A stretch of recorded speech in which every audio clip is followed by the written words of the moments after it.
NBC News. America remembers.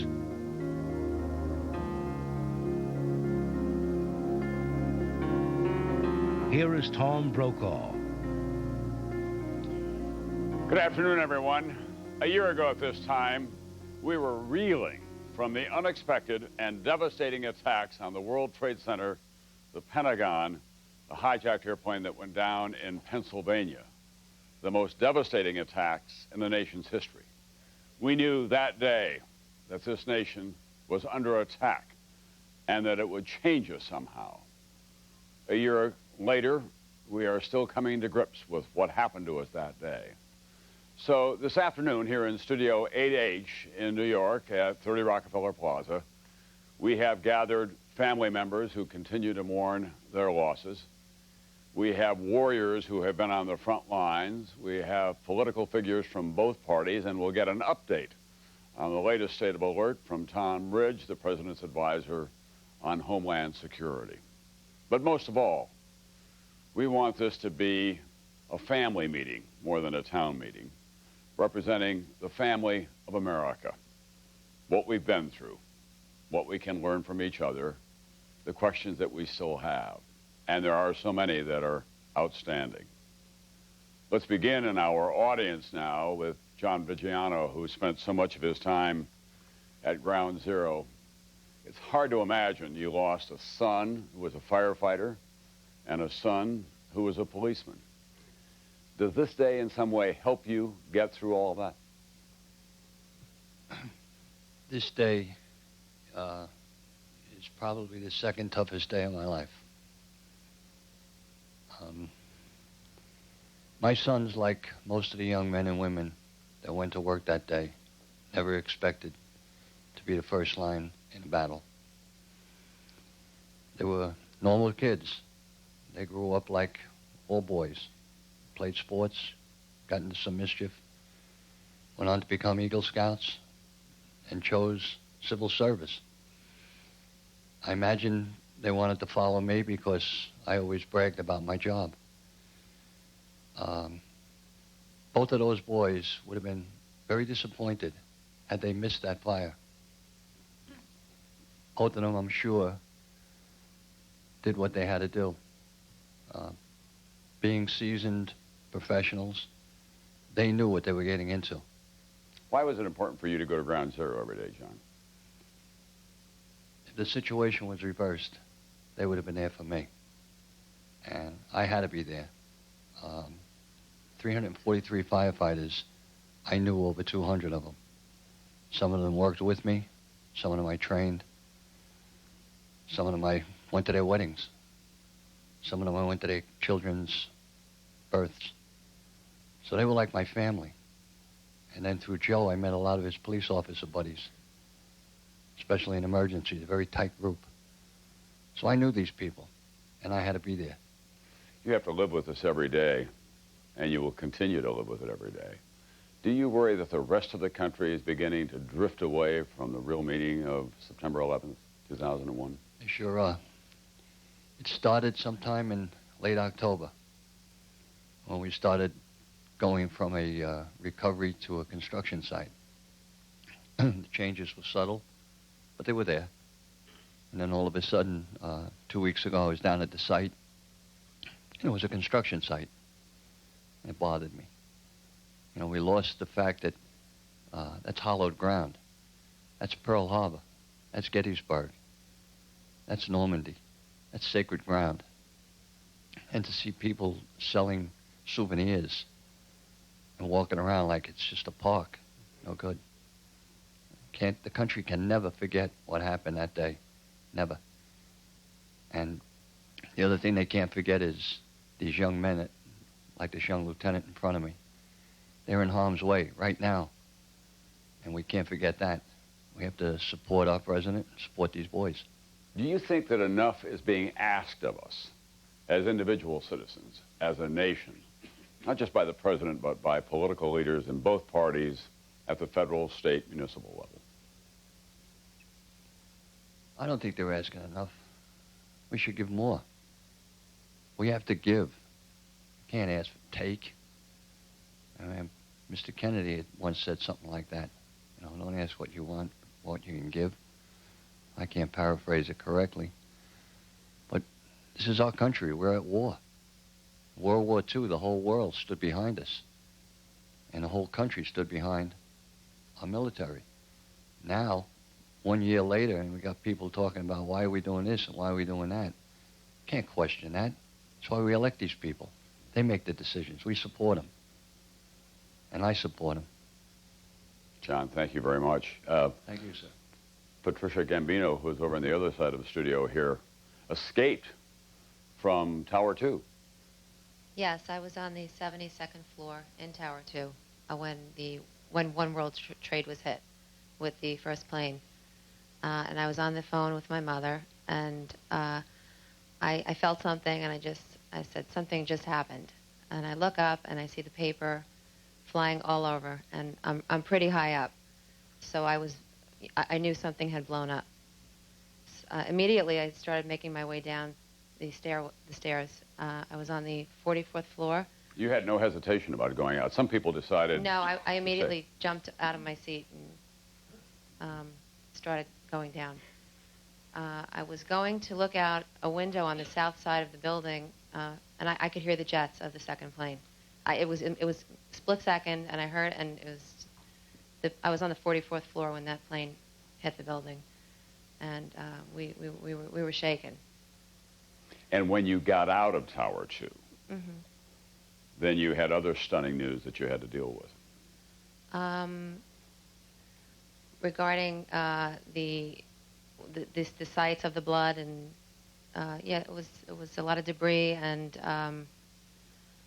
it was very scary at that point. You know, you really realized you realized the intensity when we were shaking in the building, but I just thought it was very close to the floor I was on, and but when we were outside, we realized the severity, and the frightening part was watching the firefighters passing in the stairwells, going up into the building, and when I was outside, I realized it was very scary. Your brother's a firefighter. Yes, he was off duty that day. Did you think about him right away? Yes, of course. Did you know where he was? No, I didn't. And when we left the buildings, people were trying to use their cell phones and were unable, and no phones were working. When I got onto the Brooklyn Bridge, my phone rang, miraculously. My older brother gotten through, and everyone started to ask me if they could use my phone, but that was the first and last call we were able to make. And he just immediately said, thank God you're okay, and Michael's on vacation. So I was under the impression that he was on vacation, still concerned because knowing my brother, he would jog over that bridge to get there. Mm-hmm. And he had been playing golf that day, I gather. He had a 9:08 tee time, and the parking attendant saw him run to his car and throw his clubs in and screech out of the parking lot. And when did you realize that your brother was, in fact, in harm's way and that he'd been lost? Well, you know, I definitely was in total denial about him being hurt or in any way. You have to realize this is my baby brother, I called him. He's almost 5 years younger. And I just knew how strong he was, and I just would never believe that you know, that he's immortal, and in a sense where he could get hurt. And so I didn't believe it up until about 10 o'clock at night. I started to get a bad feeling because I kept calling the firehouse, and I just started to get a bad feeling. But still, I still had hope, and then we had the news at 1 o'clock in the morning. And it turns out that your brother was part of another memorable but tragic scene, because Father Michael Judge, who is now the fire department's well-known and late and lamented chaplain, was attending to him. Yes, they had a very good friendship. My brother was very close with him, and we had a letter at the wake from Father Judge to my brother. And he had gone into the city and drove Father Judge's station wagon with my brother's captain, Daniel Brethel, down to the location together. All three of them were died at the same time. Now, a year later, you've lost your brother. You escaped with your own life. What is the one big issue that worries you, the concern that you don't think has been addressed in this country? Well, I just hope, I think that all concerns are being addressed. I mean, regarding what we need to do to make sure that this doesn't happen again. So I really, it's not really for me to say what concerns, regarding intelligence or anything like that. Patricia Gambino, thank you very much. We're going to go to Washington now. I have on the screen here Senator Tom Daschle, who is the Senate Majority Leader, obviously. Senator, right after the attacks 1 year ago, there was unprecedented political unity in Washington, at least unprecedented in modern times, probably not since World War II. That seems to have come unraveled. Do you agree?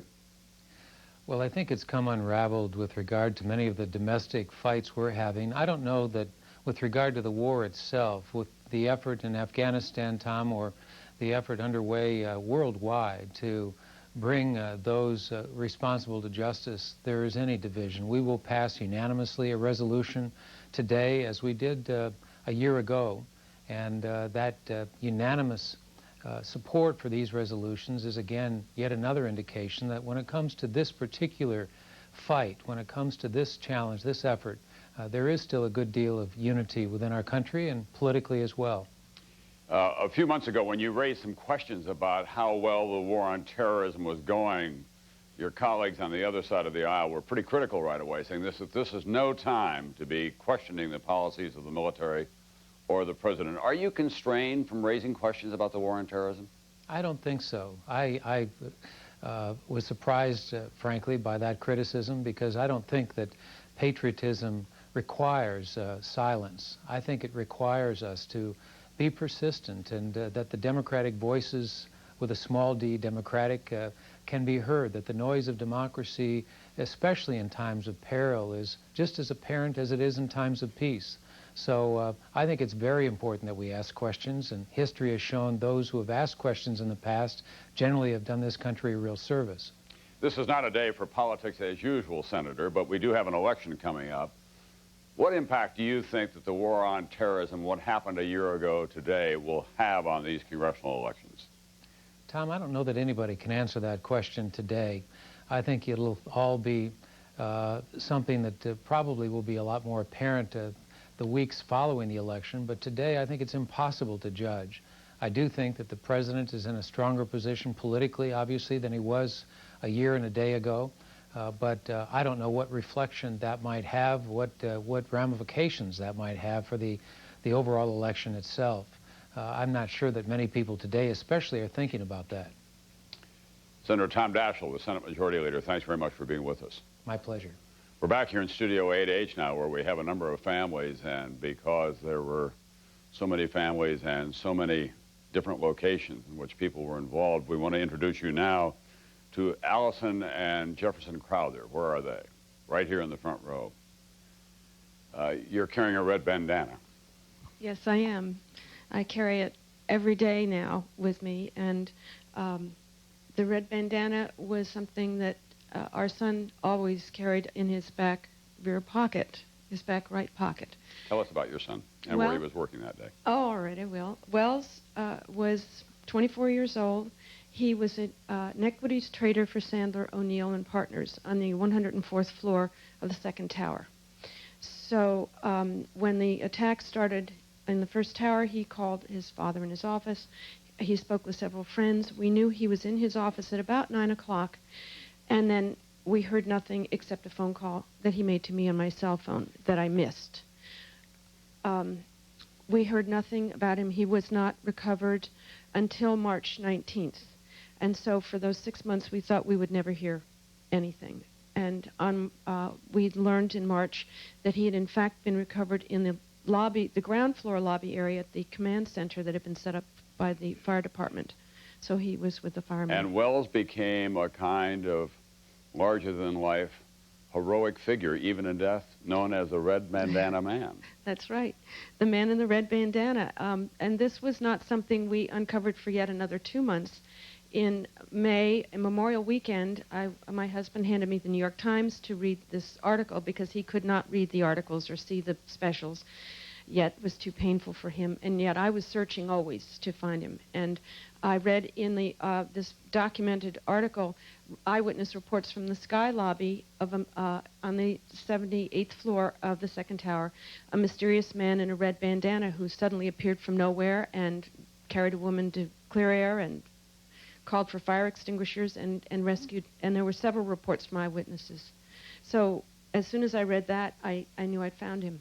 I said, well, there you are, you know, at last. And so I followed up to find the women, and we spoke. I sent them current photographs, and they confirmed, yes, this was Wells. Allison, I dare say, I know this has been a tremendous loss, but you seem to be at peace with the idea that your son acted heroically in the closing hours of his life. Yes, we are very much so. We miss him dreadfully. We would give anything that this didn't happen, that he would have come back to us. But for so long we knew nothing, and we expected to hear nothing, and that was torment. Because we thought he might have been trapped and unable to do anything. He was a fully trained volunteer firefighter, so we knew he had skills to help or get himself out if he was able. And so to find out that he was able to help lives and save others, we knew he was very fulfilled in his final hour, that he'd become Wells Crowther firefighter and was no longer Wells Crowther equities trader that day. Well, maybe we can encourage more people, not just to wear a red bandana, but to act as heroically as he did. Thank you. Thank you very much for being with us. Down at Ground Zero right now is the Senator from New York, Hillary Clinton, standing in a gusty wind. And Senator, before I ask you a question, we just want to share some video. It was evocative, really, as the names were beginning to be read there today. A small dust storm blew up, and it did seem to be a reminder of all that we had lost that day.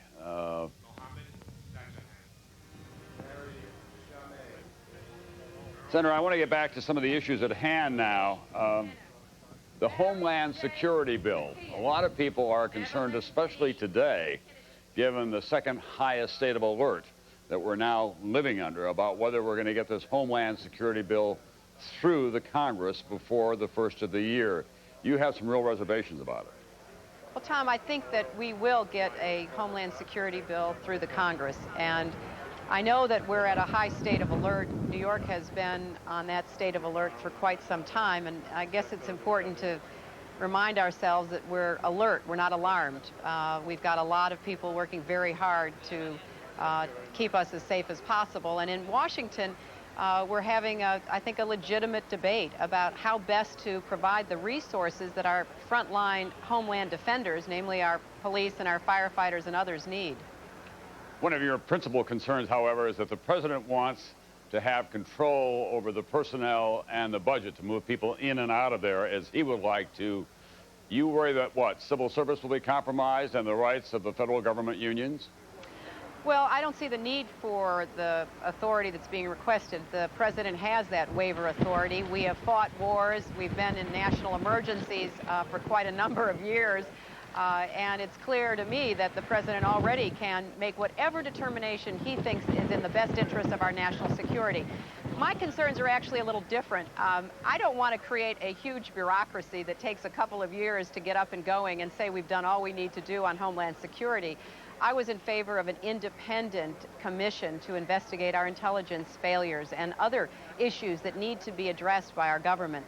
I'm also in favor of making sure that we get the dollars that our homeland defenders need at home. I supported all of the requests very gladly for our military and feel that they're doing a tremendous job. But I don't think we've taken care of our firefighters and our police officers and other emergency workers who in effect are now our frontline soldiers. Senator, we're going to let you get out of the wind in just a moment. Well, it's, you know, I heard what you said, Tom, about the wind coming up, and I think a lot of us felt that perhaps there were spirits moving in that wind, and a lot of the families I watched as they bent over and picked up some of that dust. Senator, during the 8 years of your husband's presidency, there were a series of escalating terrorist events around the world. After the '93 bombing at the World Trade Center, we lost the coal, right, was greatly damaged in Yemen, the two embassies in Tanzania and Kenya. Do you now look back and think that your husband's administration, and for that matter, the congressional leadership on the other side of the aisle, the Republicans, simply were not aggressive enough about going after terrorism?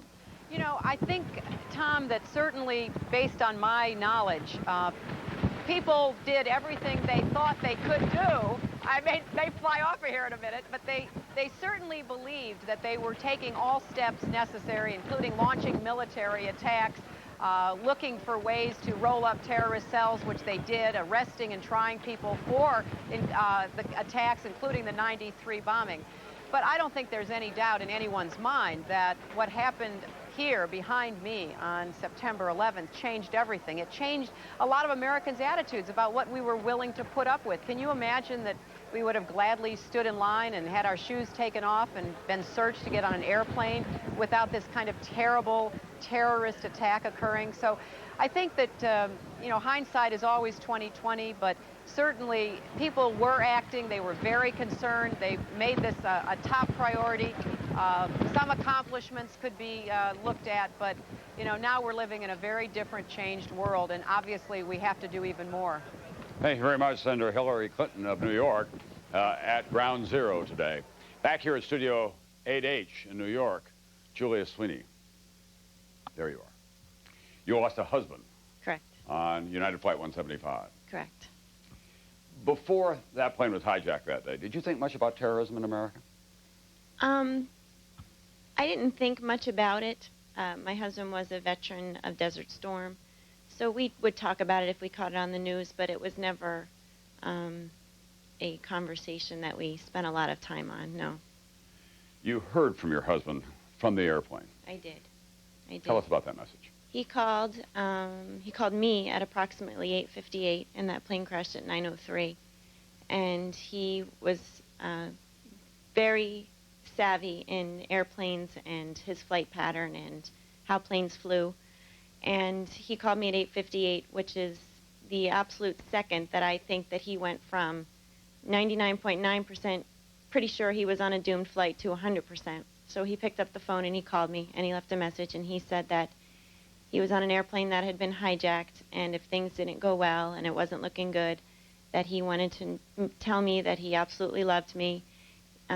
He wanted me to do good, go have good times, relay that message to his family and friends. And he said he loved me again, and then he said, I'll see you when you get here. And he hung up the phone. He said, bye, babe. And he hung up the phone. So it's become a very peaceful message to me. I have it. I'm glad I didn't answer the phone. And I think I consider myself one of the lucky ones in this incident, because I do know exactly what his mindset was just a few minutes before he died. And I knew where he was, and I knew how he died. And I'm very thankful for that. And that's exactly why he did that. He was very selfless in that. And then after he called me, he still found time to call his mother and spoke with her. So. But you're angry at United Airlines. I am.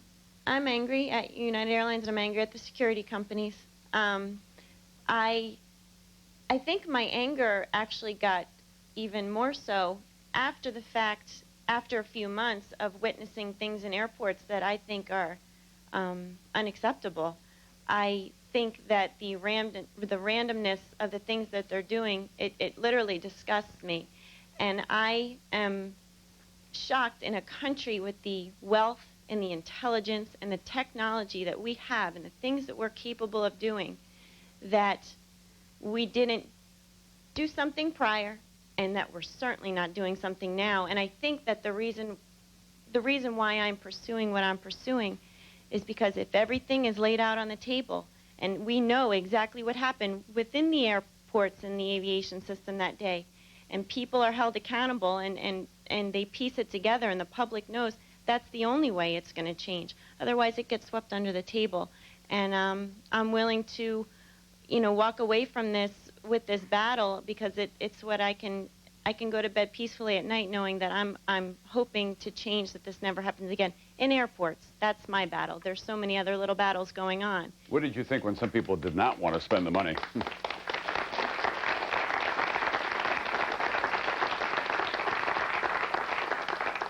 What did you think when some politicians did not want to spend the money to federalize the airport security system?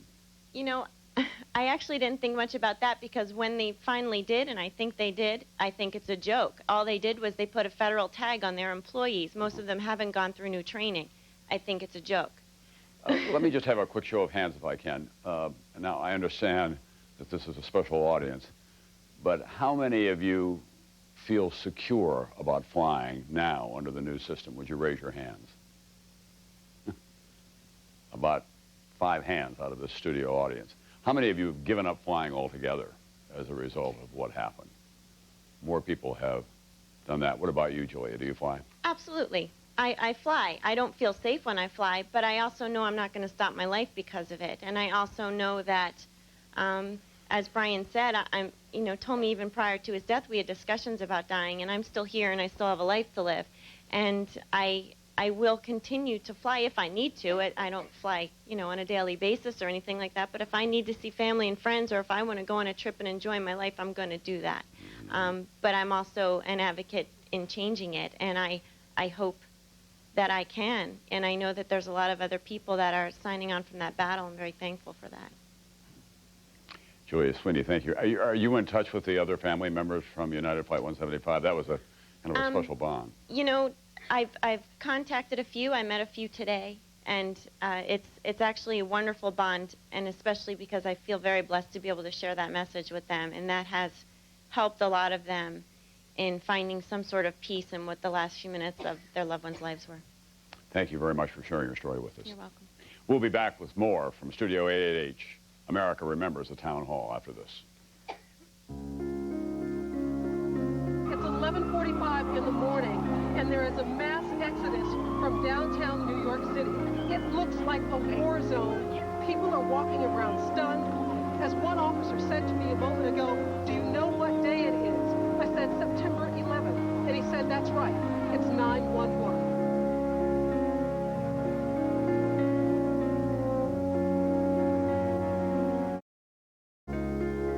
Faith and hope and determination. East Tennessee, thank you. Moments reflected on the faces of East Tennesseans.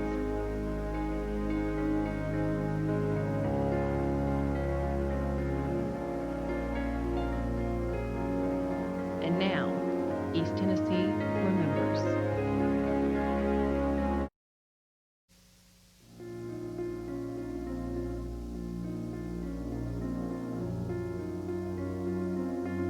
From NBC News, America Remembers.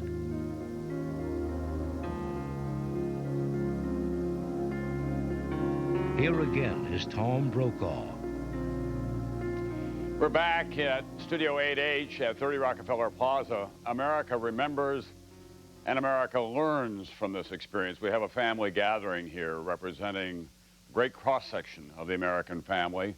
People who lost loved ones, people who have been fighting in the war on terrorism, people who are trying to work out the compensation for the victims. And we'll be spending the next couple of hours in this studio so that we can come together on this first anniversary and learn from each other, grieve as well, and go on from here. Ileana McGinnis, you heard from your husband that day. He was at the World Trade Center. Tell us about that. Thomas called me. He was in a meeting on the 92nd floor, and I knew that he was in a meeting that day. He actually worked on the Mercantile Exchange, which is just a couple of blocks away, but that day there was a meeting at 8 a.m. with all the floor brokers that belonged to his company. And the meeting was supposed to end at 8:30, so when I heard the news, I didn't go into immediate panic because I thought, well, maybe he's out or on his way or going across that bridge. And, of course, all the phones were down, and I kept trying. Everyone I know kept trying.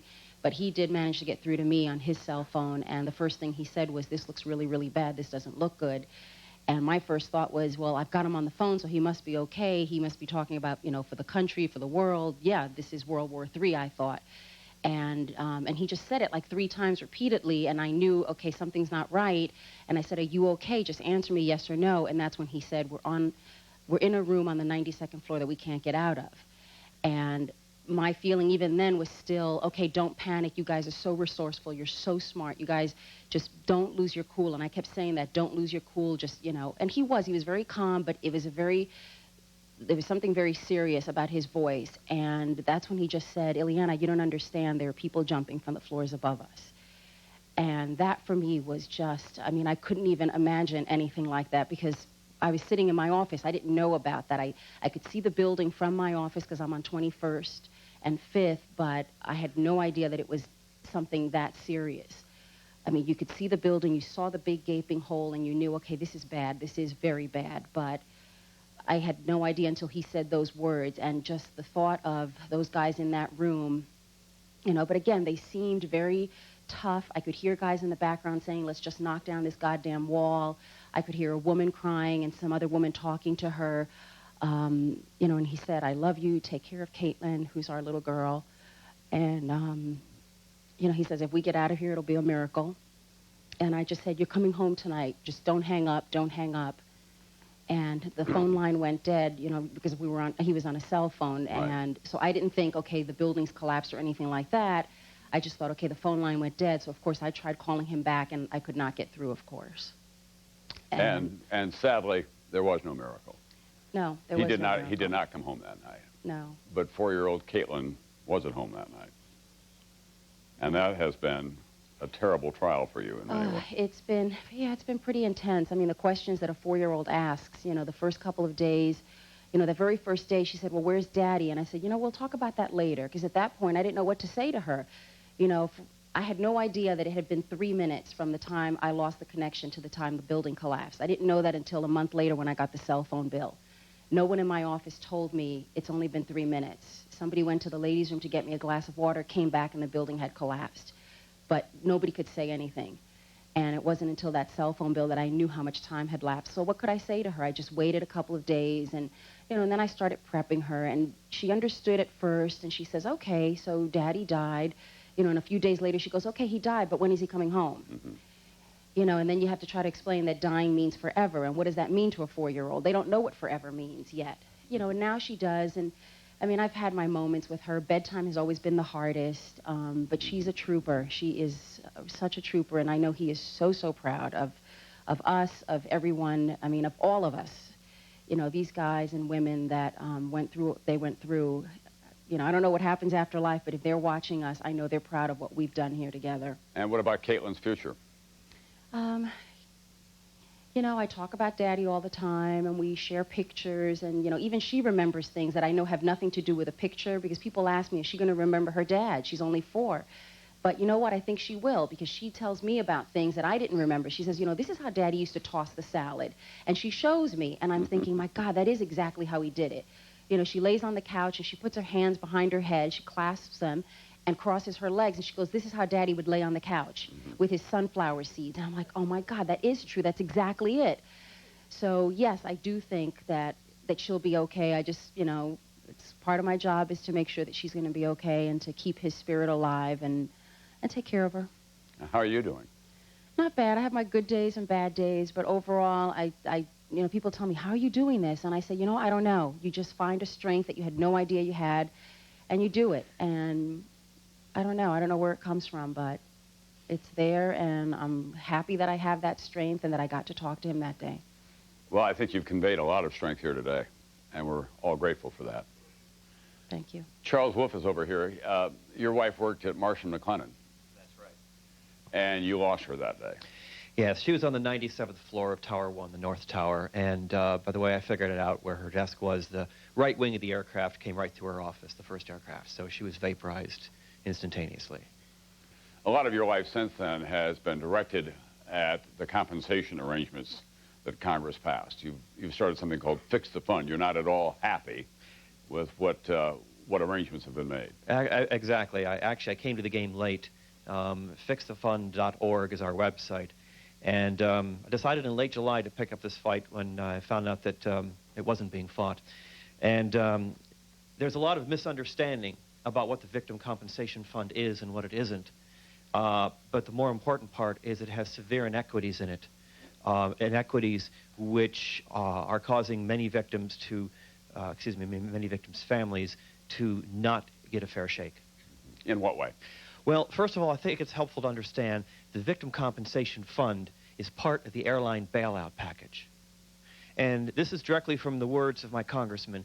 This was presented to Congress as an alternative to litigation. Basically, they had to protect American and United Airlines from an onslaught of lawsuits that would not have just have driven them into Chapter 11, but would have driven them out of business. And in order to restore the rights that they then had taken away from us, they created the Victim Compensation Fund to give us what we would have gotten out of a successful court settlement. And that's the first thing. But that's what it was for. But you're not denied the opportunity to, in fact, take legal action against the airlines. We are, in effect, we are, but because the liability of the airlines has been limited to the amount of insurance they have, and the property owners have priority over us, in effect, we have no place to go. So, and they knew that, and so they set the Victim Compensation Fund up to give us as an alternative to litigation, which there wouldn't have been any value in anyway. And there are severe inequities in that. For example, if a victim in the World Trade Center bought life insurance, the proceeds from that life insurance are subtracted from the award that's computed for the victim's family. The same thing with a pension. The pension is subtracted from the award. The same thing if you're a widow or a widower with children. You will get less money from the Victim Compensation Fund because of the children than if you didn't have children. We have somebody here that you know well. You're smiling and nodding at each other. I think everybody in this room knows him. He has, at the moment, the toughest job in America. He represents his own kind of walking ground zero, if you will. This is Kenneth Feinberg, who is the special master appointed by Congress to administer that fund. Let's begin with some of the issues that Mr. Wolf has raised here today. Well, the first response is, of course, Mr. Wolf's right in one sense. Congress passed this law. I'm administering a law enacted by Congress. When I receive family complaints that life insurance must be set off or deducted, he's absolutely right. Congress said, I must deduct life insurance. And the reason is, I think, that Congress decided that that the real purpose, or one purpose, of this law was to make sure that at the end of the day, no family would be found to be destitute as a result of September 11. That the taxpayer, that the American people would step up, and at the end of the day, after all of the computations and after all of the offsets, if a family still was in need, that the taxpayers would provide some compensation. It's an unprecedented program, and that this was the goal, I think, of what Congress had in mind. But it's fair to say that these families, many of them, most of them, in fact, are extremely skeptical about the fairness of the arrangement, the equity, that you've had, what, 695 claims so far out of the more than 3,000 families that are involved. Correct. We're a long way from getting this resolved. Oh, I think that's right, but I have just two responses to that, Tom. First, there are only 11 lawsuits. That tells me that most families that I've spoken to, like the families in this room, are in grief and have not yet decided whether or when to fill out the application. I've gone to countless families and explained to the families how the program works. Their response has been generally, thank you, Mr. Feinberg. We appreciate your coming. Leave the application on the desk. We are not ready to start computing numbers and putting numbers on the lives of lost loved ones. You said at one point, in some respects, this is one of the easiest cases I've ever done. The facts are not in dispute, but obviously there's a huge emotional factor. Your personal style has come into play. I think you've even had some second thoughts about it. Is that fair to say? I've had no second thoughts about doing this job. No, but about how you initially presented yourself and the case in group meetings. I can tell you that I did not fully appreciate at the outset the depth of the emotion, the anger, the disappointment, the frustration of the families. And it wasn't until I went around the nation and met collectively with the families and individually with the families that you begin to fully appreciate what they're going through. They have been the single source of the best constructive input I've had into this program. Okay, Nick Ciccaro, where are you? Here. Right here. Do you have something you'd like to say to Mr. Feinberg? Well, we had a very nice conversation in the meeting room prior to here, but at our first meeting, I had quite a bit to say to him. I probably was going to give him the benefit of the doubt. I was going to tell him that he probably had the most difficult job in the country, et cetera, et cetera, et cetera. And as the meeting continued on, and his responses to the various people in the room just seemed to bring out the Sicilian blood in me. It started to boil just a little bit. And I took my very nice questions, I kind of put them to the side, and I was going to not ask anything. And I finally got up and I says, I can't take it any longer. Body language is very important. Dealing with people in a room who have lost their children, their spouses, with responsibilities forever and ever and ever. One of his responses was to the young lady sitting next to me about how she's going to take care of her two boys. They're 3 years old, who, with all of this collateral resources being deducted and so on. And I just, again, raised my voice to assent. And I just asked that he look at things in a more open manner. The idea of collateral compensation kind of just drives me absolutely up the wall. And I have none. My wife earned a very small amount of money. I'm not anywhere in the category of most of these people, but I'm looking at the responsibility of the government. The government said we're going to do it. If you're going to do it right. You turned around and we killed some Japanese people by accident with a submarine. We gave them $3.5 million with no collateral or deductions whatsoever. Why not the American people? Why not just set a flat number to everyone else and just set it free?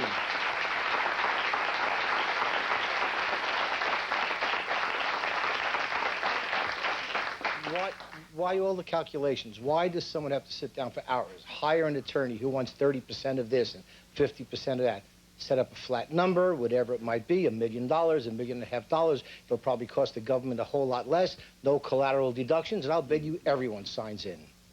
What about that? What about the possibility of Congress going back and saying, you know, maybe we better retune this? There's always a possibility. I can't speak for Congress. I can only, as I've told the families, I can only administer the law that is before me, and I'm obligated under the law to interpret it that way. That isn't being done right now. Excuse me, I'm sorry. But there's a second part of this, okay? And that is the way that the law is being interpreted. When you compute the award, there's an economic side and there is a non-economic side. Mm-hmm. The economic losses are how much would that person have earned over the rest of their life, okay? And in that way, the person set the own value of his life at the job that he or she had. The But that's a standard that has been right, used. Absolutely. We're going well in beyond precedent. this kind of, right. Absolutely. We're going in precedent here. The non-economic losses are is the section that Mr. Feinberg has not taken what Congress put in there. Mr. Feinberg, for whatever reasons, has chosen to use a figure that is about 1/10 of what would have been in court. Congress enumerated about 8 to 10 different parameters to use when computing the non-economic losses. And Mr. Feinberg has chosen, or he was told to do so, to set this at $250,000 for the victim, $100,000 for a spouse, and $100,000 for each child. But there's an ulterior motive at work here, and this is what I want people to understand. The ulterior motive is they want to affect the course of future lawsuits. If there's a product liability case 2 years down the line, someone's been injured, he wants $2 million in pain and suffering, that defense attorney will get up in front of that jury and say, $2 million? Gee, the victims of the families of September 11th only got $250,000. Surely this man didn't suffer as much as those poor people in the towers. Why should he get any more? Right. This is tort reform in disguise. They shouldn't be doing it through the back door, and they should not be doing it on our backs, period.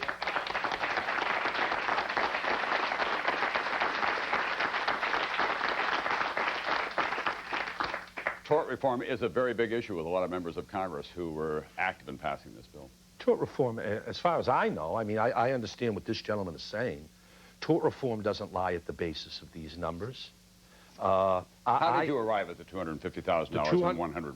I arrived at the $250,000, 100 because existing federal statutes in other areas 15-year-old statute have a $250,000 limit.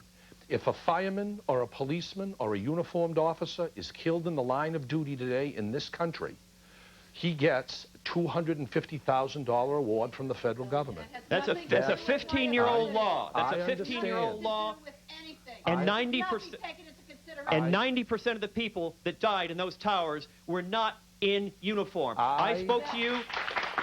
Mr. Feinberg, when you and I spoke at the British Embassy, I said right then and there, sir, with all due respect for everything else you're trying to do, you have chosen the wrong benchmark, period. If an individual feels that $250,000 for the death of a loved one and $100,000 for each spouse and surviving dependent child is not enough, they have every right to litigate this case. I agree with you. There's no money left to litigate. Ma'am, you may say it's an insult. Yes, my answer to you is that what Congress did here has never been done before. And there are never have been done in the first place. That may be. That may be. But understand that there are people, I receive letters every day from people saying, why not me? My husband saved 3 children in a flood before he died. Why aren't I eligible for this fund? My husband was killed in a car accident. Why aren't I eligible? This fund was Congress's low-cost option. That's why. Well, let me just add. I can only administer the program in front of me. That's all I can do. This was Congress's low-cost option. Mr. Wolf. Sorry. Your anger and your frustration is understandable. But is it best directed Mr. Feinberg or Congress? We are taking the matter back to Congress. Mm-hmm. Fixthefund.org is where you can go get more information. We are taking the matter back to Congress, and the people in Congress that don't want this bill to pass because they don't want to help New York anymore, well, just remember this, that most of those victims did not live in New York City. They live in the suburbs. And guess which way they vote? Let me ask you about what you think. I mean, we know from Nick over here that there ought to be a flat fee of some kind.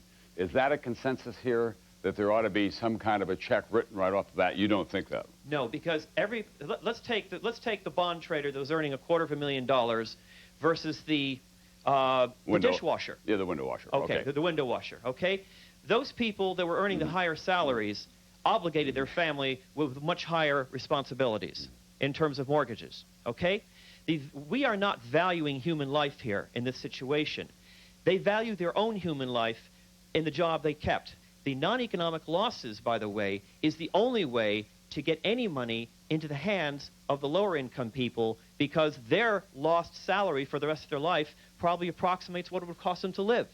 I'm not sure anybody will be bold enough to speak up in this room if, in fact, they agree with the formulation that has been worked out by Mr. Feinberg. Is there anyone here who has applied and said, no, that's fine by me, I'm willing to do that? No one in the room? I wonder why no one really wants to get into this one. People know what's fair. I mean, it's really totally unfair. And all due respect to that bond trader who was making $500,000 a year, as opposed to that dishwasher who is working up at Windows on the World. We are putting a value on a life. We are saying that bond trader is worth more money than a dishwasher. Well, that's incorrect.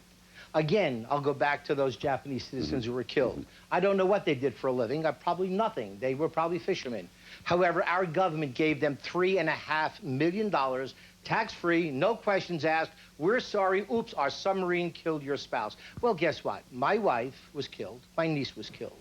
Our spouses and families were killed. Is my wife worth less than the bond trader? Well, not to me. I was married for 37 years. She's worth $1 gazillion. And to put the words of my granddaughters in the mouth, it's yucky without Grandma. Sally, you feel pretty strongly about all this. I'll hold it. It's okay. You know, I feel strongly on a lot of issues, and I didn't intend to speak about this issue today, but I do want to say, Mr. Feinberg, what I object to most in this issue is that not only did the airlines get a free ride, but the limitation of liability wasn't just the airlines. We shouldn't call this the airline bill. The limitation of liability was given to Larry Silverstein, who was the person who was responsible for those buildings. It was given to the Port Authority, the people who are responsible for building those death traps. It was given to the city of New York. And the chutzpah, the ultimate chutzpah, it was given to the security company at Logan Airport that allowed those demonic cave-dwelling barbarians to take those planes and to kill all our loved ones. How, in the name of God, do you justify that?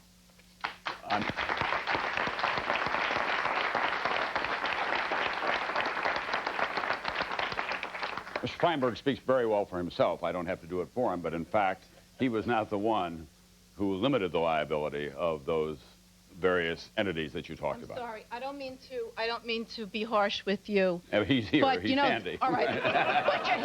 But you're here, and you started talking about it. This is a disgrace. No one should call this the airline bailout bill. This is the buddy boy system bailout bill. Everybody was protected except our loved ones. Who was protecting my son? Everybody's butt was covered. And this is an American disgrace, and that's why this bill should be thrown out.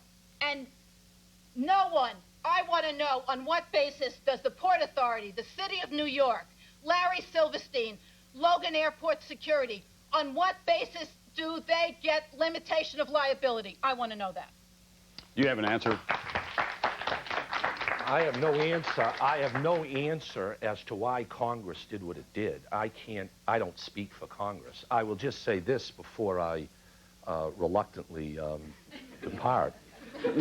I would just say this. I very much appreciate and will continue to appreciate the opportunity to meet with you families and others like you. It's very important for me. If any family wants to meet with me, or if I don't have time, or I have so many families to meet with others, to talk about their individual application, how they should go about doing this, when they should do it, whether they need a lawyer, how soon they can get compensation, I will be glad to meet with you and try and get the best I can under the law. I cannot change the law, but I will work with you as I have for the last 9 months to try at least to do the best I can to try and help in some small way. I mean, one thing I've learned about this program, it is not a substitute for what you've gone through. I cannot begin, after 9 months on the job, to feel what you've gone through. I can't. I can only do what I can do, and I will be glad to meet with individuals to try and help. That's the best I can do. Just one quick second. More than a quick second. Sherry Sparaccio. Right. Thanks. I know that a lot of the anger gets directed towards you, and you're the person up here. Frankly, as you said before, I don't know if it's you or if you're being told to do, because we do have an attorney general who might be... Let me respond. Just let me interrupt for 1 second, because I do want everybody to understand. The idea that the Attorney General of the United States is trying to limit the amount of money that can go to families or change the rules, I will tell each of you, is absolutely false. The Attorney General of the United States, the Director of the Office of Management and Budget, the administration from the President on down have been very, very supportive and helpful in my trying to administer Congress's law. Do not for a minute suggest that the Attorney General is behind some effort to undercut the value of these claims. It's not true. If you would like to put it all on your shoulders, I guess that's okay. I was kind of giving you an out. Your anger can be directed at Congress. Don't direct it at the Attorney General. Except the only thing that Congress did say in terms of collateral offsets was life insurance, as unfair as we think that might be. They did not say Social Security. And there have been changes, because workman's compensation was initially being deducted as well. Social Security is still being deducted for children, but not for spouses, but that's only because you can't, at this point, calculate life of spouse, but that was initially also being deducted. The other thing that could be changed, that might be in your power to change, would be the amount for the pain and the suffering, and you refuse to budge on that. So there is something that you can do. The other thing I would like to say... Yep, you have about 30 seconds if you can do the that. other thing I would like to say is that you're asking Congress has asked Americans to sign into a bill, to sign into a package that we have no idea what we're going to get in the long run. And I do have 2 boys to raise, and I have a house, and et cetera. And it's difficult to sign into something when you just don't know what you're coming up with at the end. And I think that's totally unfair because you cannot plan your life around something that you can't. I agree with that. I would urge you to sit down with me and we'll go over your individual This is going to continue here. We'll be back in a moment with more of America Remembers.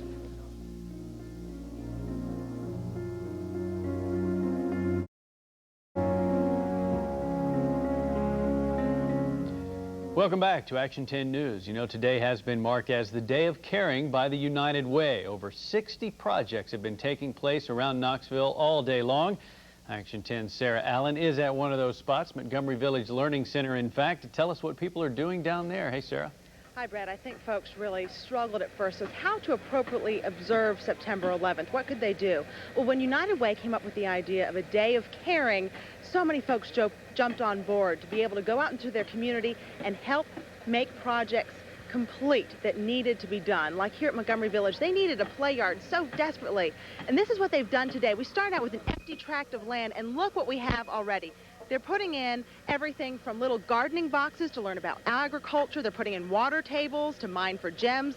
They're putting in your typical slides and stairs. We've got right here in my hand, this is going to be a big rope swing they're putting in behind me. And you know who's doing all this?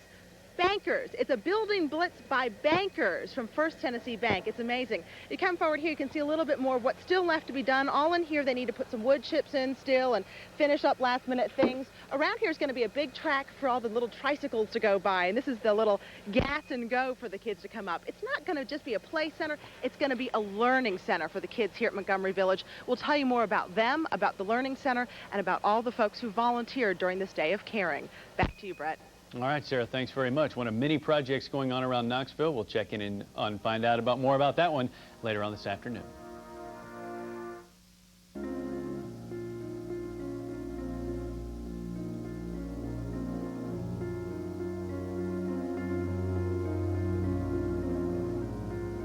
From NBC News, America Remembers.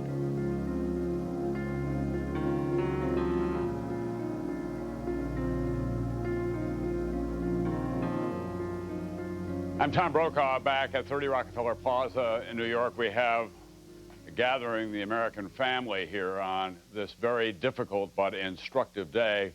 And at Ground Zero in New York, my colleague Brian Williams now with an update on what has been going on there and around the nation. Brian? Tom, it is oddly fitting, I guess, since this is where our attention was first so violently yanked that first day, that it was the focal point again here, the center of all the remembrances. And starting really with sunup today in New York, it's been a very sad day here from the very start.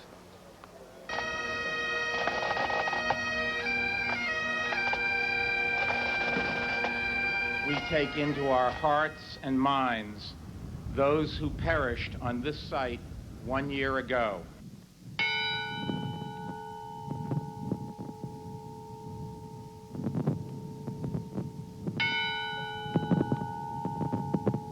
That we here highly resolve that these dead shall not have died in vain, that this nation, under God, shall have a new birth of freedom. Andrew Anthony Abadi. Vincent Abadi. Lawrence Christopher Abel. Denise Elizabeth Krant. James Leslie Crawford, Jr. Elaine Myra Greenberg. Francis Noel McGinn. Thomas F. McGinnis, Jr. Marco Motroni. Cynthia Modis Wilson. Yori A. Mushinsky. May God bless America.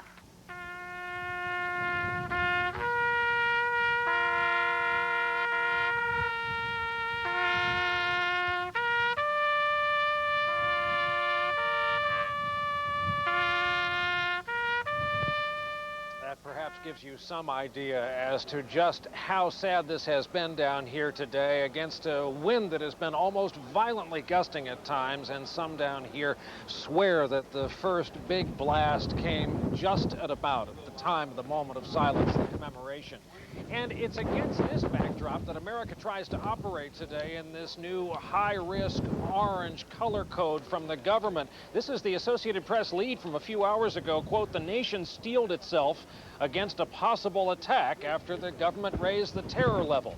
But by all reports and indications, Tom, America is enjoying a prosperous day at work and at play, albeit leery because of the government warning, and always remembering what happened here and the goings-on here today. Tom? Thanks very much, NBC's Brian Williams at Ground Zero. Well, we're going to get an update now on that elevated state of alert from a man who's in a position to know. He recommended it to the president. That's Governor Tom Ridge, the former governor of Pennsylvania, who is now the president's advisor on Homeland Security. We still have that elevated alert in play, Governor?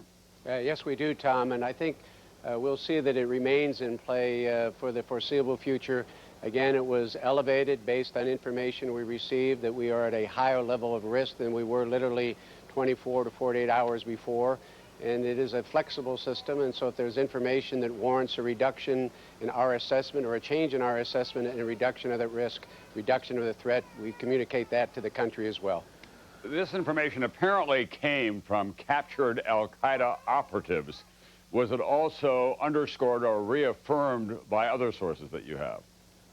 Tom, it was. As a matter of fact, the ability to corroborate the source, which was initially assessed as being in a position to provide credible information, very specific information was provided. They were able to corroborate some of it within a 24-hour period, which, among other things, led to the conclusion that we needed to raise the level of the risk or the threat to this country. Governor, a lot of people say to me, when are we going to get back to normal? And my easy response is, this is the new normal. Is this the new normal for a long time? Well, I think we need to, and I think America understands that because of our openness and our diversity and our freedoms and our size, that we're going to have to deal with an enduring vulnerability, and that's one of the challenges in the 21st century. It is obviously the president's hope and the country's hope that we can take it from orange back to yellow and perhaps down even further in the months and the years ahead, but we have to remain alert, we have to be vigilant, and we have to do things necessary to protect ourselves and our way of life based on the credible information that comes our way. All right, let's just revisit, if we can, Code Orange for a moment again. It was put into place primarily because of threats that were directed at U.S. interests overseas, specifically in Southeast Asia. Well, Tom, that's correct. There were several pieces of very important information that we deemed credible and were able to corroborate. There was information relative to Southeast Asia. There was information relative to another part of the world that we deemed to be from a credible source. We also had a pattern of activity similar to this, some information we've gathered about the same kinds of potential activity at about the same time last year. So you take those three sets of circumstances and you couple that with the convergence of this very important day in this country, September 11th.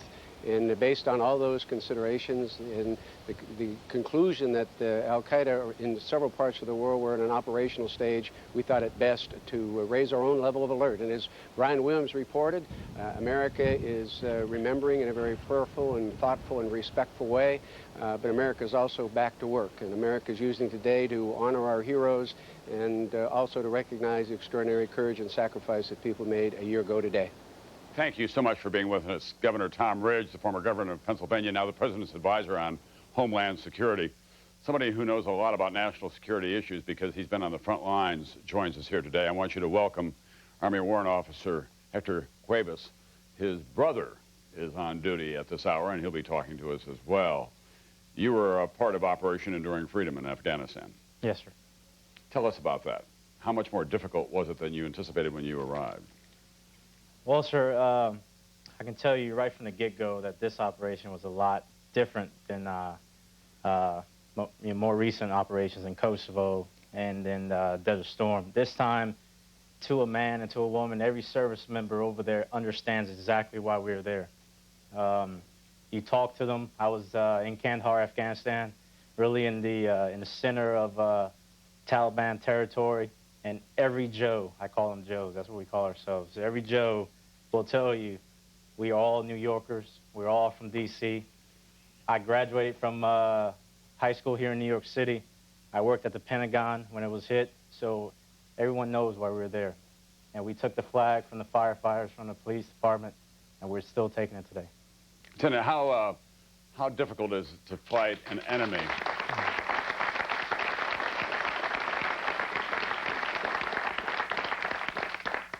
How difficult is it to fight an enemy that operates like Al-Qaeda or the Taliban, for that matter? It's very difficult because, of course, this is not Desert Storm again. We don't have corps and divisions online going to war with the Republican Guard. The enemy is very resourceful. He's a smart enemy. He uses civilian population to hide. And us as Americans, we don't indiscriminately kill people like other countries do. So it's very hard on the military to go and route these people out of their caves and out of their population areas to make sure we do it right. And even though you're armed and locked and loaded, when you're in a place like Kandahar, you can never be secure. Absolutely not. All right, we have somebody that you know who's on duty right now. Salvador De La Rosa. Tell us where you are and what time it is. How you doing, Tom? I'm doing well, thanks. He didn't call me sir, but that's all right. Salvador, tell us where you are and what you're up to. It's about 5:45, almost 6 o'clock over here, sir. And you're in Bagram, right? Roger, sir, I'm in Bagram. And where is that in Afghanistan? It is the northern part of Afghanistan, sir. About 300 miles north of Kandahar. All right, we have a small satellite delay, so it's a matter of him then hearing my questions and being able to respond to it. And tell us, Salvador, what your job has been while you've been over there. Well, sir, I've been on the radios, watching the radios, monitoring the radios, and all aircraft. I'm part of the 82nd Aviation Brigade. We basically track all battles, or say again, I track all aircraft that fly through the 82nd Aviation Brigade, and we make sure everybody comes home safe, sir. There have been some reports that Al-Qaeda is slipping back into the country again from Pakistan, and I know, in fact, that you're on a heightened state of alert as a result of Code Orange that was put into effect yesterday. How has that affected your life over there? Well, sir, it's affected everybody's life here. We just got to be on our toes over here and just have a clear mind and stay focused, sir. Hector, you have any advice for your little brother? Quite a few. I think, again, young soldiers in the military today, again, this hits home. It's not the government sending us out to defend American policy. This time, everybody knows exactly what we're there for. And I let him know on the phone. You know, I'm very hard on him. Keep his head down, and I'll see him on the high ground one day. Hector, tell us about your family and its experience with the military. Well, my mother is a retired sergeant major with 28 years in the military. My father is a retired lieutenant colonel with another 25 years in the military. As you can see, my young brother is serving his country. I have 2 stepbrothers that they're in the military. Our family from birth, I mean, I can tell you, being a son of a sergeant major, everyone knows what the military is all about. It's quite hard on us. And the joke was, you know, when we've always heard, hey, your mother wears combat boots. I would always say, yes, she does. Lieutenant Cuevas, thank you very much, and thank you for being with us today. And we'll look forward to having your son back with us again on television sometime. He's a knockoff the old, he's a chip off the old block here, isn't he? Second, Hector. Yeah, right. Let's hear it for the Cuevas family.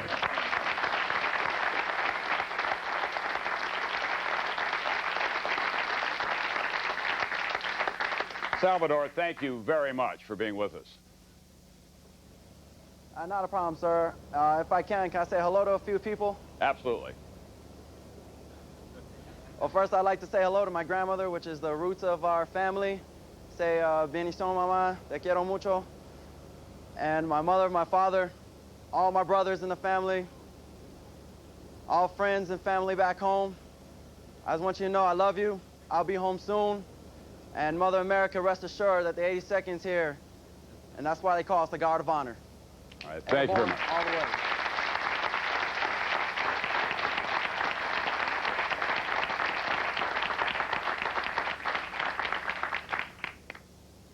Linda and Martin Panic are in Washington, and they're at the Pentagon. Their son was an elite member of the United States Navy. Linda and Martin, where are you? Can we? You're right there. Okay. Tell us about your son, Jonas. He was a big man. He was a good man. He loved his job. He loved his country. He loved God. He was a good man.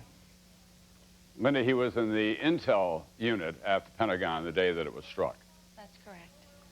Did you worry about him working in the Pentagon? That should have seemed, at least to me as a parent, that that would be one of the most secure places in the world. Well, he traveled and he flew North Korea and China, and he was in Bahrain working the Saudi Arabia, that part of the world. And when he got assigned to the Pentagon, we were so relieved to be on the same time zone again and have him someplace safe. Jonas worked on the USS Cole as part of his intelligence assignment, the bombing in just off Yemen. Did he talk to you about the dangers of terrorism around the world? Well, he talked about terrorism, but we didn't know very much about his job and his responsibilities until after September 11th. And then we found out the key roles that he did play working with terrorism.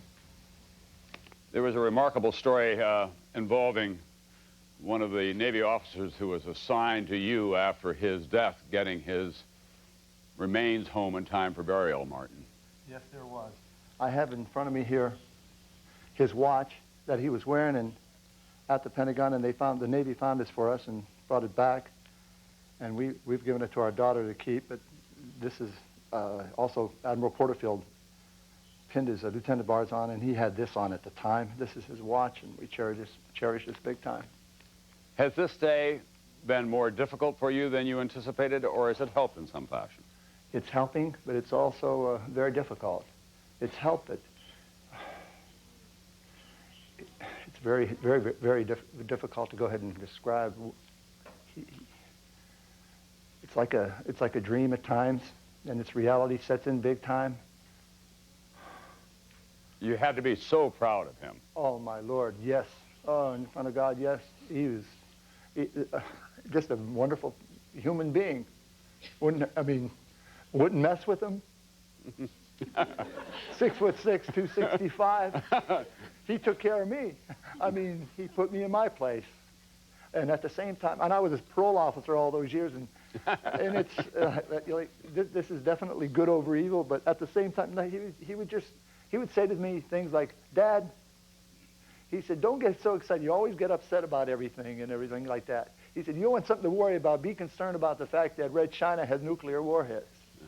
That's something to worry about." But he was overall, just a good man. Just a good man.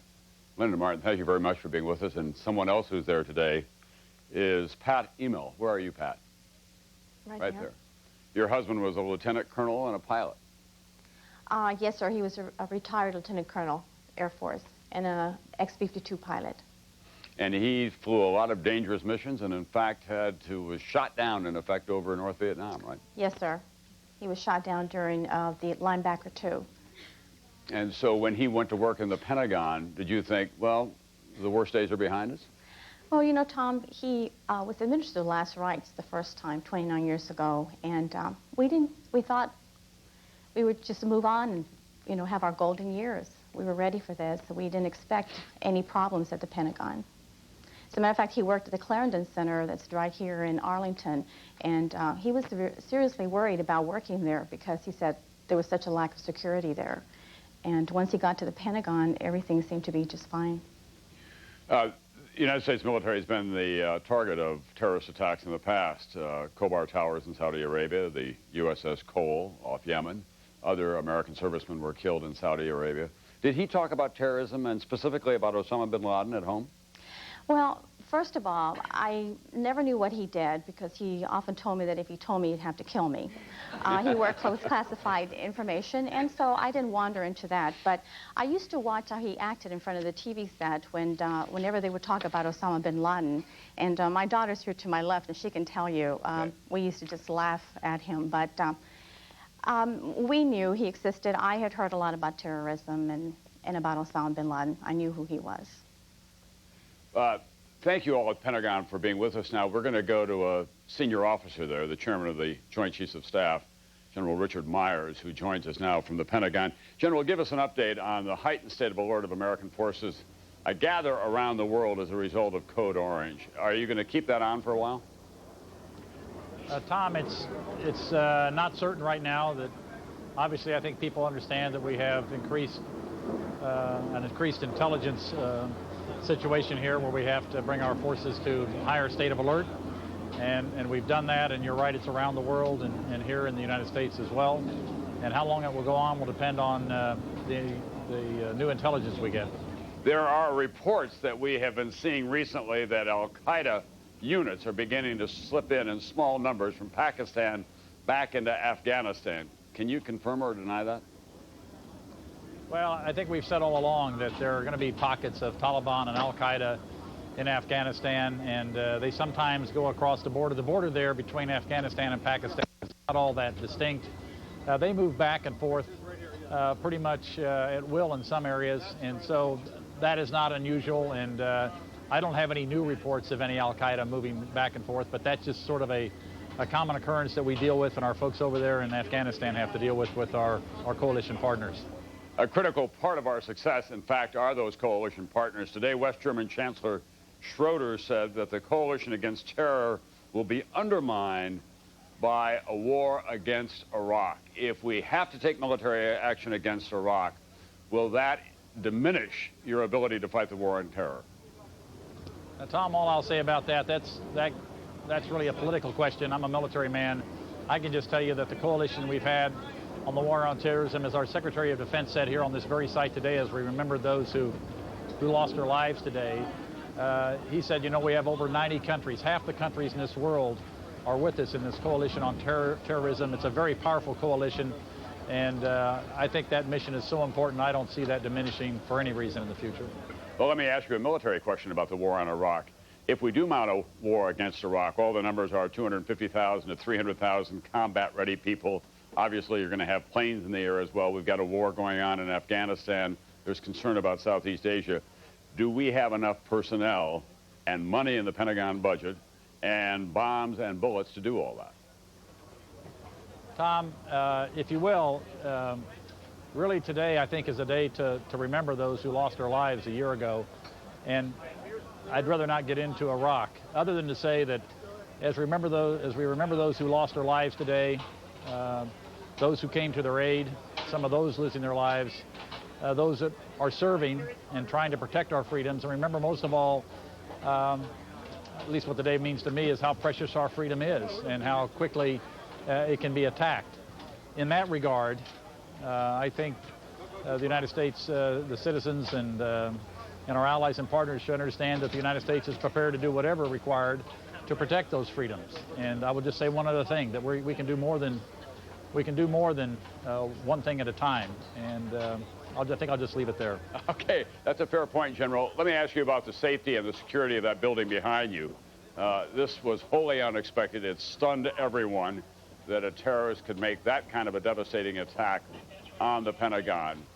Is it possible to ever secure that building from that kind of an attack again? I think the statement I like best is if there's just one madman left in the world, he can still cause a terrorist incident. And I mean, given that, there's no way to protect anything with 100% surety. What you can do, though, and what I think the president his leadership has provided, is the fact that while we defend ourselves here at home, we've got to take the fight to the enemy. Part of that is a military fight. Large part of that is also the other instruments of national power: diplomatic, law enforcement, intelligence, treasury, and so forth. So no, there's no way to put walls up high enough or enough barbed wire or enough soldiers or policemen to guarantee security. There are no, those kind of guarantees don't exist in our lives. But we can do a lot, and we're doing that. And we can also take the fight to the enemy, as I said, with all our instruments of national power. Thank you very much, General Richard Myers, who's chairman of the Joint Chiefs of Staff, a Kansas State graduate, by the way, in the mid-1960s. Thank you. Thank you very much for being with us. Thank you, Tom. We want to go back now to some of the family members who were gathered at the Pentagon, because in many ways, their loss has been slightly overwhelmed by what happened at the World Trade Center, and even, for that matter, in Pennsylvania. Teresa Maud, whose husband Timothy was the highest-ranking general, died at the Pentagon that day. Where are you, Teresa? And am I saying it right? Is it Teresa or Teresa? It's Terry, actually. Oh, it's Terry. Okay. Well, we'll be sending one of our researchers off to Afghanistan for duty after that. Terry, did your husband worry a lot about terrorism in the world? I really don't know. I mean, my husband was a personnel officer, and his job was to provide people and to take care of soldiers. And he spent his entire 35 years in the Army doing just that.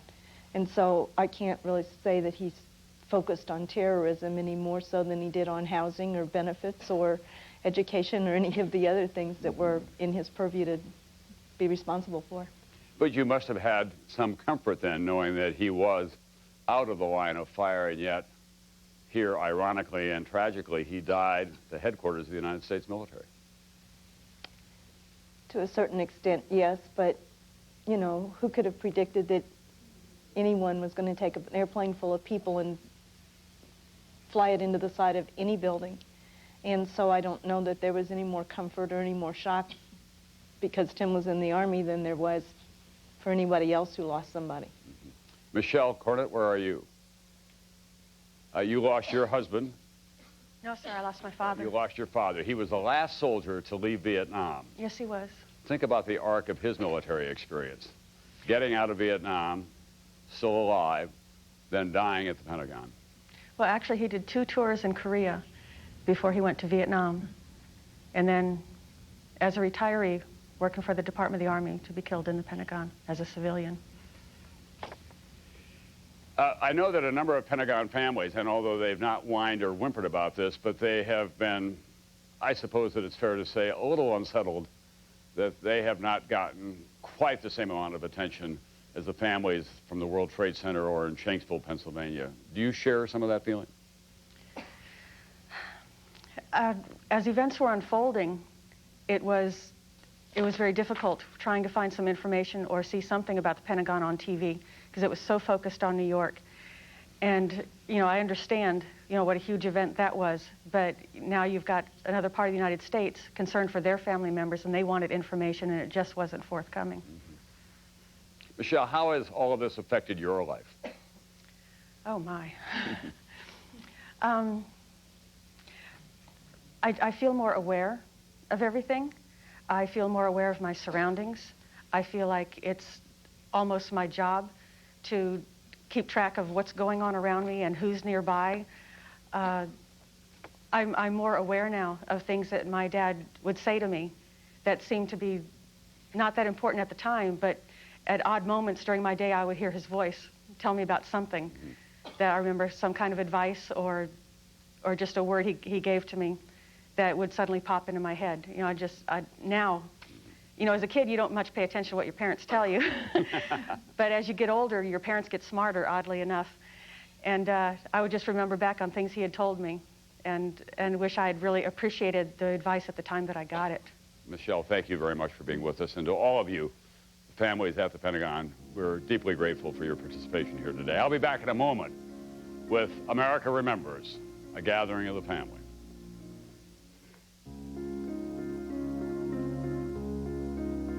I asked his name. He told me Todd Beamer, and he said, "You ready? Okay, let's roll." He never came back to the phone. Now America's embracing a new ethic and a new creed. Let's roll.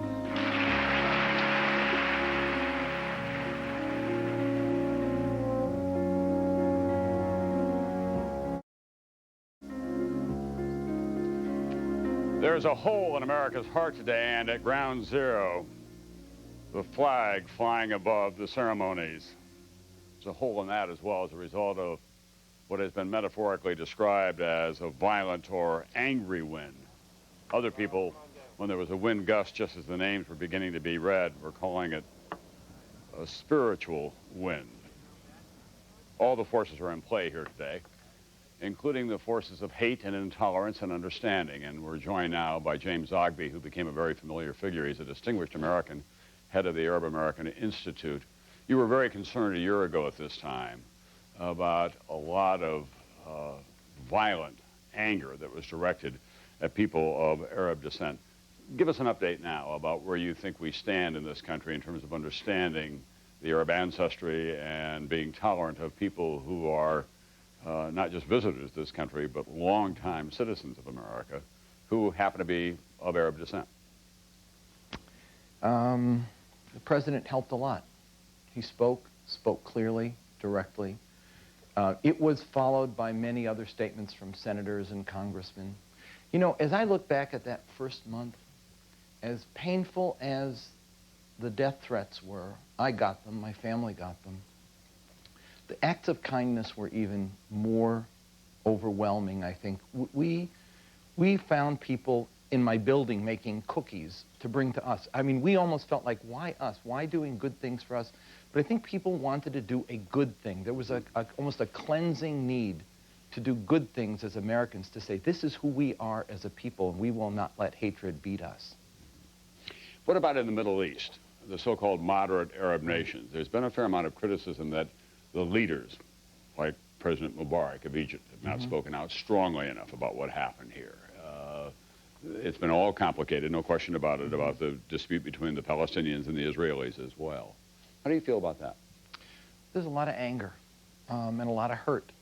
We did a poll of Arab attitudes. We found that Arab people like Americans. They like our culture. They like our freedom and values. They like our movies and television. They like our education. They just don't like our policies because they feel that our policies exclude them, that we talk about freedom for everybody but them, that we talk about human rights but not them. And so there's an anger. But let me just say something. All of that, or I should say none of that, in any way explains or justifies the absolute hideous, barbaric act that took the lives of our people in this country. There's no justification for that. And including a lot of Arab Americans, by the way. And, you know, Arab Americans died. Arab Americans were police officers. A cousin of mine, Joseph Zogby, was a first responder. We had Arab American firemen at the Pentagon and at the Ground Zero. And we were victims, we were heroes, we were part of the public as a whole. We suffered and hurt the aching pain of this tragedy like everybody else. We have some Muslims with us today. Right. Roya Turan, her father. Where are you? Over here. And that's your father with you? That's right. Tell us about your background, what happened to you a year ago at this time. Exactly on September 11th, I dropped my mom to the airport. And my younger son was with me. And the last thing she told me was, I will see you at the Christmas time. And I never forget her beautiful smile. She was on United Flight 175. Exactly. And when she was standing in line getting her ticket, you noticed the man standing behind her. The hijacker. One of the hijackers. That's right. You recognized him later. That's right, sir. He gave you no cause to raise any questions No. about him when he was standing there. Not at all. And what has your life been like since then for people who don't know, for example, that you lost somebody that day, but do know that you're a Muslim, for example, or maybe think that you're a Muslim? I'm more cautious. I look around myself more, memorize people's faces. But I have to tell you that I crossed with a wonderful people, wonderful support. And I was blessed that way. It's very hard. It's very hard. What about your father? Has life been difficult for you? I would say yes. Our life is day by day but always I try to keep myself strong because of a commitment and because of my responsibility to my daughters. I will try to be strong, but this is my outside. Inside, I miss her a lot. Inside, nobody can touch it. This is just for me. Tell us about your life together here, how long you've been here, and about your wife, the things that we should know. Well, as my daughter said, we were tremendous, had an affection by the people, which we didn't expect it.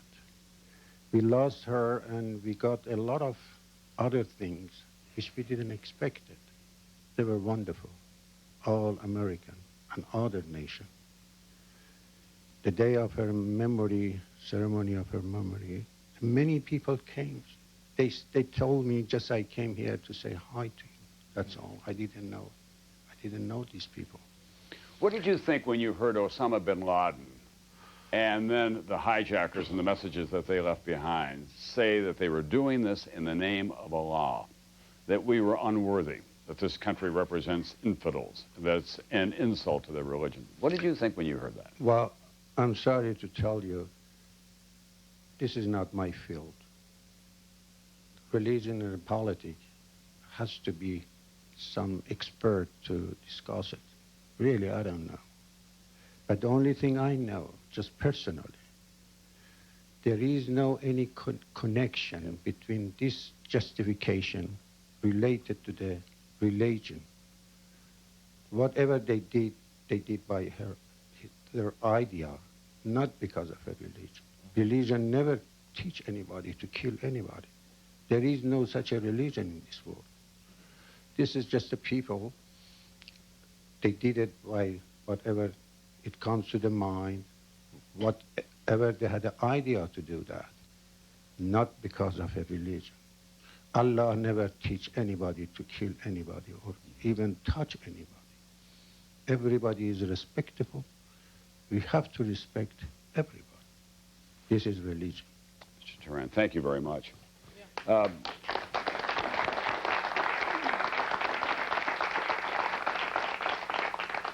There's been a renewed emphasis, obviously, on intelligence and intelligence gathering as a result of what happened a year ago at this time. In Washington right now is Senator Bob Graham of the state of Florida. He's the chairman of the Senate Intelligence Committee. He has been critical of the agencies that he helps to oversee. Let me ask you about this new Code Orange, this higher state of alert that we're on. Is that a result of the system working better now in your judgment, Senator? What we have is intelligence from a variety of sources, generally outside the United States, indicative of what types of plans are underway. Like so many of these warnings, it is general, but lacks the specifics about what kind of attack, against whom it might be directed. There is some greater sense of the geography of the world, which is vulnerable. I believe the Attorney General acted properly in upgrading the level of threat here in the United States in light of that information. One thing I wish that we would do is to add to that threat warning a threat response. What should the average American do in light of this to protect themselves, their families, their communities? I think that would make the threat assessment and the threat information meaningful. We have been talking here about tolerance, intolerance, and discrimination against Arab Americans. Should racial profiling be a component in all of that? Not unless there is some information that warrants a specific set of activities. If there were evidence that we saw 3 people fleeing from a building that had just been bombed and they all had the same characteristics, then it might be appropriate to say we'll target our attention on trying to detain people who might be one of those 3. But it should only be used when there is some legitimate basis for identifying a particular group of people. Senator, we're all entangled in a possible new war now as we celebrate the great courage of the American people 1 year after 9/11, and especially the grief of the families that we have in the studio here. You have been critical of the president for putting a military campaign against Iraq on the agenda right now. You believe that diverts from the war on terrorism? Yes, my concern is that we have a lot to do in this war on terrorism. In Afghanistan, as we've seen in the last few weeks, there continues to be considerable amount of instability, violence. Then there's the war on terror outside of Afghanistan that has yet to be pursued. My concern is that we don't allow ourselves to be distracted by other targets, including Iraq, to the detriment of aggressively pursuing this war on terrorism wherever the terrorists are. In my judgment, the greatest contribution the United States government can make to the safety of its people here in the United States is an effective offensive campaign against the terrorists where they live.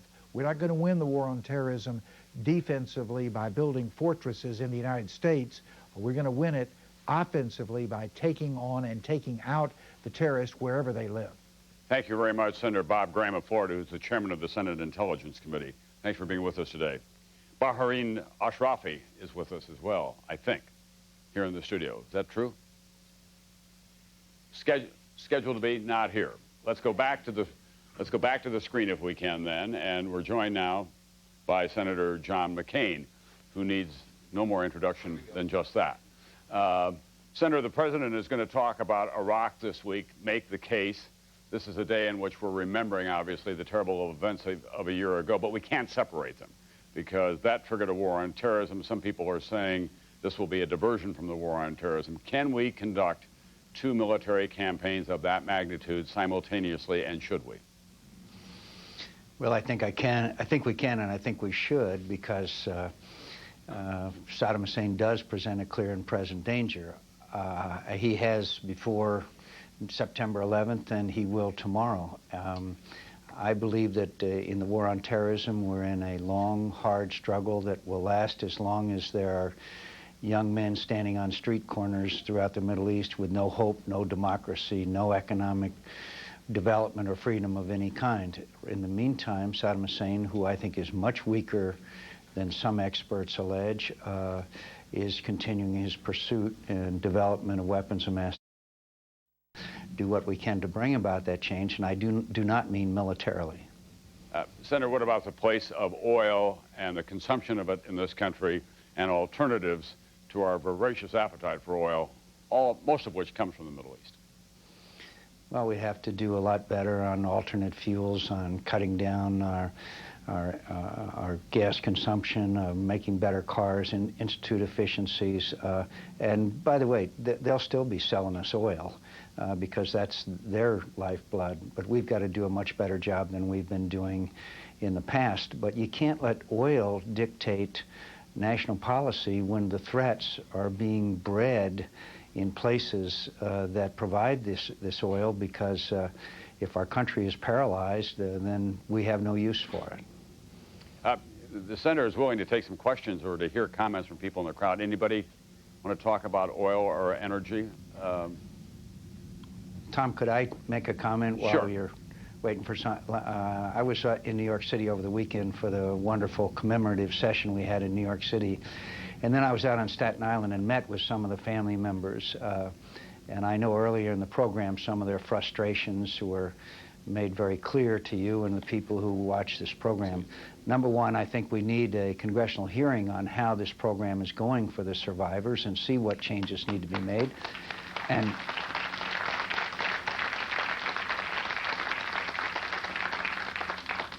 That's very welcome here, Senator. And number two, Tom, I'm very grateful that the families and survivors are strongly behind this independent counsel proposal. Senator Lieberman and I, independent commission. We need a full and thorough investigation as to the events that led up to 9/11. We now have the bizarre situation where the committee that is investigating the FBI is being investigated by the FBI. Help me out. So we need to find out all the things that contributed to the events leading up to 9/11, and that is more than intelligence failures. It's a whole lot of failures. Do you know that not one person has lost their job yet from the CIA or the FBI or any of these other agencies? It seems to me that there should be some responsibility, but more importantly, we've got to find out what happened if we're going to prevent such tragedies in the future. And I urge the family members to continue their advocacy of this independent commission.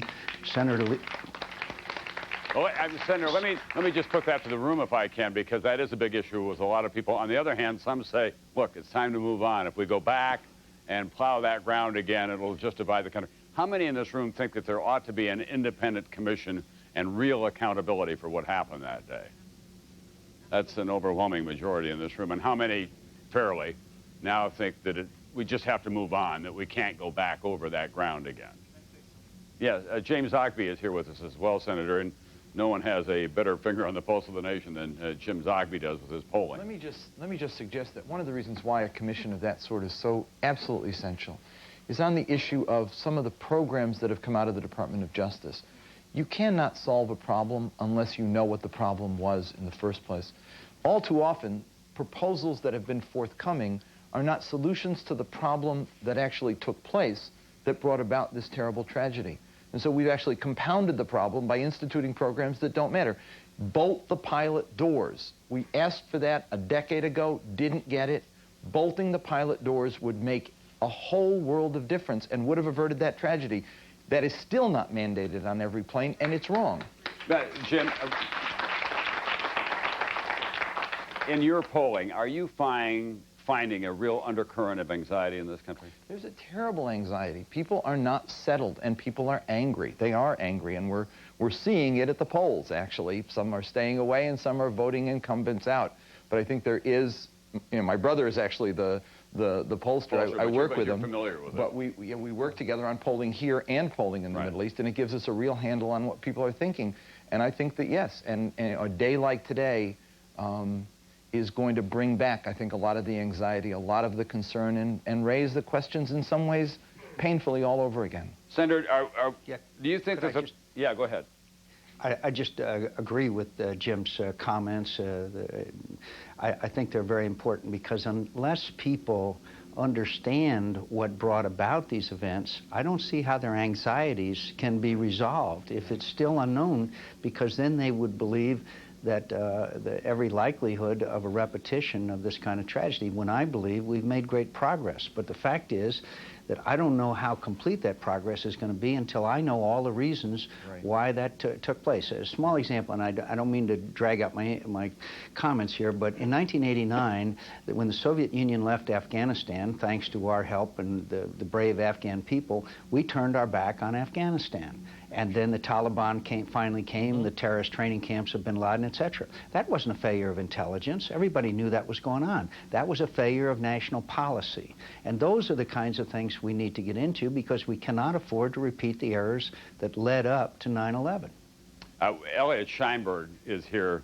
Elliot, tell us, you lost somebody in 9/11. I'll hang on to this. It's okay. Yes, I did. I lost my wife, excuse me, who had worked for Blue Cross Blue Shield, was on the 31st floor, at least last I had heard.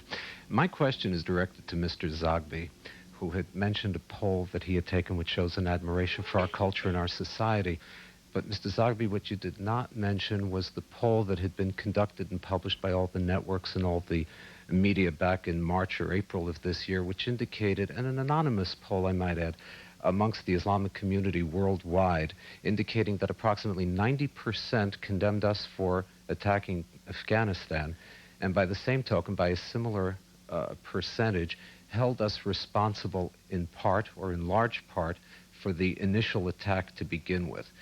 In your own presentation just moments ago, you also seemed to cast a soft light on the reason for the attacks. It's sort of, we have to understand the policy, what motivated the hijackers.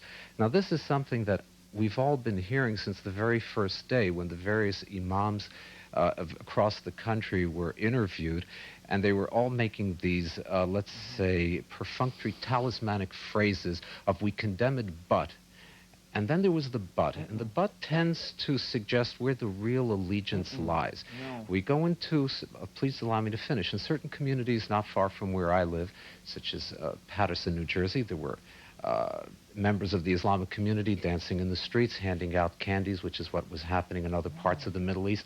I know people who were there who observed it. How does that reflect loyalty or allegiance to this country by the Islamic community if even this other gentleman who's spoken earlier and said that Allah never does this, but when Mr. Brokaw asked him about what are your feelings, you never hear a hard condemnation. There's always a but, there's always a soft peddling. Let me tell you straight out. Listen to what my words were before and listen to them again. There is no justification for what happened on September 11th. It was a barbaric act of murder, bottom line, plain and simple. There's no justification for it in religion. There's no political justification for it. It was a barbaric act by murderous bastards who should not have done what they did to the American people, period. Okay? And I just want to make it clear that when I'm giving you our polling, I'm telling you what the mood is in that broader region. Their mood does not justify what happened to our people in America. Period. There's no justification for it. So don't think for 1 second that I'm sitting here telling you, but. There's no but. I want to tell you one thing, though. I heard the stories about Paterson, New Jersey, and actually what's interesting is, you know, there's kind of an urban legend that's developed, and it's really quite tragic because it caught hold. We first heard about it early on. I heard it was Paterson, and then I heard it was Milwaukee, and then I heard it was Chicago. And actually what happened was there were stories, some radio guy started it. We actually went to the communities in question, and we went to the local police departments, and we tried to get these stories out. There were no dancing in the street, no passing out of candy. It did not happen. And I assure you, if it did happen, damn them who danced and damn them who passed out candy. It was wrong. Shouldn't have happened, but it didn't happen. And thank God it didn't happen, because it would have been a black spot on America and on our community if they did it. Well, let me ask you another question if I can, and this is also addressed to you, Senator McCain. I was in Baghdad earlier this year, and I went out to a university there where students were studying English. They were all Muslims, they were Iraqis, and they did tell me how much they loved American culture. They talked about Mariah Carey and John Denver, and they went on about listening to the voice of America. And then in the next breath, they would say, but I can't wait to join jihad against the United States. I can't wait to go to fight against the United States.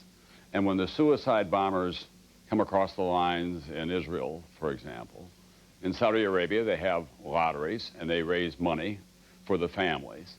And they didn't have those same kinds of organizations or gatherings in Saudi Arabia for the victims of the hijackers, most of whom were Saudis.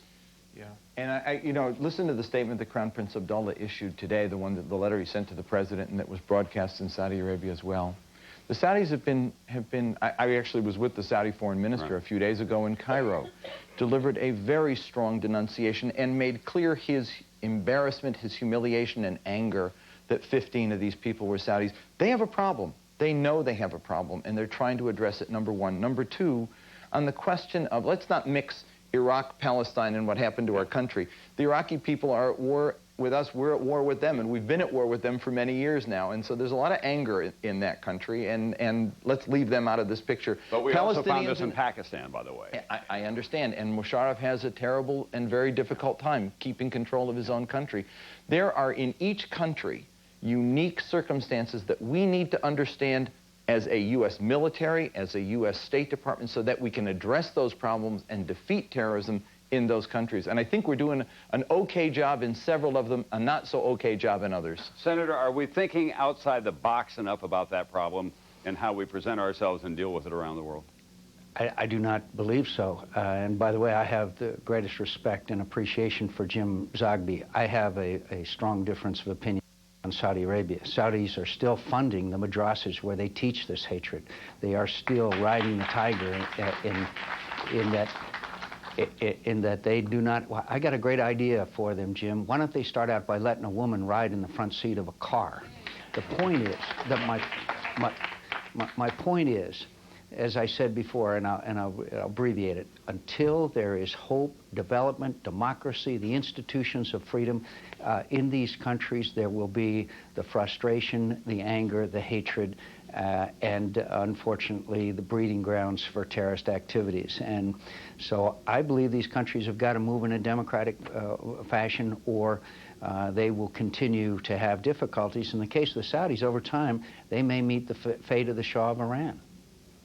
Thank you very much, Senator McCain, who's with us here today, and Jim Zogby. Thank you. This is obviously an issue that we could spend the entire broadcast on, but we want to go to Shanksville, Pennsylvania in just a moment. We'll be back with more on America Remembers right after this.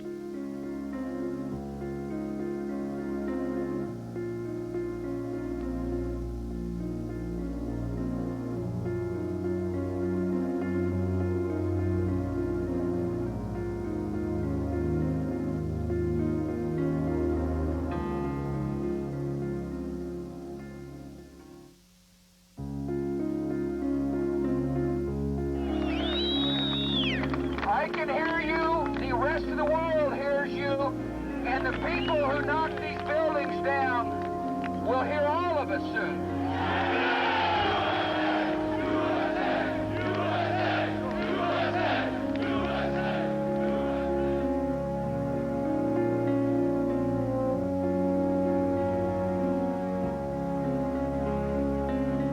NBC Tonight, Concert for America, presented by Boeing. Join Enrique Iglesias, Placido Domingo, Alan Jackson, Reba McEntire, Gloria Stefan, and President and Laura Bush. Concert for America, presented by Boeing, hosted by Tom Brokaw. Tonight, 9/8 Central on NBC.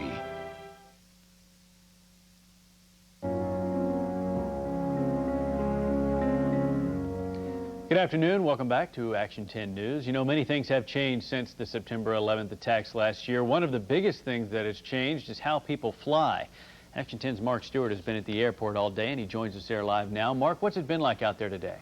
Brett, it's been very quiet. People are flying, but it's certainly a small group of people. We've talked to a number of passengers this afternoon, and they're telling us that they're flying because they feel, if anything, today is probably a much safer day compared to days in the past. We've also talked to a number of passengers who are telling us there is nothing more American than spending a couple $100s on a plane ticket, helping the airlines and helping the economy. But thus far, Brett, only one flight has been canceled. As you mentioned that a lot of people think that it's safer today, perhaps, than any other day. What has security been like out there today? Well, security today looks like it has any other day. You certainly can't stop in front of the terminal for long periods of time. Just yesterday, as you well know, the federal government took over the screening checkpoint, the passenger checkpoint here at the airport, but nothing very visible to the general public. But from talking to people here, talking to the people at the airport, I'm sure behind the scenes, things today have been beefed up significantly. I would imagine so, and only one flight canceled, so I guess we can look at that as some good news. Mark, thanks very much, and we'll check back in with you in about an hour or so. And on that note, we want to remind you that we will show you later on, starting at 4 o'clock, how East Tennessee has been remembering September 11th all day long. They've been doing it in a variety of different ways. Our special local coverage begins in 1 hour at 4 o'clock and will run until 6:30, commercial-free.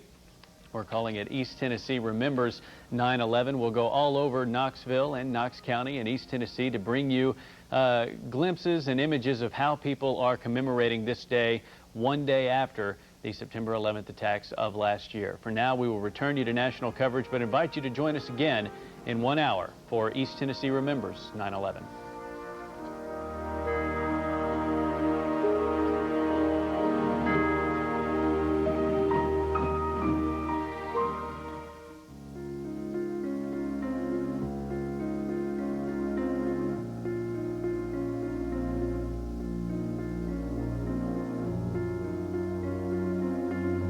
Here again is Tom Brokaw. Every family has a heartbreaking story. None will break your heart more than the story of Marie Halloran, whose husband Vincent was a firefighter, lost that day. And this is the Halloran considerable family here with Marie.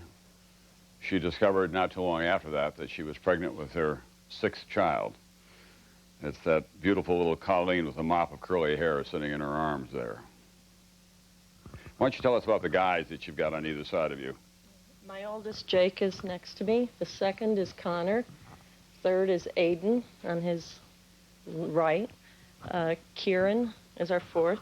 Declan is the fifth.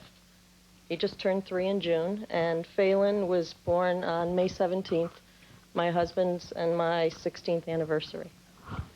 What did you think when you realized that you were pregnant with Phelan? I was excited. I knew my husband would be excited to have another child.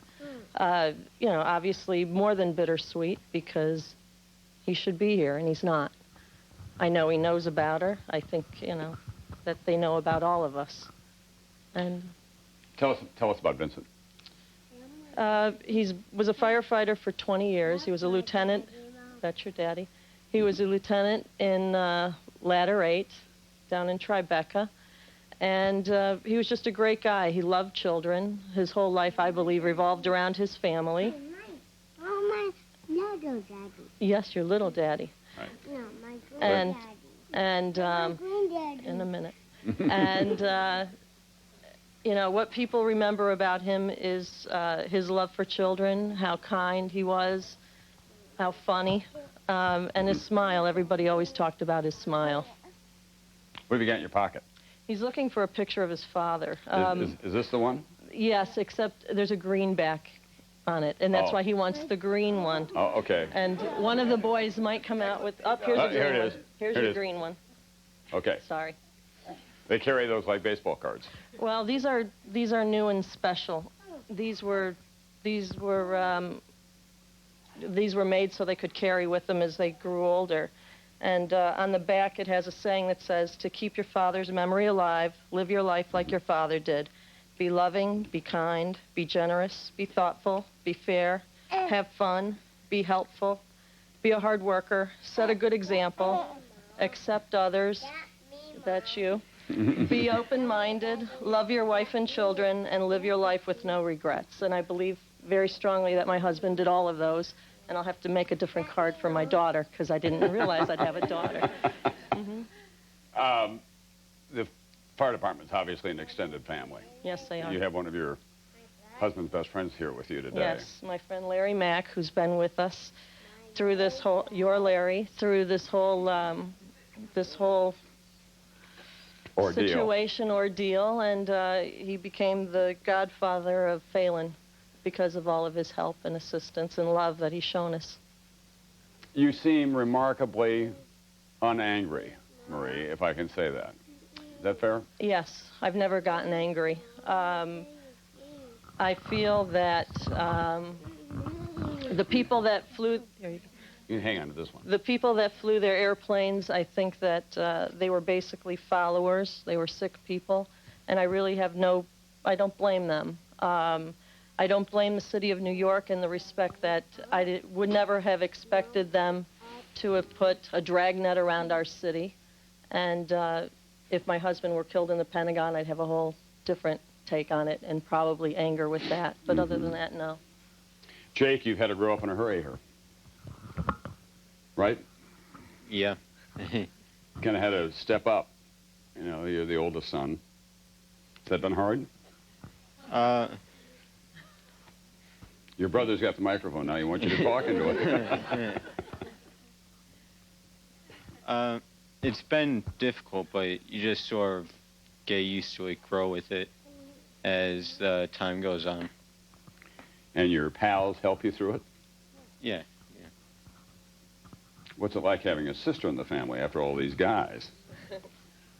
So far, it's no different than when we had Declan, just we call her girl instead of boy.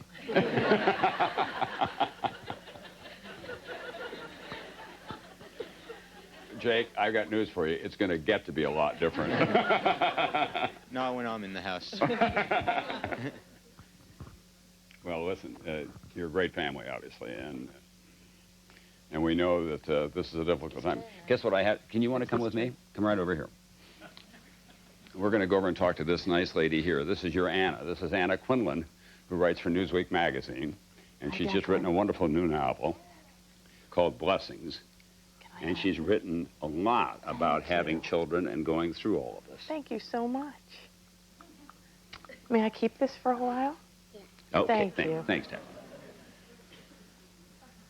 It's hard to measure, Anna, as a parent, the whole impact on kids and what we've gone through. Can we get through this? I thought the one who was going to keep his composure here was going to be Mr. Brokaw. This is what we have to say to our kids. You talked about how heartbreaking this is, and God knows I sat there all morning with my heart breaking watching some of you downtown. But this is what we're left with. One woman with 6 beautiful children who is going to raise them to be 6 wonderful adults. And that's how we go on. When I was growing up, we used to read the lives of the saints to know how we ought to live. Well, I am going to live by the life of Saint Marie Halloran, who is going to do the best for her boys and that one little girl, just like all these other people in this room. That's what we have to teach our kids. If we don't teach them hope, if we don't teach them the hope that came out of this situation, then we won't be able to go on and they won't be able to go on. But that's what so many people in this room have taught them by example. And what about your own children? How do you talk to them about it? Well, we talk about the nature of good and evil. We talk about how there are people in the world who, for one reason or another, decide affirmatively to do bad and evil things. But that when you put life on a scale, and you have those people on one side, and you have the people who do the good things every day on the other side, the scale goes like that. Yeah. And that's what I try to tell the kids. Like Larry Mack, who is a friend of the Halloran family exactly. over here, a former fireman.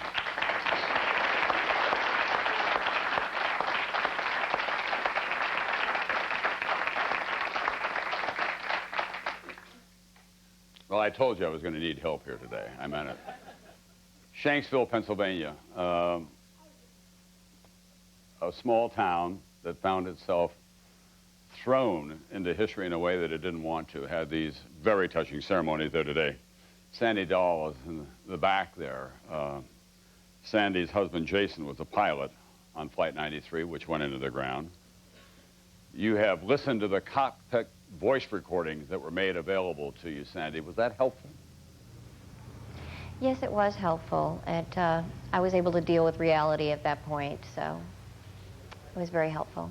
You knew what your husband was going through because you'd been a flight attendant. You were able to get some information about what was going on that day. Right, I could understand a little bit more about what was going on in the cockpit because I understand how it works. Did the two of you talk about hijackings? I mean, the old rule had been calm down, slow down, get down, you know, cooperate. Did he talk to you about that on flights that you were on? Did you think about it? No, we really didn't. This took us by surprise, which I think is their only, I think that was their only advantage, was surprise. And what about going to Shanksville today and that remarkable rural Pennsylvania community and how it's organized? Not only that site, but its common spirit, I suppose, to reach out to all of you. I love Shanksville, and I love the citizens, and the people here have been wonderful. I love to be with all the families. It makes me feel good. I feel like I have one big new family now. And Alice Hoagland, we met you a year ago because Mark was on that flight, and we were confident that he was part of the group that rushed the hijackers. Have you been able to come to grips with his loss in the year since then? Well, in some ways, the past year has gone by in a blur, and the message that my son is dead hits me like fresh bad news every morning. I'm pretty sure that's true for everybody that's seated here today. Patrick Welsh, which one are you? Right there. And your wife was a flight attendant there. And she was... Yes, Debbie was the purser on Flight 93. She was the lead flight attendant. And I hate to raise this, but we know that she was in the front line of the attack, that she was attacked first, and the cockpit voice recordings have picked up her pleading for her life. Did you feel compelled to listen to those? Has it been difficult? That's the wrong question. How can you possibly go back over it again? Well, I did listen to the tapes. Quite frankly, with the noise and everything, I couldn't definitively say that that was Debbie that I heard. I know that she was near the cockpit door, so most likely she was the first one constrained and probably threatened. But I know she was a very tough lady, and she had a lot of honor and a lot of courage. And I know that even under great extreme circumstances that she would have resisted. There would have been resistance, even if those are screams of resistance. That's still valor, you know, even if it's not more brazen forms. But I know that she did a wonderful thing for her country. I'm so proud of that, her sacrifice. Phil Bradshaw, are you there? Yes, sir.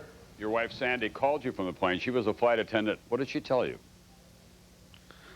She said that her flight had been hijacked by 3 guys with knives, and that she was in the back of the airplane boiling water, and did I have any other ideas to help her out? What did you say to her? Unfortunately, I couldn't think of anything. My mind went blank when the minute she said she was hijacked. Because you knew at that point the World Trade Center had been attacked, and also the Pentagon, right? Yeah, I knew of the other 3 flights, and actually she knew also, because she asked me. That was one of the first things she said too, was, did you see what's going on? And what did you say to her? I said, yes, I did, and then she went into the other remarks I said. Did you think twice about telling her what had happened? Did you think it was important that she know? Yeah, I knew it was important for her to know, and I was just, when we ended the conversation, I was just telling her to be brave and be strong and do what you got to do. And Lisa Gronlund, are you there? There you are. It's Elsa, yes. Elsa, I'm sorry. Your sister Linda called, and it was emblematic of a lot of the conversations that occurred on that flight. She was calm and thinking about you and thinking about your future. It's astonishing. Absolutely. It is astonishing. Well, it is and it isn't. If you knew Linda, it was not as astonishing as it may first sound. She was always that way. Elsa, what did she tell you? She left me a message. She said, hi, Elsa, I only have a minute. It's Lynn. I'm on United Flight 93, and it's been hijacked. And she said, there are terrorists that have a bomb, and she said, we know that they've already taken out flown a couple of planes into the World Trade Center, and we think that they have something like that in mind for this plane as well. And then she just went on to start to take care of her business. She told me where her will was and how to open her safe and who to get in contact with and say that she loves them, and just told me how much she was going to miss me. And no note of hysteria in her voice? I can't say that she was obviously sad and frightened, but no hysteria. She was very calm and in control of what she was saying. Could you hear any background noise during the course of that conversation that was recorded? Not really. There were some clicks that we first thought might have been from crossing through cell towers, but it turned out she was actually calling from an airphone. The background was really, really quiet. The 5 of you represent the families and the crew members on that flight. Is this a bond that will just go on forever, in your judgment? Yeah. Hope so. I think yeah. so. Yeah, most definitely. And what about common approaches to matters like compensation, the culpability of United Airlines, airline security, and so on? Or is it more on a personal basis? I think it's personal. Yeah. I think today we just want to memorialize our spouses. And what will happen? It's also important to... Go ahead. It's also important to speak out on issues of aviation security. We have 2 flight attendants here and 2 widowers of flight attendants. We hope that United Airlines will take the lead in the industry and do things to secure the cockpit so that they're not so flimsy and vulnerable to intrusion. and improve baggage inspection and improve passenger screening. Alice, what kind of a memorial, permanent memorial, would you like to see in Shanksville? Well, I have a lot of confidence in the decision makers who are working on that very issue. I'm sure that the permanent memorial that takes shape in Shanksville will be fitting and dignified and in keeping with the fact that most of the human remains are still on the site. Thank you all very much in Shanksville for being with us today. We know that this has been a difficult day, but in some ways I'm sure that it's been comforting that you can be together and that you can also pay tribute to the people there in rural Pennsylvania. Anna, this whole question of memorials, it's a huge debate here in New York. How large it should be it be just the footprint of the World Trade Center? Should it be the whole site itself? Rudy Giuliani has come out for that. We ought not to overlook the fact that these really are holy grounds in a way.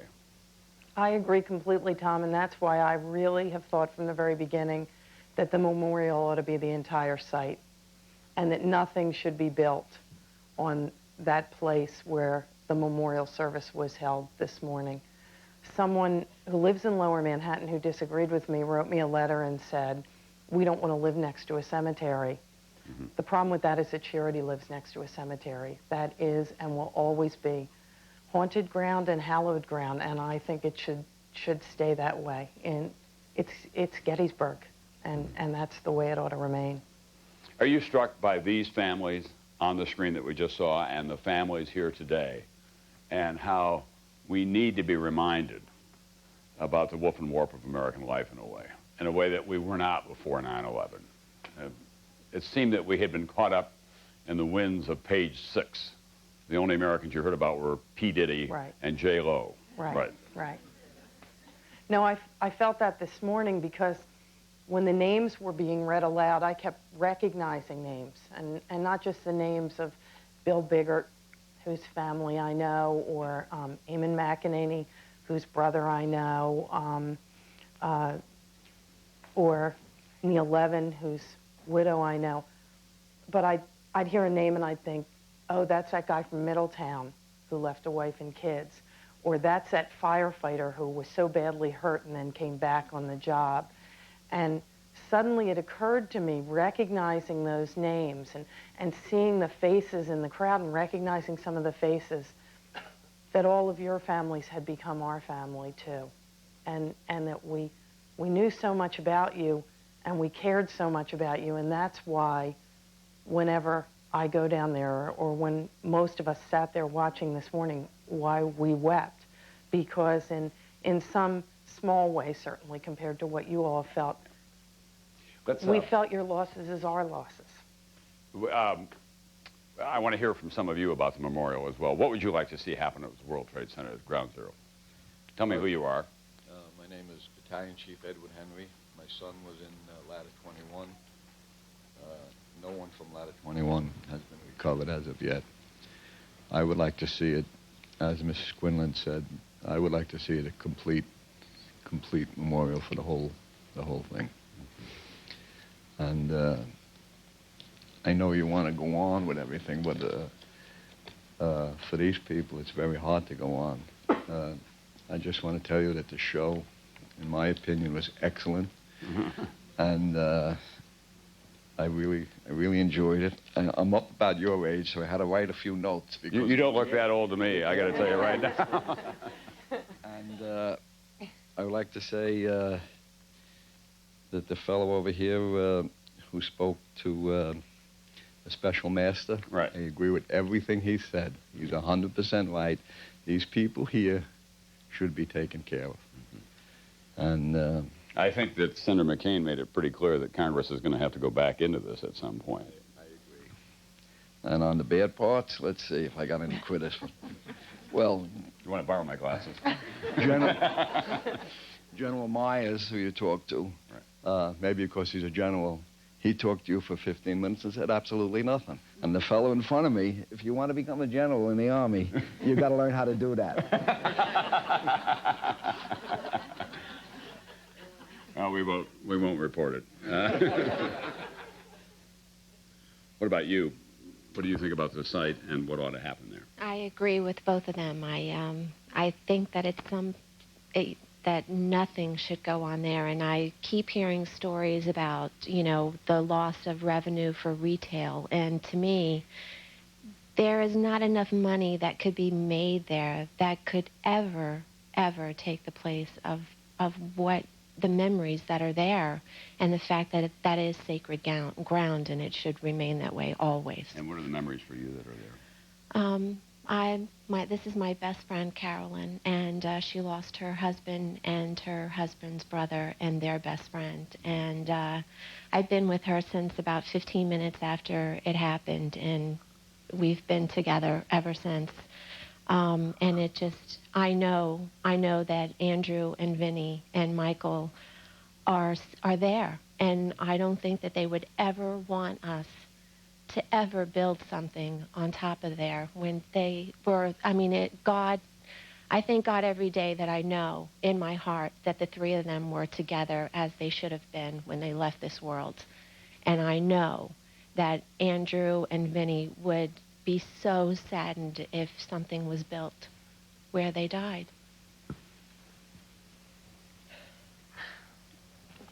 Can you do it? I'll try. Okay. As far as the site is concerned, I agree. It's where all of our loved ones are.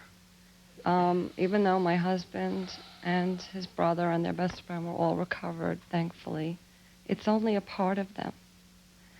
It's not like, you know, somebody dies and you see them and you get to say goodbye. You know, I spoke to my husband 15 minutes before this happened, and he said, "I love you, I'll see you later." It was just our ritual. And now I don't have him anymore. We don't have our loved ones anymore, and they're all there in some way, shape, or form. And I wouldn't know anybody that would want to even go into a building built there. I would think that's sacrilegious. And they're together, and I'm thankful they're together in some odd way. Tell us about these guys. Start with your husband. This is my husband, Andrew, in the middle. Right. He's the life of the party, and just always put a smile on everybody's faces. He was just the happy, fun guy all the time. And this is Vincent, his brother, his older brother, who always took care of Andrew, and he brought him into the business. They're bond brokers at Cantor Fitzgerald, and they were always so proud of each other's accomplishments, and they worked real hard. He brought their best friend Mike in, who was like a third brother, and they just were always together. We had a beach house in Jersey, and it was 3 bedrooms, and they were all for 4 of us. I was like the daughter, the sister, and the wife, obviously, to my husband. But they were just terrific guys, and I don't think that either one of them could have lived without the other. They were that close, and unfortunately they left me behind and a lot of loving family and friends. But we have to get on with things and make sure that we honor them the way they should be honored. And part of that is going there and not having commercial space or office space, but having one entire site as memorial. Any other thoughts on memorial that people would like to? Yes, Elliot. There is one other thought, and although I believe that this is a cemetery, and like any other cemetery, we would not march into an existing cemetery, topple headstones, and start erecting structures because it was economically prudent to do so. This is the final resting place for many people, and we should bear in mind that this is not the first time that this has happened. There are, within the past few years, there was another cemetery that was uncovered right along Broadway, right opposite the Federal Building, Federal Plaza, and of course that's not been used correctly so. However, the competing thought is that we have a problem with the terrorists. They realize that they can't kill us in one fell swoop. So what they're trying to do is target our major organs, our organisms, and have them die in a gangrenous fashion by turning them necrotic and then hoping that they can kill us off slowly. I'm concerned, although I believe, again, that nothing should be rebuilt from a moral perspective, But from an emotional perspective, to hand them that victory is of concern to me. I would believe that we should come back bigger, stronger, and meaner, so that if there were 200,000 people who were employed there originally, bring back 225,000. But whatever it is, it should never overshadow the sanctity of the site and of the moment, so that later historians don't look back and say, my God, what a travesty they performed at this time. Thank you, Elliot. Somebody else over here has an idea. Yes? You know, all these people have been referred to as heroes, and I agree, I'm sure they all are, but maybe not in the sense, at least to me, that people are thought of. I lost my niece, Vanessa Langer, in those buildings. She loved those buildings. Initially, I thought that nothing should be built there. I agreed with all of them, but the pain of seeing that empty space is so great, and I know that she loved them, and it would really pain her not to see them there. And the thing is, she's a hero to me because of who she lived, not because she died in those buildings, but how she lived her life, how she loved her family, how she loved her brothers and her cousins and all of us. And she didn't give her life that day. It was taken from her, and I want people to know the distinction. She didn't have a choice. She did what she could do to save her unborn child. And she was killed because, like Anne was saying, unlike being taught kindness, people were taught to hate. And that perpetuation of hatred is what caused the events of September 11th. And so I think the greatest memorial that we can give to any of these people and the greatest tribute we can pay is for each and every one of us to go home and teach our children to be kind human beings, especially because we're American and we have privilege and many people don't. Thank you so much. We'll be back with more on America Remembers, the Commissioner of Police in the City of New York, Ray Kelly, right after this.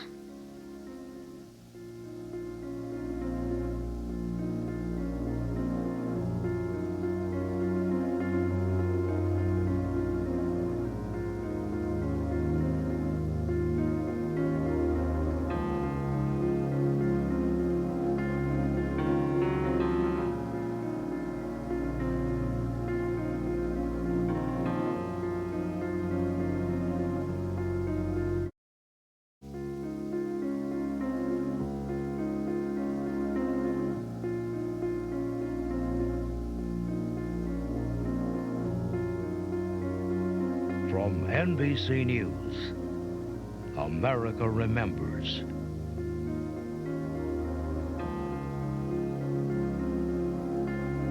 Here again is Tom Brokaw.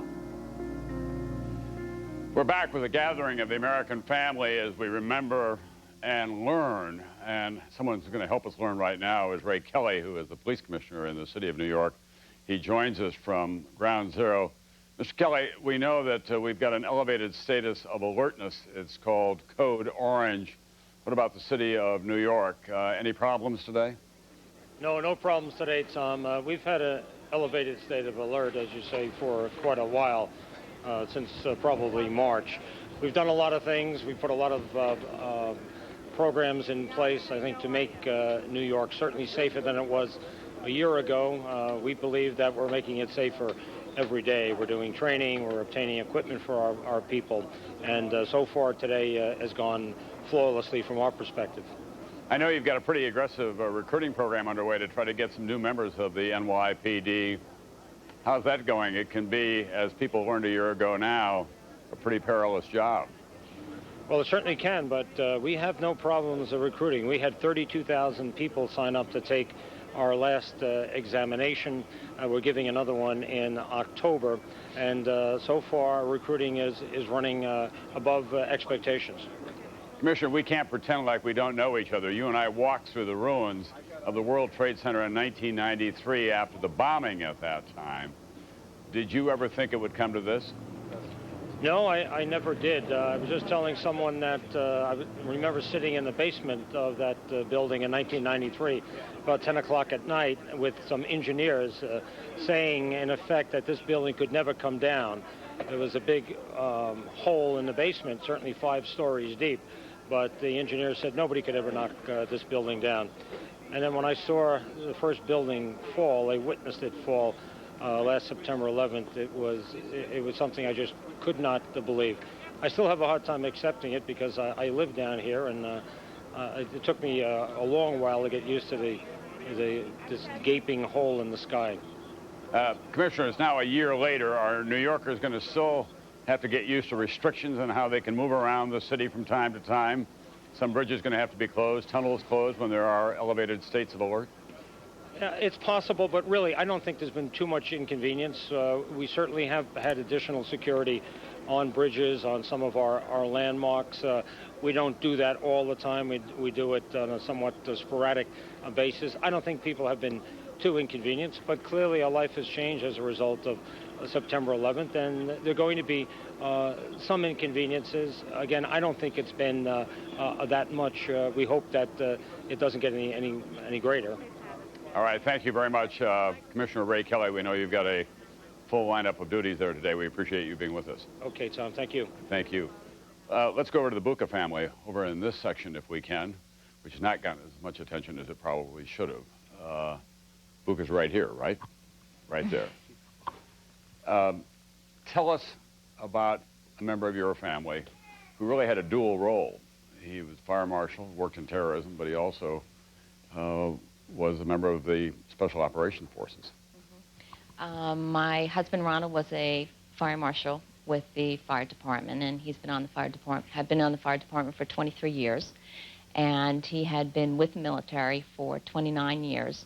He was active duty airborne, went into Special Forces, and after he had an accident with the fire department in '86 and broke his back and could no longer parachute, he moved into the intelligence aspect of the military. So he had just become a warrant officer, was with the 34th, 13th Military Intelligence Detachment during September 11th. He broke his back by falling 5 floors as a fireman.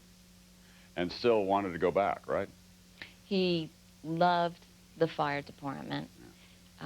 My grandfather retired out of the fire department. My father retired out of the fire department. When I wanted to irritate him, I would tell him I made him a fireman. So, but he loved the fire department, and he loved people. He was a very compassionate person. Did he worry about terrorism? Yes. You talk about Osama bin Laden at all? Yes. He did? Yes. Osama bin Laden was a name in our house around 93, 94. He was a marshal at the time of the 93 bombing, so he helped investigate that bombing. And because of the work that he did with the military, he was also aware of the world situation that was going on also. He said very early on that he felt that Osama bin Laden was a tremendous threat and that we underestimated him, and we were going to have big problems with him, and that they would come back for the World Trade Center again. Ron Jr., where were you the day that the planes first hit the World Trade Center?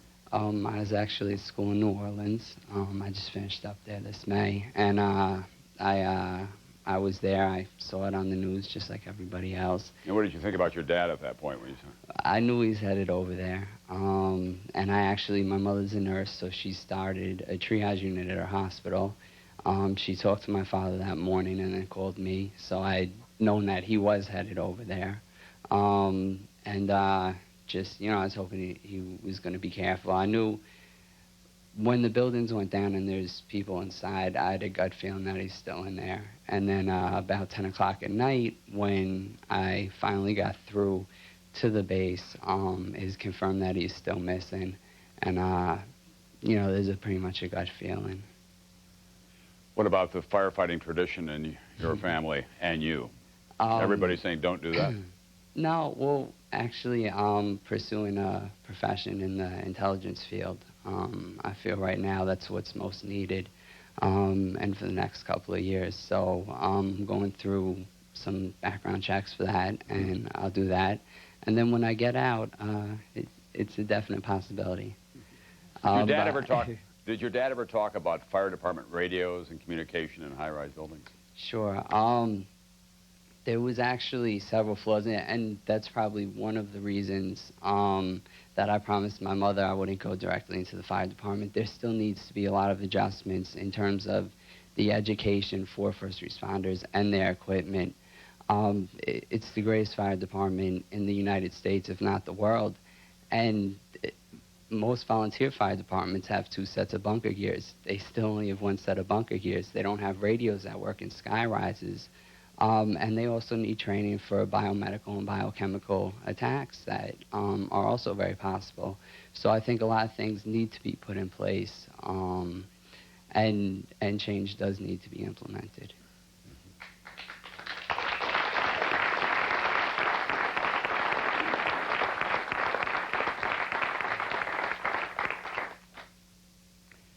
Joe and Chuck Downey, where are you?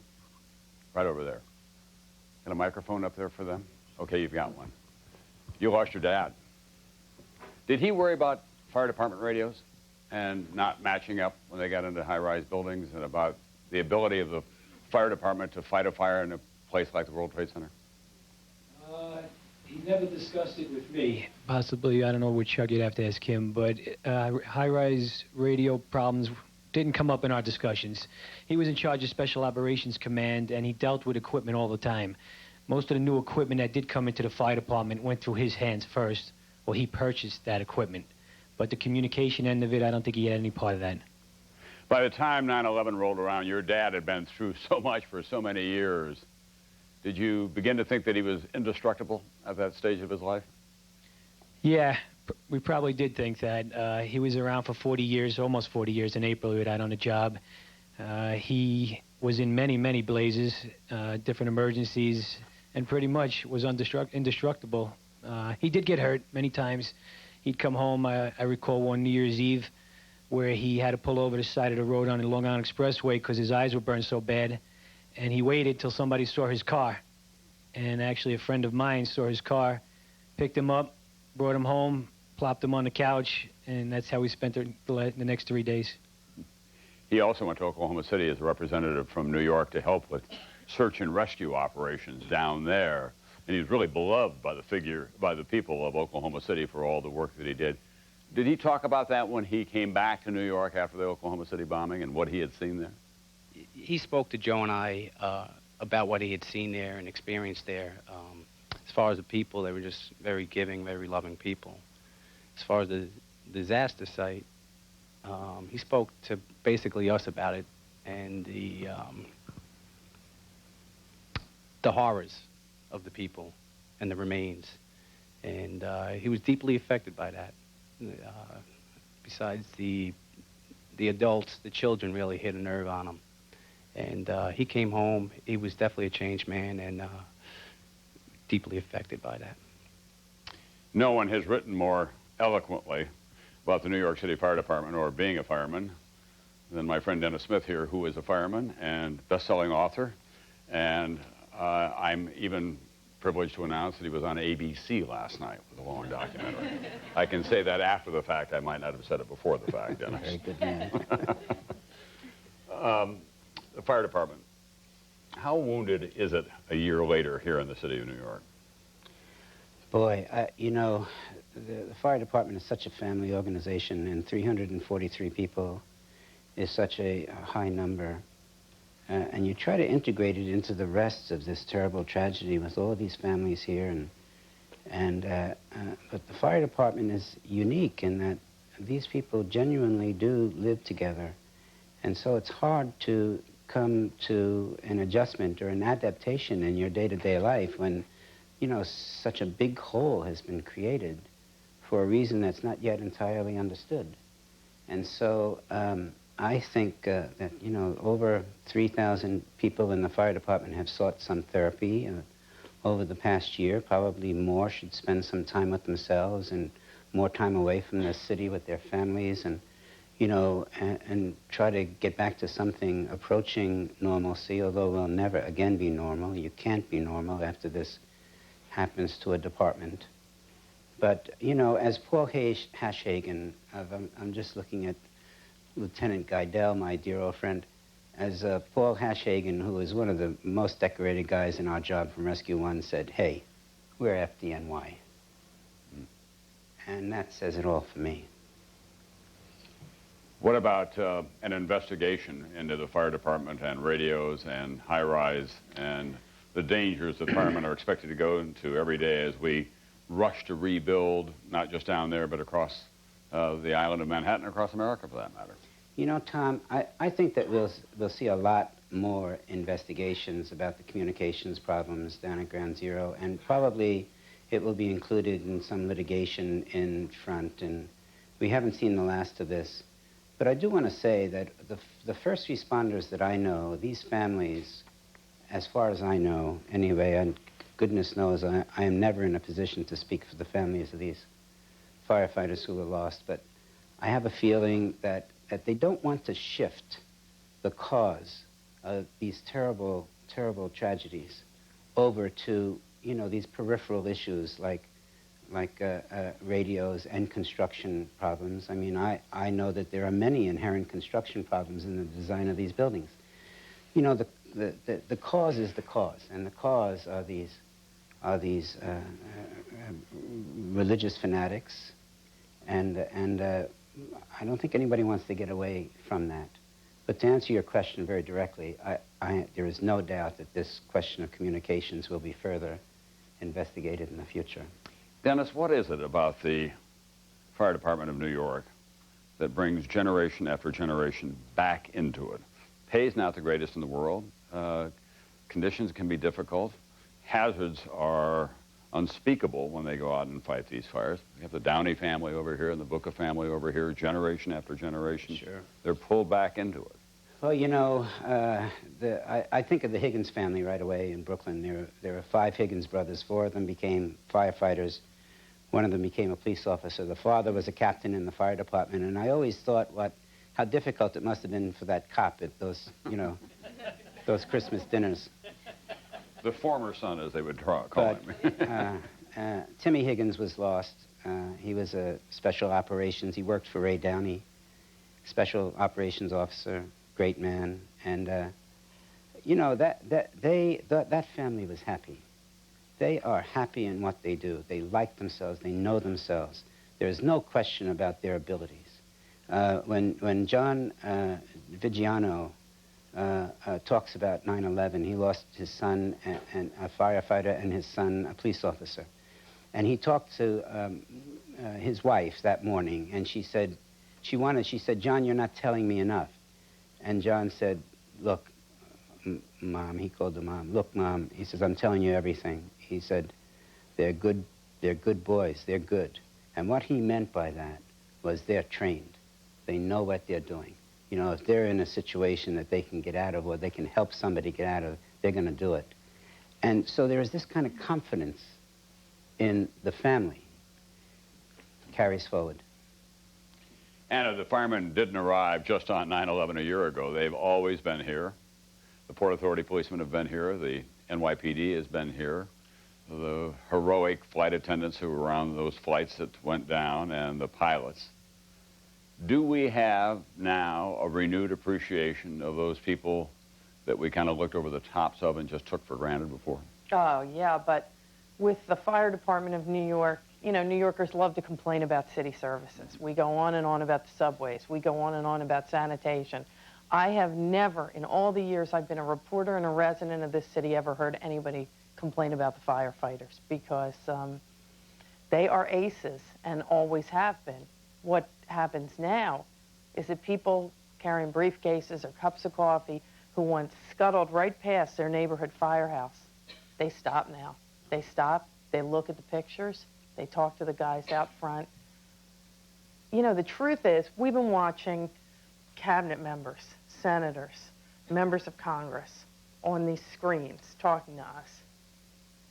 In some essential way in the last year, the people in this room became the leaders of this country, and not those men and women. They know about fire department radios. They know about compensation packages. They know about aviation safety. And if they decide to do it, they could be a powerful force for change and for good, not only in this city, but in this country.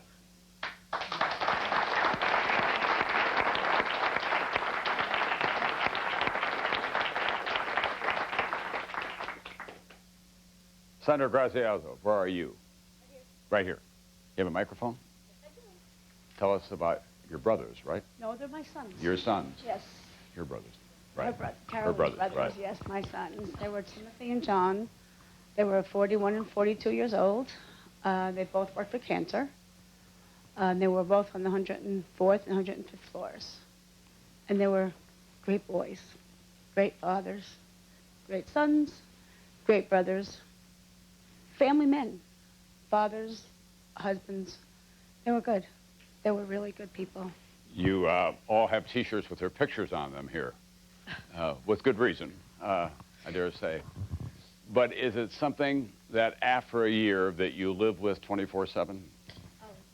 Absolutely, and I don't think people understand how much the families of September 11th have to live with it every second of the day.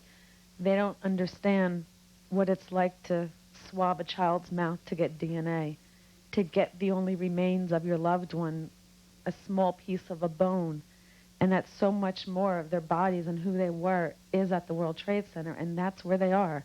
We don't have a gravestone. We don't have a graveyard. We don't have a body. This is what we have, and this is where we're forced to come to on a birthday or an anniversary or the day of their death. And what about the memorial site? What do you think should happen there? I think because probably 99% of our loved ones' remains remain there, that it is sacred ground. And no matter what culture you look into, I don't think there's any culture in the world that'll build on a burial ground. Thank you very much for being with us today. Thank you. Who's this?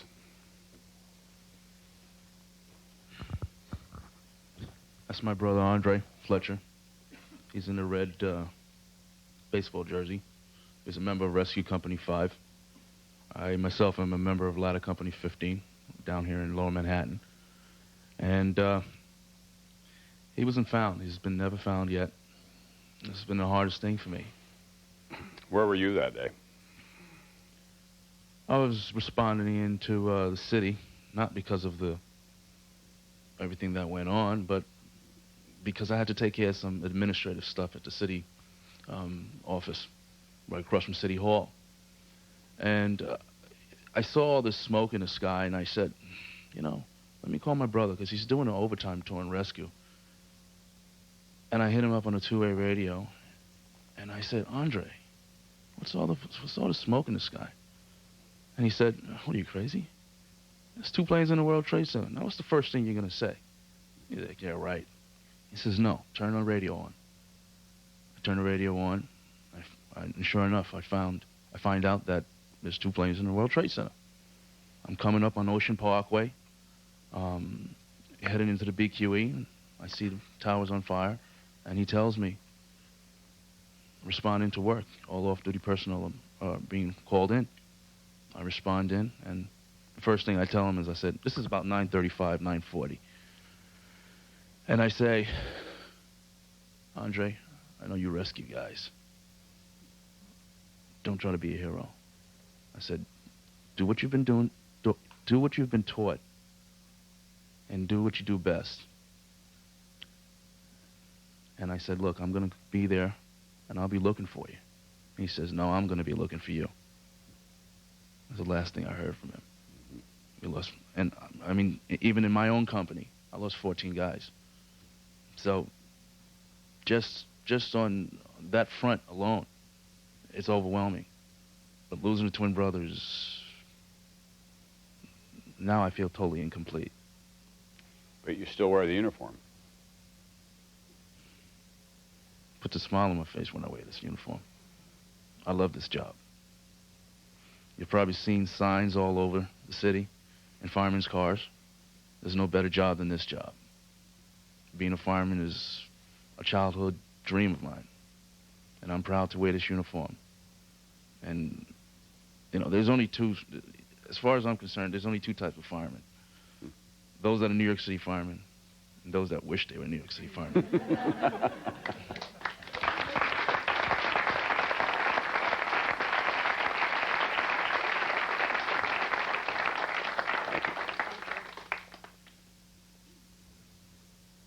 Someone else at this stage? Yes.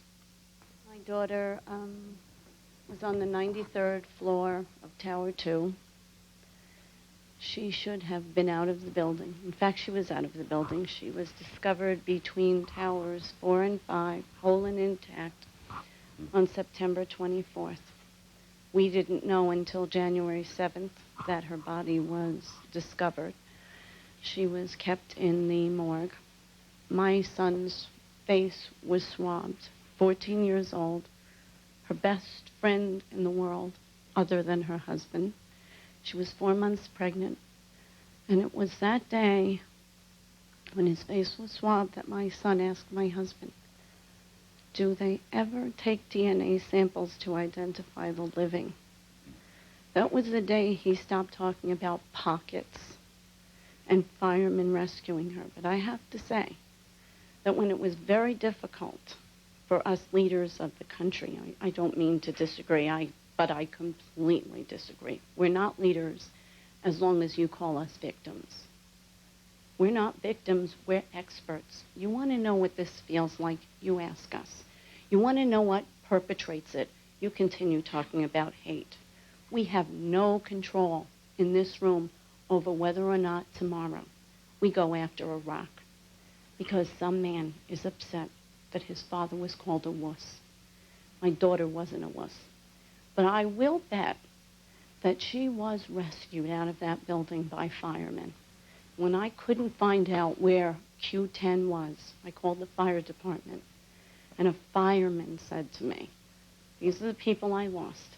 I'll take you down there and I'll show you where your daughter's remains were found. And that's all I have left, is the ability to fight. But it's a big, tough fight, because I'm a tax and spend Democrat, according to most of these people. And a liberal is becoming illegal in this country. So I don't feel very powerful right now. But do you feel that the political dialogue in this country has taken a change in the right direction? No. I feel like it's taken a change in the wrong direction. Let me give you an example of why. We want to hear the romantic stories. We heard a long discourse in here about money. And I didn't want to get involved in that discussion because I lost my daughter. She was married. I don't have very much information about the fund. I think it's reprehensible that when we talk about the cost or the value of a life, we name stock traders and window washers. I worked hard to teach my daughter not to view people in that way. So easy oppositions. Look around the room. How many people were lost that day? How many African American people do you see in this room? You know, the cops on the streets who helped us had skin like mine, darker skin, medium skin. I live in America. So the discourse always wants to favor the smoothing out. Yeah, we're all sad and we're all hurt. But we need to do better than think there's one word that America means. It's such a big term. So, like that said, I also want to say, like, if there are any firemen in here or firemen's families, thank you for pulling my baby out of those buildings.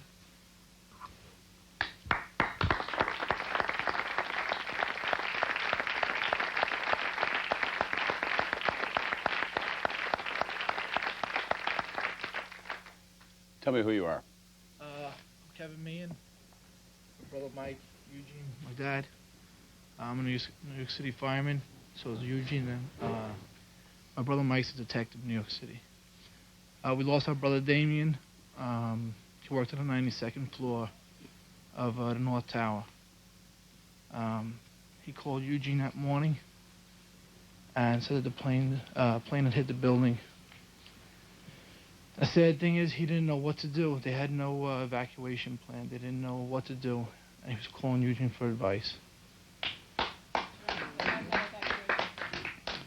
And Eugene had talked to him, and he said that there was heavy smoke coming into the office, and the last he heard from him was he was getting out. We hoped all day, and nobody heard from him. 3 weeks later, we recovered his body. He left behind a beautiful wife and two kids. He never even seen his daughter born. She was born afterwards. And it's been tough. How do you deal with it? Well, day to day, we got a great family. 9 kids, 7 boys, 2 girls. Damien was the youngest boy. If anybody could have survived it, he could have, because he took a lot of mental abuse in our house. And but it's day to day, and we got a beautiful family. We got a great mom and dad, and they've been pillars of strength for us. And that's the way you do it. I want to say on behalf of, yes, ma'am. I don't do Phil Donahue, so I won't run up there. If you could, fairly quickly. Okay. My name is Patricia Perry. My son was police officer John Perry. But I would say to everyone in this room that we need to take a lot of hope from what has happened in the past year, because many of these persons who lost their lives now have memorials, funds, streets named after them. All sorts of good things are coming from it. Now, I could talk about anything else you talked about, but I just want to remind people that from this tragedy, there are scholarships, there are athletic fields, there are memorials that will keep these men and women in our hearts forever. And the political thing is one thing, but our own memories of the good lives that we had to share with them. And my son was a wonderful, kind, generous man. But we will always keep them in our hearts and our thoughts. And I hope the whole country will be inspired by them. Thank you very much. That does...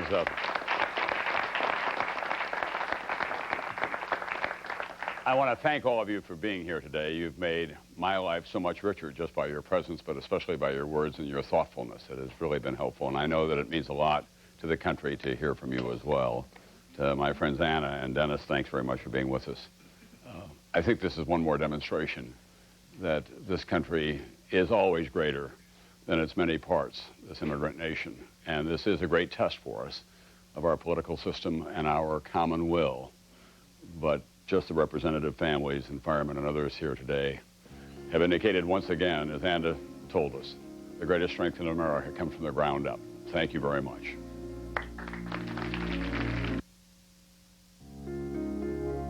In remembrance of September 11th, 2001, this is a special edition of Action 10 News. 1 year ago today, our country changed forever. As the nation pauses to commemorate the events of September 11th, 2001, so do the people of East Tennessee. Good afternoon, I'm Ted Hall. And I'm Robin Wilhoit.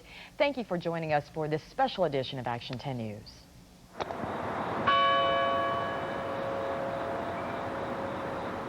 In the next 2.5 hours, we will show you how East Tennessee is marking this tragic anniversary.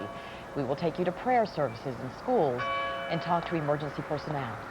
Several East Tennessee families were directly affected by the attacks, losing loved ones in the collapse of the World Trade Center towers.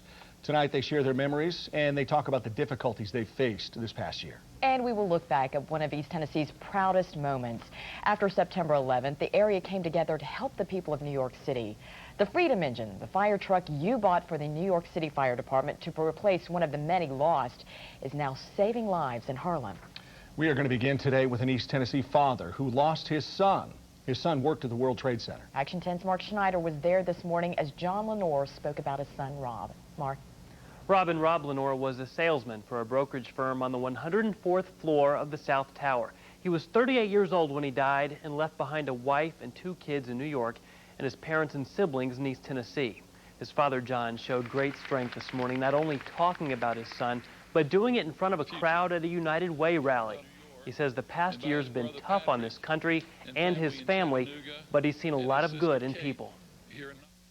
People have shown their love to us by cleaning our house, cutting our grass, and showering us with prayers, calls, notes, hugs, and food. People will even cry with you when you need to cry. Rob Lenore played football for Duke, and while his family roots for Tennessee, John says he was proud when his son's team came into Neyland Stadium in 1982, and Rob made a key play to help beat the Vols.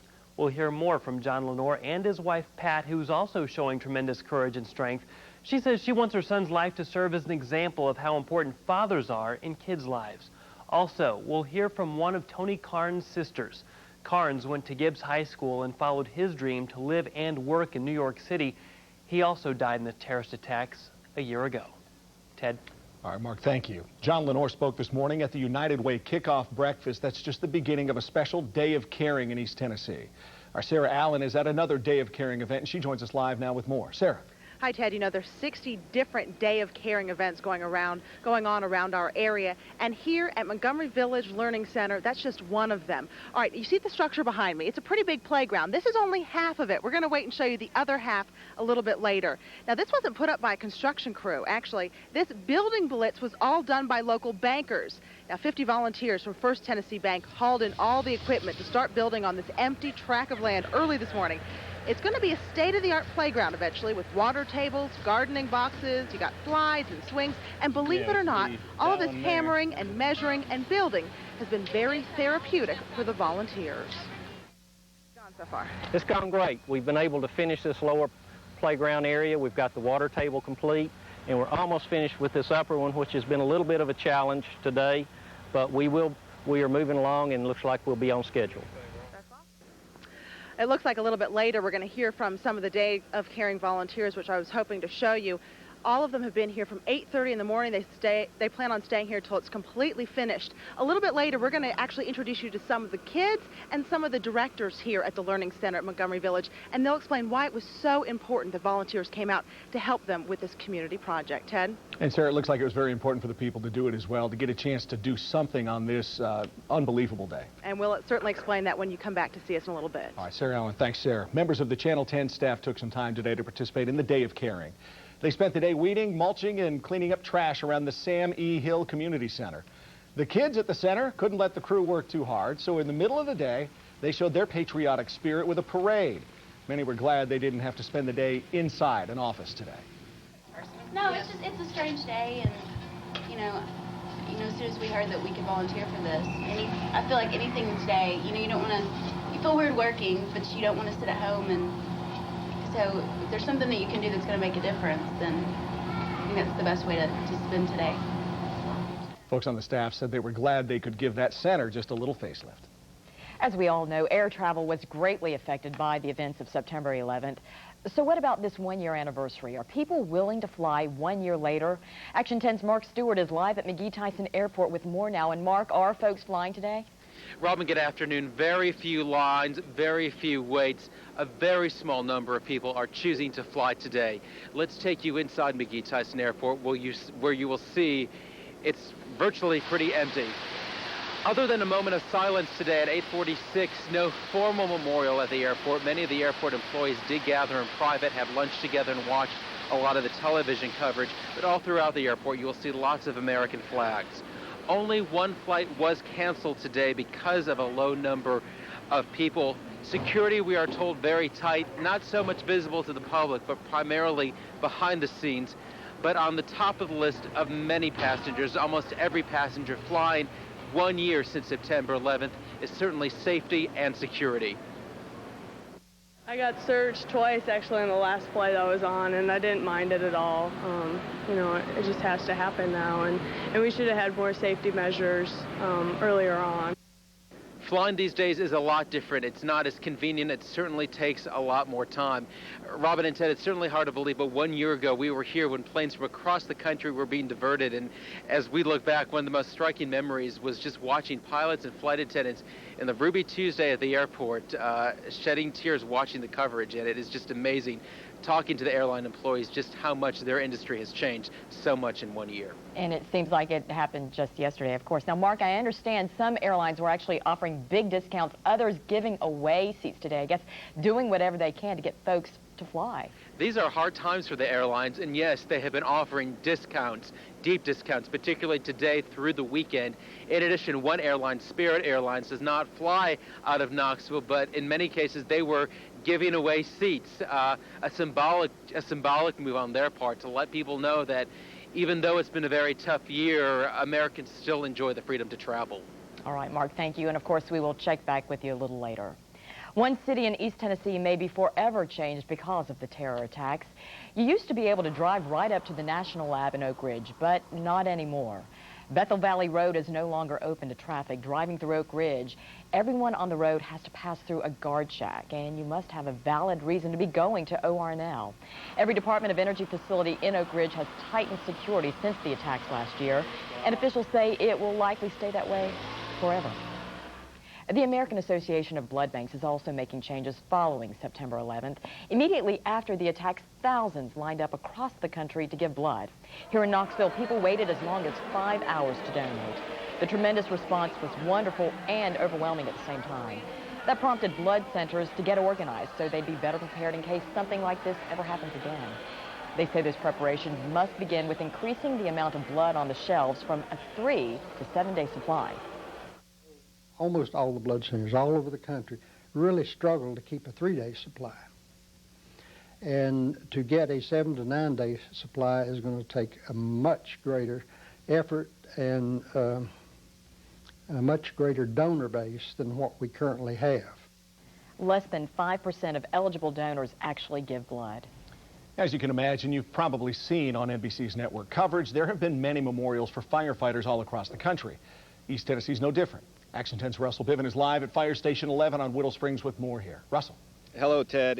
It is an anniversary, but it is also a working day. In fact, the guys here at Fire Station 11 literally just rolled in, coming back from a call they had just a little bit earlier. It has indeed been an emotional day here in Knoxville and all of East Tennessee and the nation. The Knoxville Fire Department and city officials kicked off a memorial service this morning at 10:05 a.m., which is a time worth noting. That is when the first tower fell 1 year ago.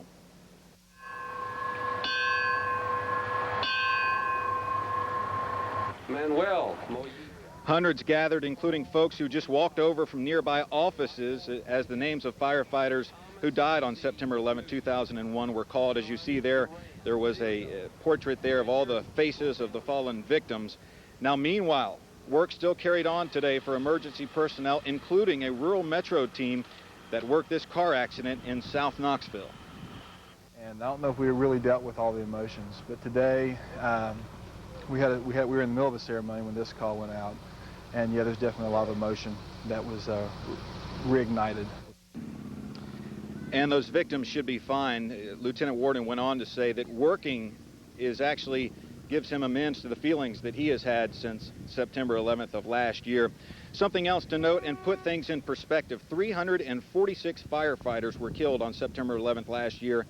That is about the same number of all of the firefighters in the Knoxville City Fire Department. We will have much more on the firefighters a little bit later, Ted. We will also share a story of 7 volunteers that went to Ground Zero and also the Pentagon coming up in just a little bit.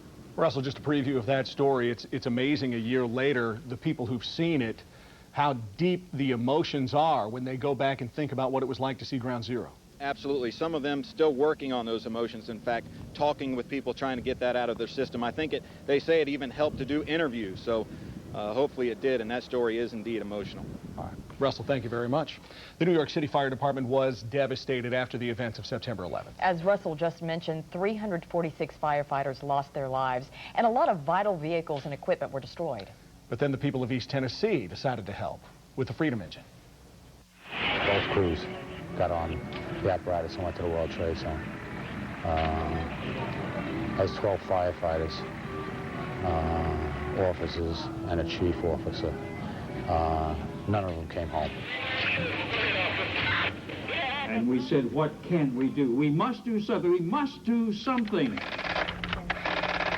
This is some money for a new fire truck. I'm sorry that your fire truck got smushed. Love, conceived and organized this wonderful effort to aid in the recovery of this horrific tragedy. It isn't much, but I'm a retired school teacher, and it's the best I can do. Thanking you for doing this. Hope you get what you need. My prayers are with you all. And so we did what we were very good at doing. We gave. And we gave and we gave.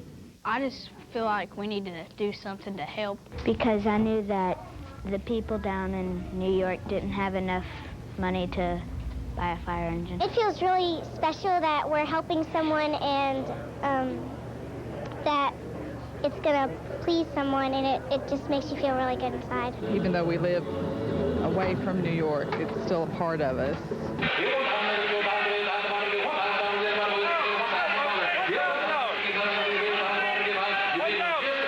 Total, $150 your wage.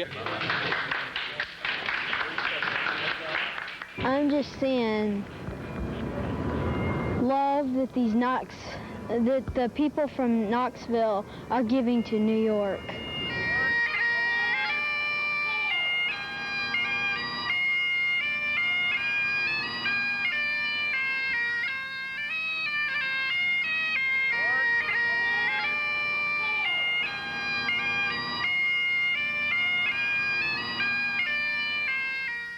We are gathered together today to dedicate this fire engine, to remember those who have given their lives for the cause.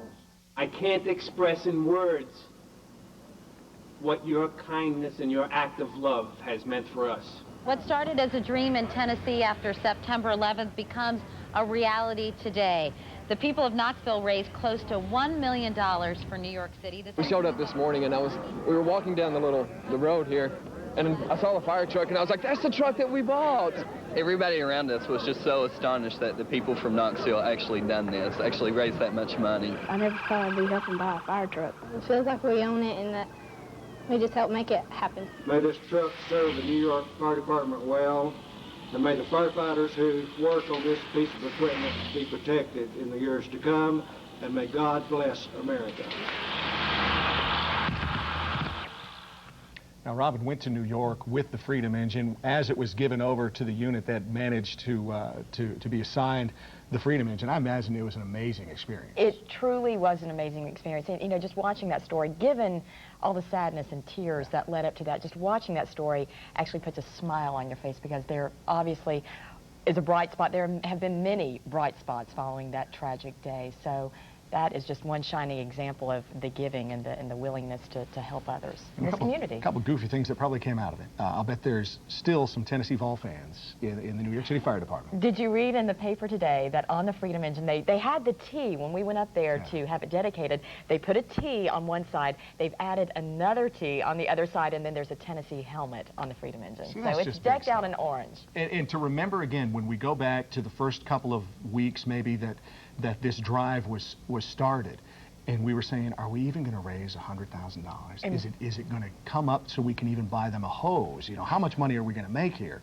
And then to get almost $1 million. And that's what they loved about it. Not only did they get a great hose on the on the Freedom Engine, they got so many other accessories to go along with it. And they said that was so vital. I mean, the truck is wonderful, but to have those extra tools makes their job that much easier. And it did go to a unit, ladder company 14, and they were involved in the run. They were on there. Very much they were working on it. They lost fellow firefighters that worked in that fire hall, so it means a lot to them. Just amazing what you people did with that. Well, their loved ones are fighting the war on terrorism. Families are here on the home front trying to keep life as normal as possible. Some wives and mothers of East Tennessee's 489th Civil Affairs Battalion will tell you it's not an easy mission. We were married December 8th, and he left January 21st. Major Greg Lester and his wife Christine are supposed to be in the honeymoon phase of marriage, but war is keeping them apart. Christine is hoping Greg will be home in time to celebrate their first anniversary. Well, so many members of East Tennessee's 489th Civil Affairs Battalion have missed so many firsts while in Afghanistan. Still, Melanie Brown and her daughter make sure Dad Eric is included. We write him letters, and she'll tell him everything that she's done. He's missed her birthday, he missed recital. You know, her very first ballet recital, he missed it. Her first day of kindergarten, you know, he missed it. And, you know, he's going to miss my little boy walking. With their husbands and sons off to war, these women have formed an army of their own. That has been kind of like the motto, we are together for the same goal, the same purpose. Their purpose, to protect their families on the home front. Well, I would say it's been very hectic. Sometimes kind of depressive, I guess. Watching other neighbors, wives, and friends having their spouses home, but at the same time, it has also made me a more strong individual. more mature, make better decisions, and I think I am more independent. I know now that if I am determined to do something, I can do it. Despite the can-do attitude, there's no denying the weight that Sandy Amburn's shoulders since her husband, Lieutenant Colonel Don Amburn, was deployed, especially when it comes to the kids. You may have like one of the kids going, I really miss Daddy, you know, and you have to just kind of like look on the positive side and say, well, you know, he's doing something good there because that's where he needs to be and that's what he wants to do to make sure that we're safe. He told me that everybody had their own reason for going to fight, and his was if he could keep the enemy away from my door and his grandmother's door, then that's what he'd do. But Francis Doherty's son, J.R., is doing so much more in Afghanistan than just fighting a war. By him working at the Boys and Girls Club, he's adapted more to the kids over there. And he's kind of got his own little club over there, and he asked us to send them pencils and pens and papers, especially when they started how the girls couldn't go to school over there. One word describes how these women feel about the people they love, who are defending a country they love. Proud. Every time, you know, I go somewhere and I hear somebody talking about what's going on, I was like, my husband's over there, you know, and he's helping to protect what you have. And I really am.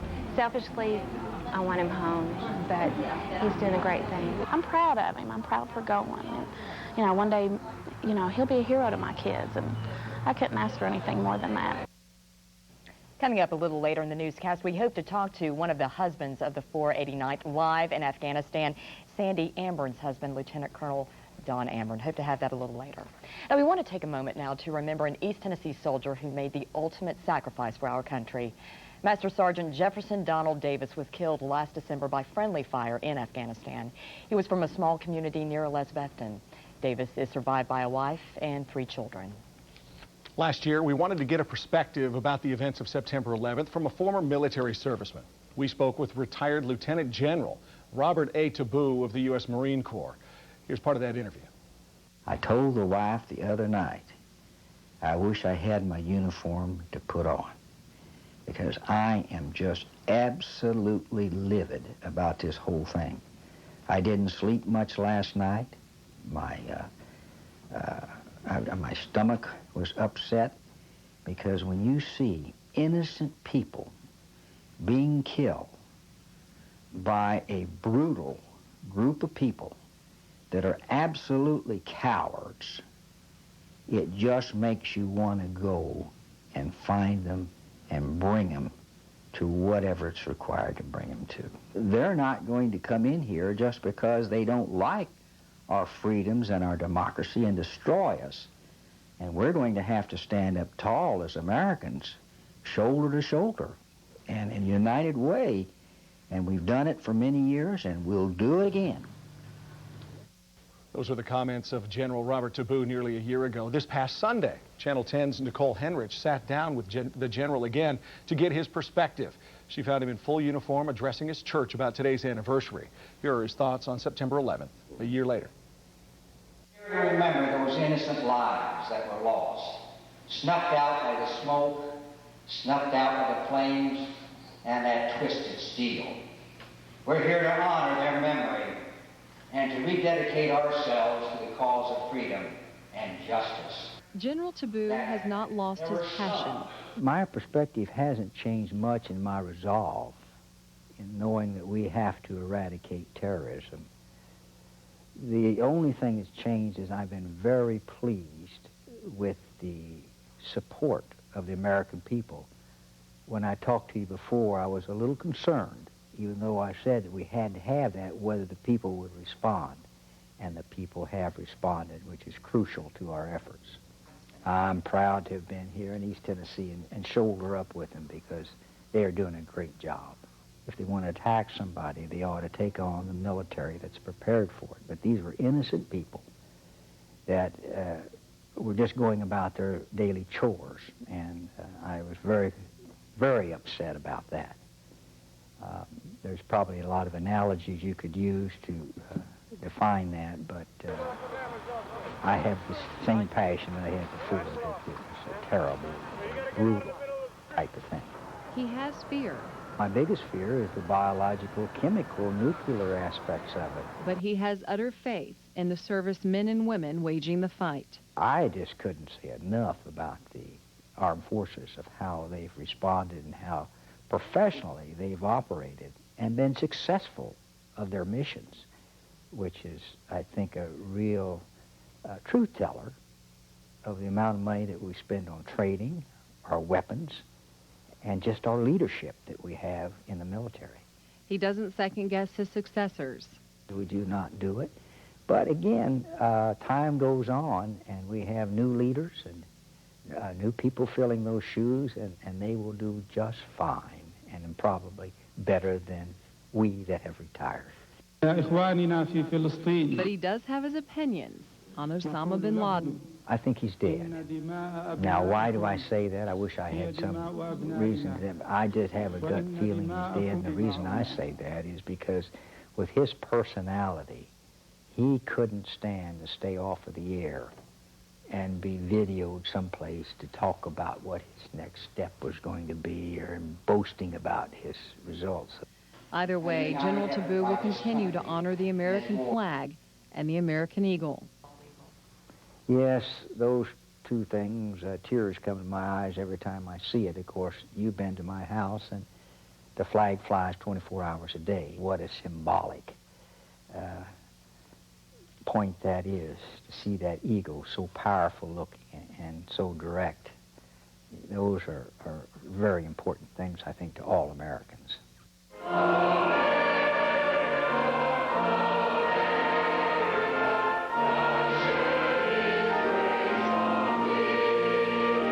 His fight for freedom is clear.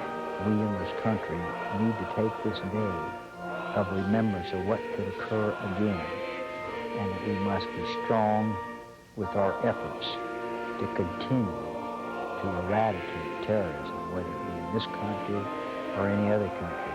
We cannot have it. We've got to take all the resources to curb. That's how it's going to work. General Taboo is spending this day with his family. He only wears that uniform in retirement on special occasions. He felt remembering the heroes and the victims of September 11th certainly qualified. In a story you heard just a few minutes ago, you heard wife and mother Sandy Ambren say her kids miss their daddy. Their daddy is Lieutenant Colonel Don Ambren, who is fighting the war on terrorism in Afghanistan. And we now can ask him how much he misses his kids. He joins us live on the phone. Lieutenant Colonel, thanks very much for joining us. How much do you miss your family? Oh boy, words can't adequately convey how much I miss them.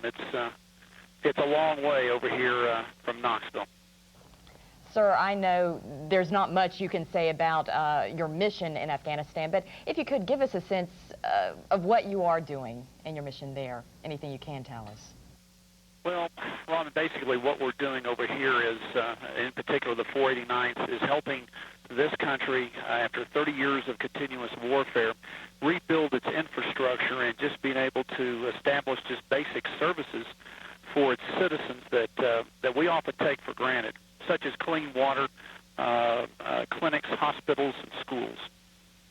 How do you find much of Afghanistan? Is it war-torn? Is it just poor? Is there an awful lot of work that you and the other Americans need to do? Yes, Ted, there's an awful lot of work. In fact, we've been involved with a lot of projects. I have one area that's involved in the southern part of the country that's already nominated over 118 well projects to try to bring fresh drinking water to its people. At the same time, while we're doing that, we are part of the special operations community, so we're supporting the special forces that are also looking for the stragglers of the Taliban and the Al-Qaeda. So we kind of like to think of it as a 1-2 punch. On one hand, we're trying to help these people get back on their feet. They were as much victims of the terrorists as we were. And on the other hand, we're also going to into the hills and into the surrounding areas to look for those terrorists that have tried to escape justice. I know you all have been there such a long time, I believe, since the beginning of the year. I know this is a question your wife would like answered and so many others of the 489th. Any idea when you all will be able to come home? The average person will tell you not soon enough.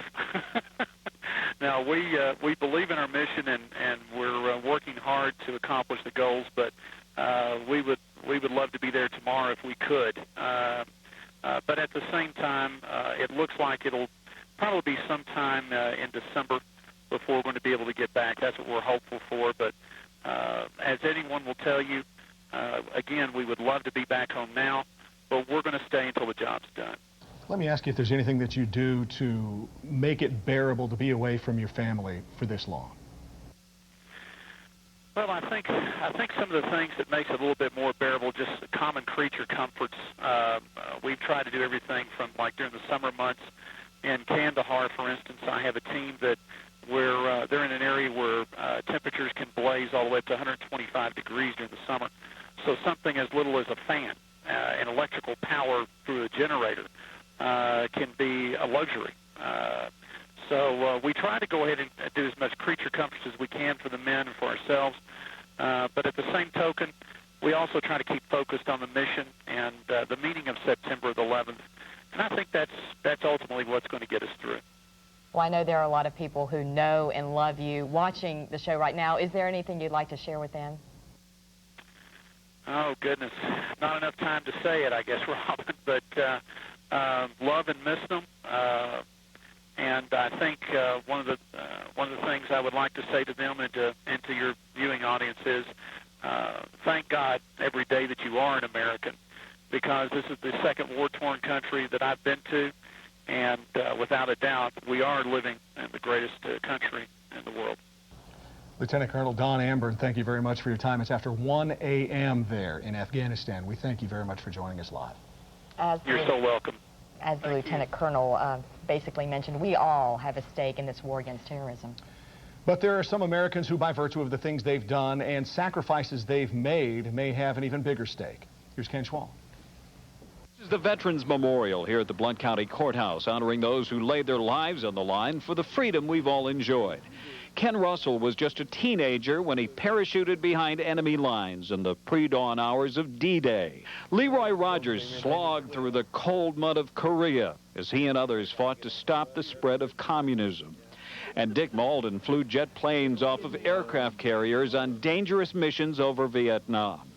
And after all they've been through, each man was still shocked at what happened 1 year ago today. It was such a numbing thing to see that happening and realize that we were that vulnerable. I was upset because we've had 2 or 3 warnings about terrorism. I was kind of stunned with it. I thought, well, somebody's left the guard down. And come to find out, a bunch of us had let the guard down, you know, renting these planes and training them here in our country to do that.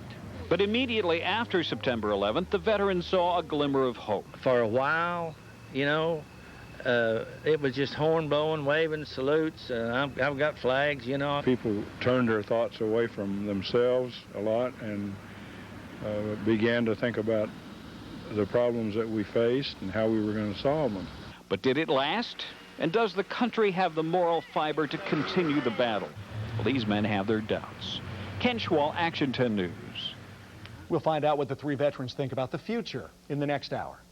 Of course, September 11th is now a part of our nation's history. Not since Pearl Harbor have our nation's educators been faced with figuring out how to teach our future leaders about an event this devastating in the United States.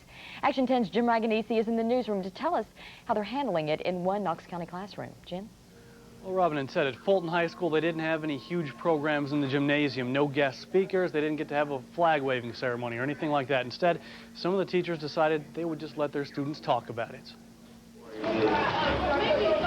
Students make their way into Julie Neal's American Government class. As they do, the clock quickly approaches 8:46 a.m. on this September 11th. Recognition of the events of 9/11. 1 year ago at this moment, the first plane hit the World Trade Center. David Holt and his fellow Fulton High seniors in this class don't need to see pictures of it to remember. When they close their eyes, they see it. The image is ingrained in their minds, and when they open their eyes, the thoughts of it are still there. A lot of people are scared about today and think something might happen today, but we all just need to talk to each other and be there for each other just to console one another. Why should September 11th not be a national holiday? National holiday, it's supposed to be representing positive things that happen to the country. So they talk about it. Who thinks that this should be a national holiday? Teacher Julie Neal knows the students need this discussion. The older generation saw Pearl Harbor, but these kids are seeing just civilians being at risk. And I know my kids are, to an extent, worried that, it will happen again. What should be done with the site at Ground Zero? But they don't talk about it the whole period. Neal makes sure that when the students seem to run out of things to say, they move to another topic.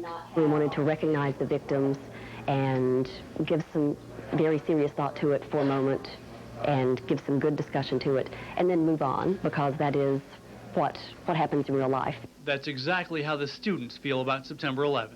Everybody's always going to remember this day because it was a very tragic thing, but everyone knows that we came out of the situation on top, and we just got to keep going.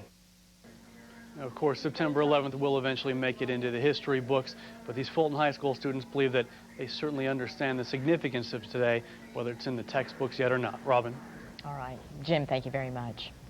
Children with disabilities may find it harder to understand the anniversary of September 11th, so educators at Fort Sanders School found another way to take part in today's events. The kids and their teachers waved flags and cheered on Knox County's emergency workers. With sirens blaring in a mini parade, they drove down Cumberland Avenue this morning. It's hard for our kids to understand what has really happened, but they do understand fire trucks and police cars, and they love that, so it's exciting for them, and it's just something that we can do, too, to support them.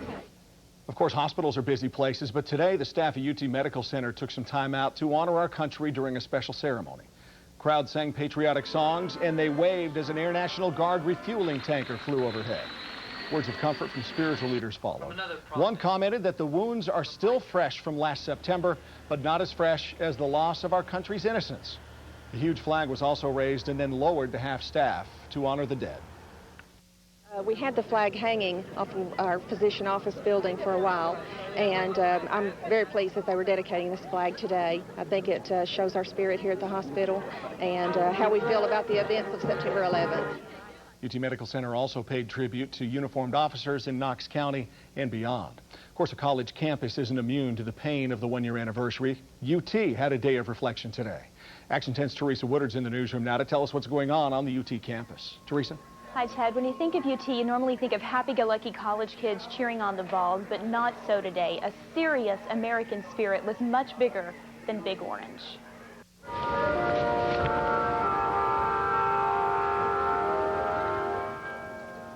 The chimes at Ayers Hall rang this morning after several minutes of silence campus-wide. Then a men's chorus sang. A couple hundred people watched, cried, and held hands. Red, white, and blue replaced bright orange as the common color on campus. People really just seemed to want to be together because being alone just didn't feel right. It means a lot to be American. I'm even more proud to be American than I was a year ago because there is still more going on campus this afternoon. An interfaith prayer vigil is going on from 5 until 7, and then a candlelight service is tonight at 10. Now, last year when the attacks happened, a lot of the students gathered in the University Center, everybody watching in shock, couldn't believe what was happening. It's a year later now, everybody understands what happened, but no one seems to understand why. Robin? That's a difficult thing to understand. Teresa, thank you very much. Muslim students at UT also took part in this morning's moment of silence, and they're hoping this reflection will offer an opportunity to spread understanding about the Islamic faith.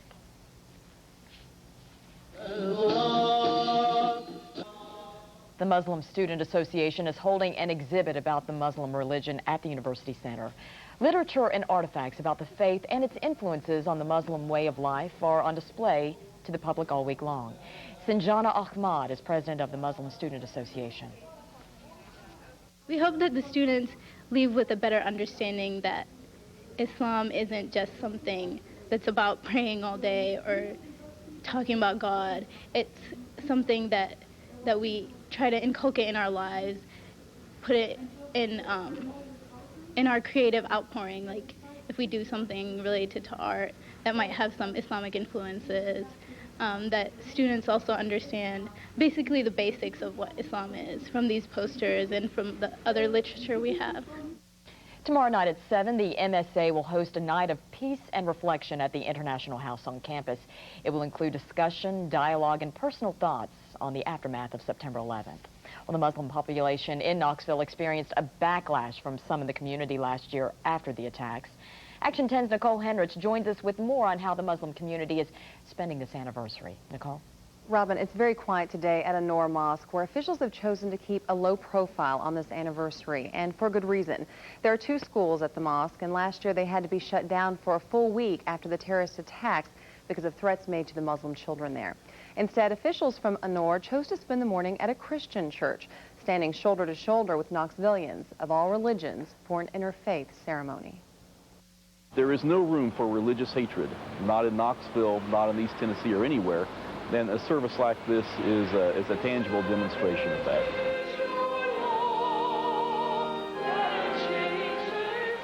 The candles at First Presbyterian Church symbolize the moments of last year's tragedy and of this year's interfaith hope.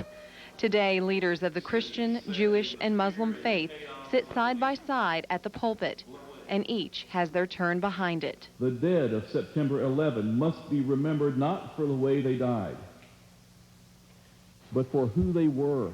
Yitkadal v'yitkadash shemei Rabbah, v'alma divrach terutei v'yamlis malchutei. Give us the wisdom to work together and understand each other in order to make the earth a better and safe place for all of us. Help us promote goodness and to prevent evil. Amen. The prayers are honest and emotional and shared under one roof. Today, this is a house of all faiths. We have come through mourning, and we have been working our way back into some new definition of what's normal life again. And this is such a powerful reminder. Here we are on an anniversary, and it's a hard day. It's a hard day. We chose, rather than having the service alone, is to be here to show the unity and to show our commitment that we can all pray together and we can live together peacefully. The faith community in Knoxville is strong and tolerant, something these leaders hope will continue beyond these walls. God created people of different nationalities or different cultures and different languages, so they can talk with each other and they can try to live with each other. God could have created people from the same culture, speaking the same language, but instead He has a reason for having people of different backgrounds. As each candle is snuffed out, the last is left burning. This candle symbolizes hope and faith in the future. The Muslim community has been very complimentary of faith leaders in Knoxville. I've spoken to a few members of An-Noor Mosque in the past few days, and they said from the very beginning, leaders of the Christian and Jewish communities have reached out to Muslims here. Unfortunately, those same members have also experienced very negative reactions from others in East Tennessee. One woman I spoke with says she was actually spit on at a local store and told to go back where she came from. She was born and raised just a state away in Georgia. So it's that kind of backlash everyone in the faith community hopes to deter this year by praying together this morning on this very meaningful day. Ted? Nicole, what about the emotions at the ceremony? What was it like? Actually, it was a very emotional ceremony. All of the attendees, I don't want to say all of them, but many of them had very wet eyes today. And it was interesting because the different leaders spoke to their parishioners on different levels, and it was very interesting. But the members of the different churches were responding to the different leaders, and it was very interesting to see, and it was a very emotional ceremony. I was impacted myself. Nicole Henrich, thanks. Today at noon in downtown Knoxville, city and county officials joined hands to remember September 11th. Several hundred people gathered in front of the city-county building, although the ceremony actually began in West Knox County with a procession of emergency vehicles from the fire and the police departments. The Sheriff's Department helicopters and UT's Lifestar flew overhead. Once they arrived downtown, the South Doyle High School ROTC presented the colors, and the Vine Middle Magnet School Choir provided the music. Several dignitaries spoke in remembrance of last year, including Knoxville Fire Captain, who explained why last September 11th hit so close to home. that fire and that event had occurred in this city, you would be here memorializing me because I would have been in that building. That's what we do.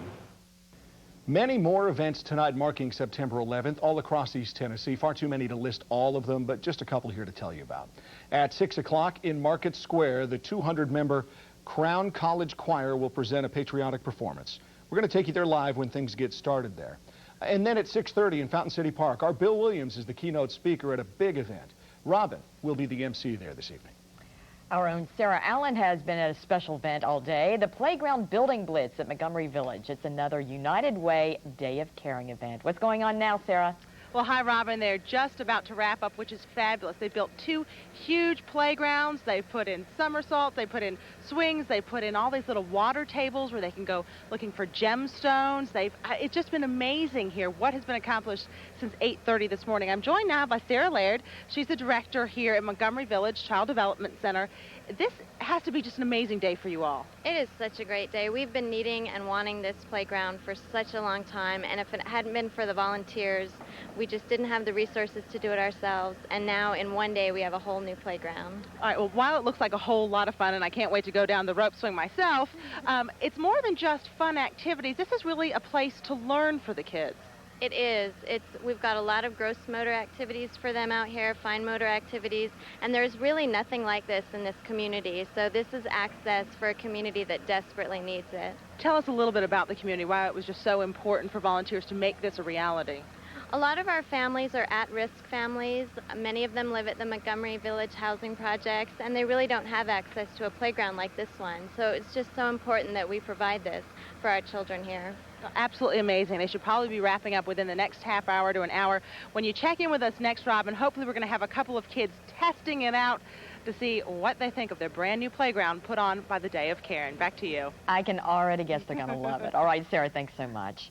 Professionals from Plastiline are used to solving problems, so when they heard folks at Knoxville's Cerebral Palsy Center needed help, the volunteers rolled up their sleeves.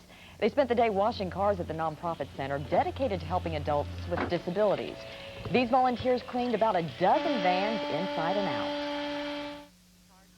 Never before, but it's actually a good time. We're all having fun out here. It's hot, so it's good to get in the water and everything like that. And it's a good feeling to be able to give anything back to the community. The vans carry adults with disabilities to work, church, and social engagements. A special exhibit at the Knoxville Museum of Art remembers September 11th. The exhibit is comprised of pictures taken by a UT photography professor who grew up in New York and went to visit after the attacks.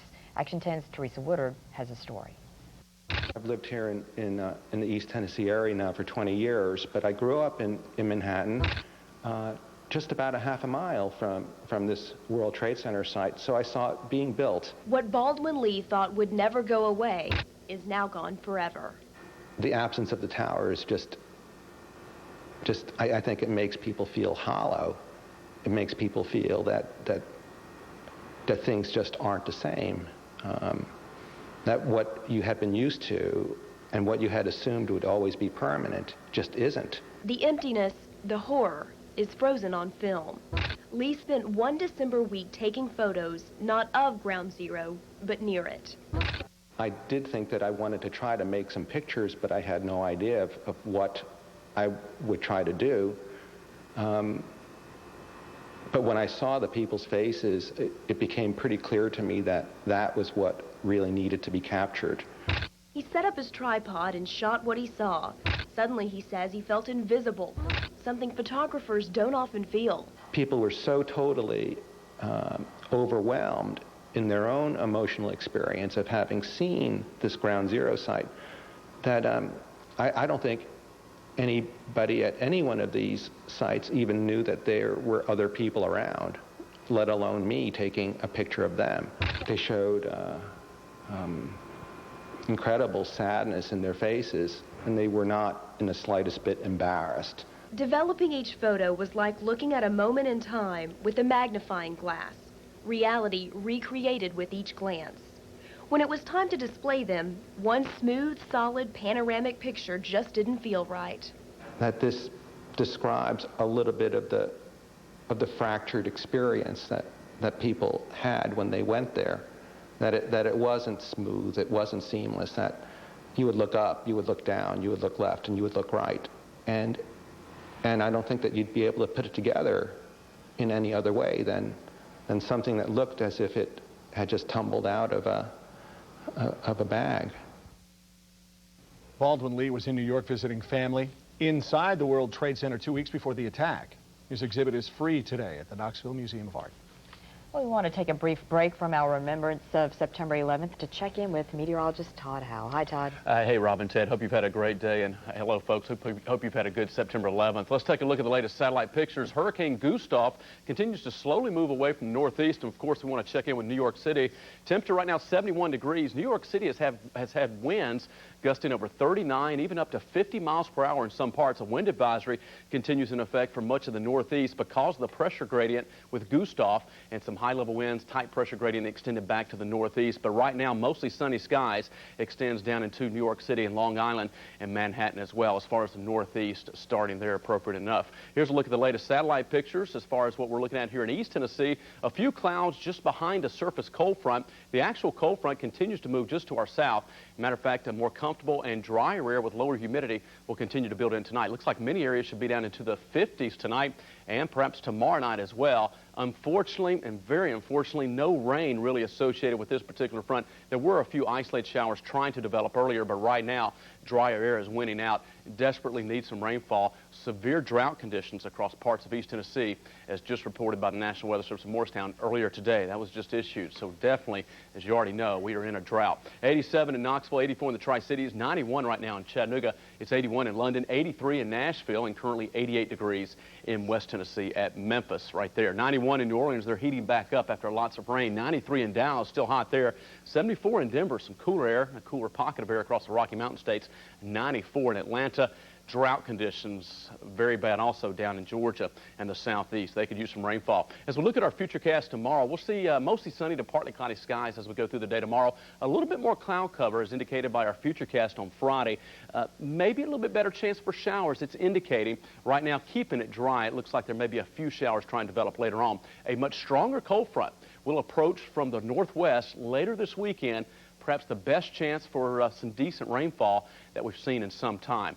After over a week of temperatures in the 90s, finally some relief. It'll probably still manage to warm up into the low to mid 80s tomorrow, but it will be cooler, 84 here in the valley and 83 on Friday with more clouds and again, maybe a few showers. Saturday, we're looking at temperatures still around 84 degrees. Now Sunday, about a 60% chance for scattered showers and storms.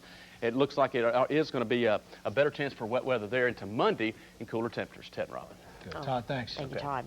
Well, it's been a busy day for firefighters around our area. They not only went through their everyday duties, but participated in numerous memorials. Channel 10's Russell Biven has been with firefighters most of the day, and he joins us again from Fire Station 11. Russell. Hi, Robin.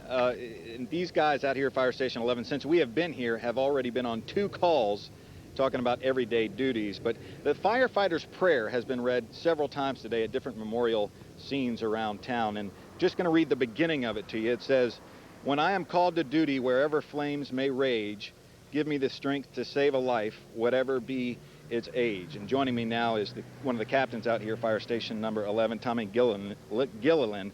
Tommy, how are you?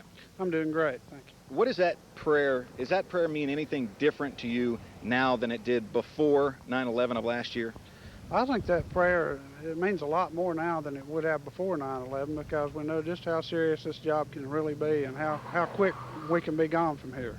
The community support right after the terror attacks was overwhelming. How has it been since then? Well, just the next day after that thing, we were just bombarded with people coming in and saying thank you and bringing food and just coming by to bring their kids by to see what firemen look like. And we had people breaking down and crying in the front room of the fire station. Of course, we cried right along with them, but you know, it's just been overwhelming. And even today, we've had more food brought in here than we can eat, and there's been more people calling, invited us to come to their place to eat. We can't get to all of them, but we do appreciate each and everybody that's called in. And talk about the special cake that you received today. Oh, we got a cake today that's made in the shape of an American flag, and it's so pretty, we're kind of hating to cut it, but it'll probably get cut before the night's over. What has the attitude amongst the firefighters in this station been like since then? I think the attitude's been really great. People Hang on, Tommy. I think we're going to head back to the studio, and now I believe the president is just getting to ground zero. Ted and Robin. All right, Russell, thank you very much. We appreciate it. Well, President Bush has spent the day basically remembering the victims of September 11th. He started the day in Washington. He then traveled to Pennsylvania, and now he has made his way to New York City and Ground Zero. We want to join now MSNBC for their coverage. Come to a stop in the motorcade and then enter a holding area before being brought down. This area now, of course, it's what brings us here, is so horrifyingly exposed. A stark 16-acre plot of lower Manhattan that was, of course, by day and by night so crowded and so vibrant and so sparkling as the once controversial Twin Towers, 110 stories high, that redefined the skyline of this city and went for a $1 billion price tag back when they were erected, are now, of course, missing. That is the yawning chasm we talk about here in lower Manhattan as we wait to see the president, as many here assembled wait to see the president. Let's go to our Washington Bureau. NBC News Chief Foreign Affairs Correspondent Andrea Mitchell is standing by there. And Andrea, this day brings with it talk of America's place in the world all over again, and we're going to hear more on that from the president tomorrow morning. Exactly. The president, of course, addressing the nation tonight, his domestic audience, a speech of consolation and reconciliation and hope in this day of sorrow. But tomorrow, Brian, is when he will address the world. And there is clearly a domestic component in that as well. But primarily he is trying to set the table, if you will, for what most people in the administration and the cabinet are telling me is most likely going to be military action against Iraq, with or without the rest of the world. Today, Tony Blair making it clear that Great Britain is on our side, but they are really the only ally on our side. And the rest of the world is questioning whether or not this is the right time to challenge Saddam Hussein. The view within the administration is that a lot of the allied opposition has to do with their own economic interests, with French and German interests in post-sanctions regime oil deals with Iraq, and that there really is a lot of mercenary interest in trying Saddam Hussein. But as far as Dick Cheney and the president so far are concerned, and certainly Donald Rumsfeld, if not Colin Powell, there can no longer be a wait-and-see period. They believe that Saddam Hussein is trying to develop nuclear weapons, has been actively pursuing this on the black market, and that if we don't take action, it will be too late. Brian? Andrea, we were talking earlier with Campbell Brown about the political capital the president will need. Balance that against what he has. If, as we did earlier in conversation with Doris Kearns-Goodwin, you look at it as kind of an account to draw on, what's the state of play right now? Clearly, there's going to be a lot of difficulty in getting a resolution out of Congress and certainly getting UN action before the November elections. The congressional leaders are suggesting, the Republicans, that it might be possible, but Trent Lott backed off a little bit when he said that he was hoping that they could get one by October 11th. It doesn't seem likely that he's going to build up enough political capital, enough pressure, barring some other terror action or some action by Iraq, that would warrant Congress changing its mind. But you know, the politicians in Washington are entirely fickle. And if it appears that the right side of the election calculus is to get with the president and be terribly aggressive against Iraq as we move through the weeks of October, then this could all fall into place for him. I think it's more likely that it will be wait and see until after the November election, that the Democrats are so determined to try to keep the election as much focused as they can on domestic issues where they have an advantage, that they will want to delay any firm action on war and until after the election. And only yesterday, Joe Biden and Lugar from the Foreign Relations Committee, the two members, the chairman and ranking Republican, both sent a joint letter to the president saying that they do not see compelling evidence yet. They want to see better evidence. And so far, George Tenet, and Dick Cheney, and Rumsfeld have not been able to persuade them, even in classified briefings. Andrea Mitchell in our Washington Bureau, our NBC News Chief Foreign Affairs Correspondent. Andrea, thanks. We'll be talking to you along the way, and most notably, of course, immediately before and after the President's speech to the United Nations tomorrow morning. And again, to repeat, that'll be 10:30 Eastern Time, coverage right here live. You're looking at the people who are waiting, again, on this extremely windy but sparkling New York City afternoon for the President of the United States in Lower Manhattan, as exposed a spot in a city of 7 million plus as there is these days, and look at what has been made of it today. We want to use the word makeshift memorial, though we knew it was to be this spot, but it has become so much more than it was first thing this morning. And how many times have we seen a family member, a friend, clutching a framed or otherwise photo of a loved one who was lost here in this tragedy, in these two buildings? We saw it that very night of September 11th of '01. And here we are, September 11th of '02. The pictures haven't changed in their meaning. The longing hasn't changed. What is different from that first night, when all of us were trying to make sense and take stock and figure out what had happened to this country, there was some hope then that, have you seen this person? Asking that kind of question might result in a loved one being found, perhaps in a hospital, perhaps wandering around Lower Manhattan. There was always hope. That, of course, we learned when it changed from a rescue operation to a recovery operation, when officials from FEMA, the federal government, had to say, enough. It is over, and we must now proceed on with the business of building up Lower Manhattan. Elements of the motorcade are busy moving around Lower Manhattan, and while we can, we're joined once again by author and presidential historian Doris Kearns Goodwin. Doris, I don't know why we keep coming back to FDR. Could have something to do with the fact that you wrote one of the great books about his presidential years in the White House. He didn't have the ability, as the only other president to preside in modern times when this country was hit and hit hard, he didn't have the ability to reach out and touch Americans and comfort them. His wife, Eleanor, was said to be his eyes and ears and arms and legs. This president does, but the same set of skills are needed, the same compassion and warmth are needed, and we're seeing it on display today.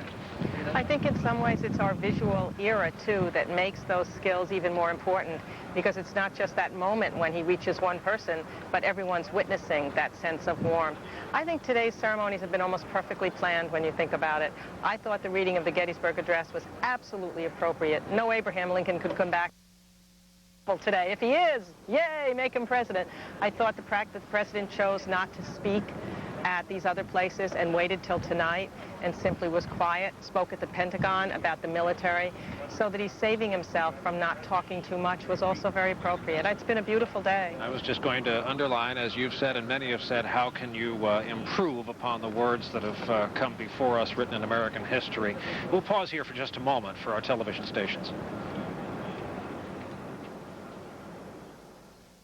All right, we're back now with Action 10 News local coverage of East Tennessee Remember September 11th. Of course, that date, September 11th, is the date that will live forever in our memories. But imagine sharing your birthday or wedding anniversary with such an infamous date.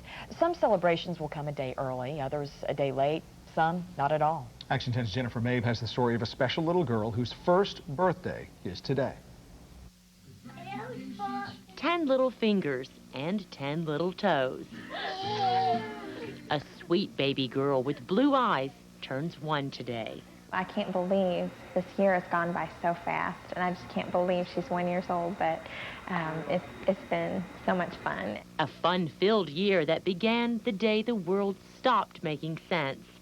Audrey Renee was born right in the middle of it all. The first plane crashed at 8:46 into the World Trade Center. That was the first plane.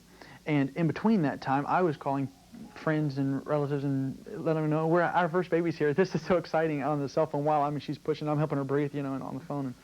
And they're like, oh, that's awesome. We're on our way. This is wonderful.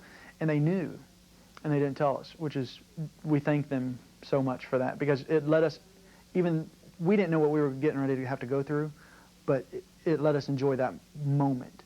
Friends and relatives came to visit, and pictures were taken.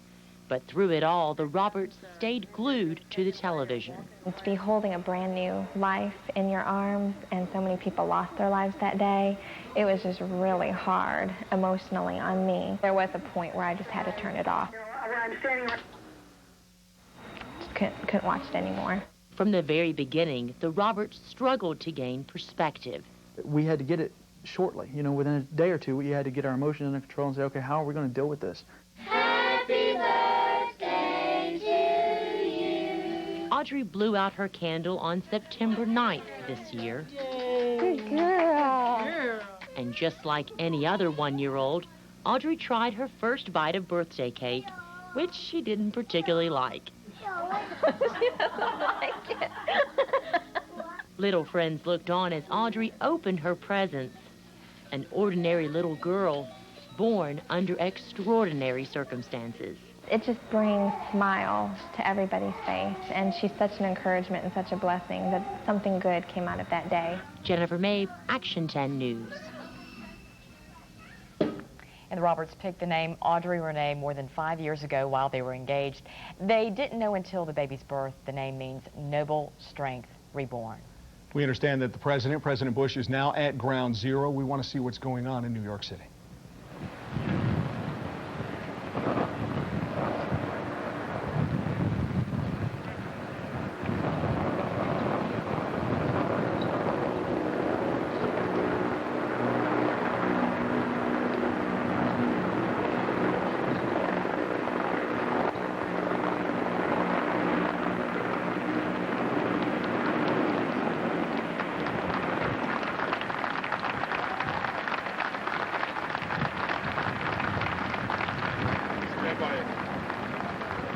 The sound you hear, a New York City police helicopter hovering above, and now spontaneous applause breaking out among members of the uniformed services and family and friends, and frankly for this president, a rare chance to smile, to accept their applause and good wishes as the somber business of walking with his wife behind the wreath that will be laid here at the memorial continues.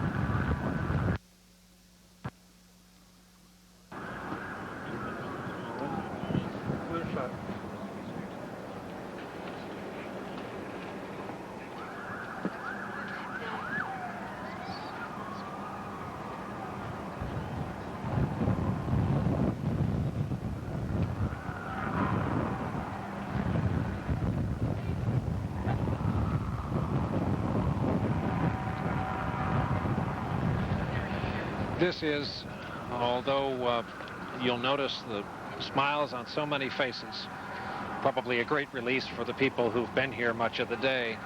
This is, make no mistake, one of the toughest jobs, one of the toughest parts of the toughest job in the world.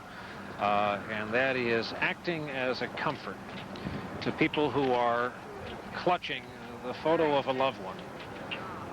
And that is about all they are left to hold on to after what happened here. Mr. Bush with his wife Laura making his way slowly around this sad ring of people. His wife, just in an interview this week, Laura Bush said that the Bush family history of emotion is such that, and as she put it, they are so weepy that this president could not make eye contact with his own sister during that now famous speech at the National Cathedral when the nation was hurting so badly. He practiced it many, many times. He was so worried about losing his composure, losing control of his emotions, and breaking down during a speech when it was important to see a strong chief executive. He understood the need for that gesture, for that symbol, and he kept on going. And as we watch this picture, I want to bring in a guest of ours, we're going to pause here for just a moment.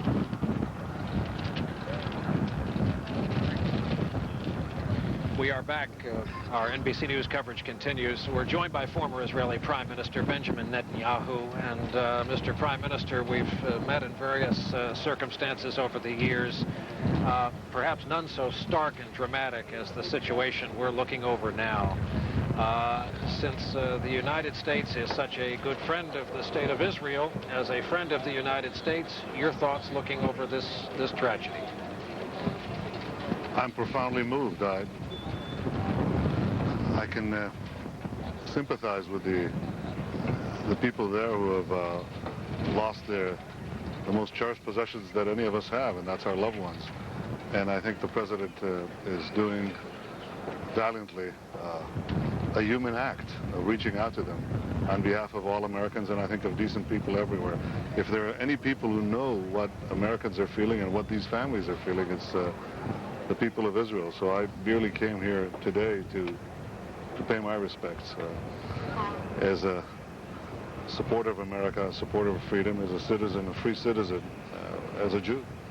So many times over the past year, people have used Israel as an example. When Americans have asked aloud, how are we to get used to this new dynamic? Terrorism has in every way reached these shores. It is something that is, sadly, a daily part of life in your region of the world. I don't guess it ever gets any easier. Life doesn't take on less value. You don't get inured to it, but what does happen? I think what you have to do is not get used to it. I think you have to think of citizens of a free society facing terrorism as soldiers in a great battle. Soldiers don't get used to death. They suffer and they grieve when their fellow soldiers fall, but they at the same time have a desire to see victory through, to win. And I think this is the attitude. It's a dual attitude. I call it a cool fire. You keep the fire of rage under control, and you keep the fire of fortitude burning in order to achieve the victory over these evil forces. Don't accept them. Don't accept it as part of our world. This is something that we are temporarily going through until we eradicate the forces of terror, and use this pain, this circle of pain, as a reminder of the greater horror that could afflict all of us if this terror network isn't torn down rapidly. Let me ask you a question about security, personal security. It strikes us at this high vantage point that this president, at a time of such great risk, we're told by the government, in this country, is very much exposed right now, despite the very best efforts of the best security organization in the world, the United States Secret Service. You are protected by its equivalent, Shin Bet in Israel. Sometimes making a very public gesture, as Mr. Bush is doing right now, requires a little bit of courage. It is part of your job, I guess, to be seen in a very... President and Mrs. Bush placing a wreath at Ground Zero. The president is also expected to take some time to meet with family members of victims there at the World Trade Center.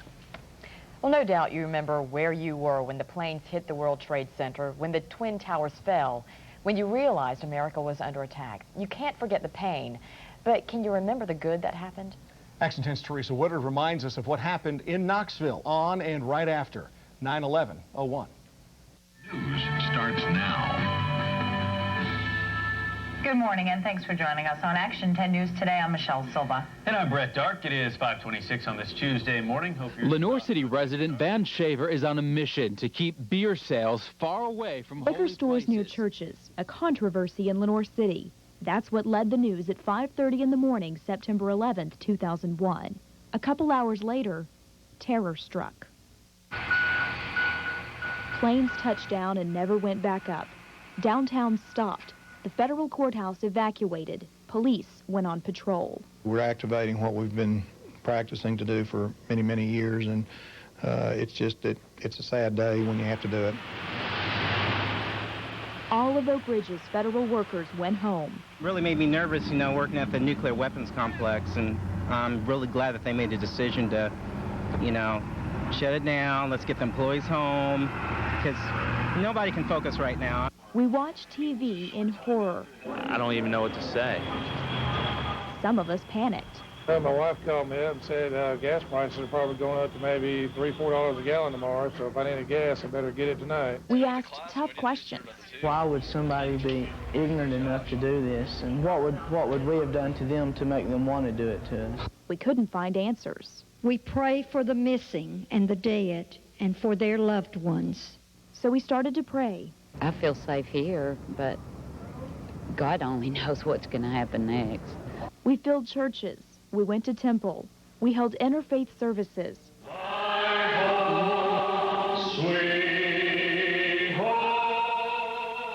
We sang, we cried, we prayed. We did it together. Even though I don't know a soul in New York or Washington, D.C., my heart just, it's indescribable. My heart just breaks at this tragedy. And I know that in the end, we will rise above it all. We shared our faith. The scripture verse we put on here was 2 Chronicles, and it tells us that if we humble ourselves and pray, he'll heal our land. And if there's ever a time we need our land healed, it's today. As we prayed, we panicked a little more. We received an allotment of over 100 gas masks at the beginning of the week, and we are down to 20 now. Just an overreaction to what's happened. We got past the panic and figured out patriotism helped heal the hurt. Basically just to show that, hey, you know, you might have blacked my eye, but I'm not down for the kill. We stick together as a country, and these people are not going to scare us, and that we're going to get through this. Red, white, and blue began to mean a little more. Candlelight held comfort. Somebody on the West Coast that you have no idea who they are, or they don't know you, they're going to hold their candle just like you do. Old Glory became the biggest seller around. I did talk to the vendor who we buy our flags from, and the demand has been so great on them, they were out of material to build the flags.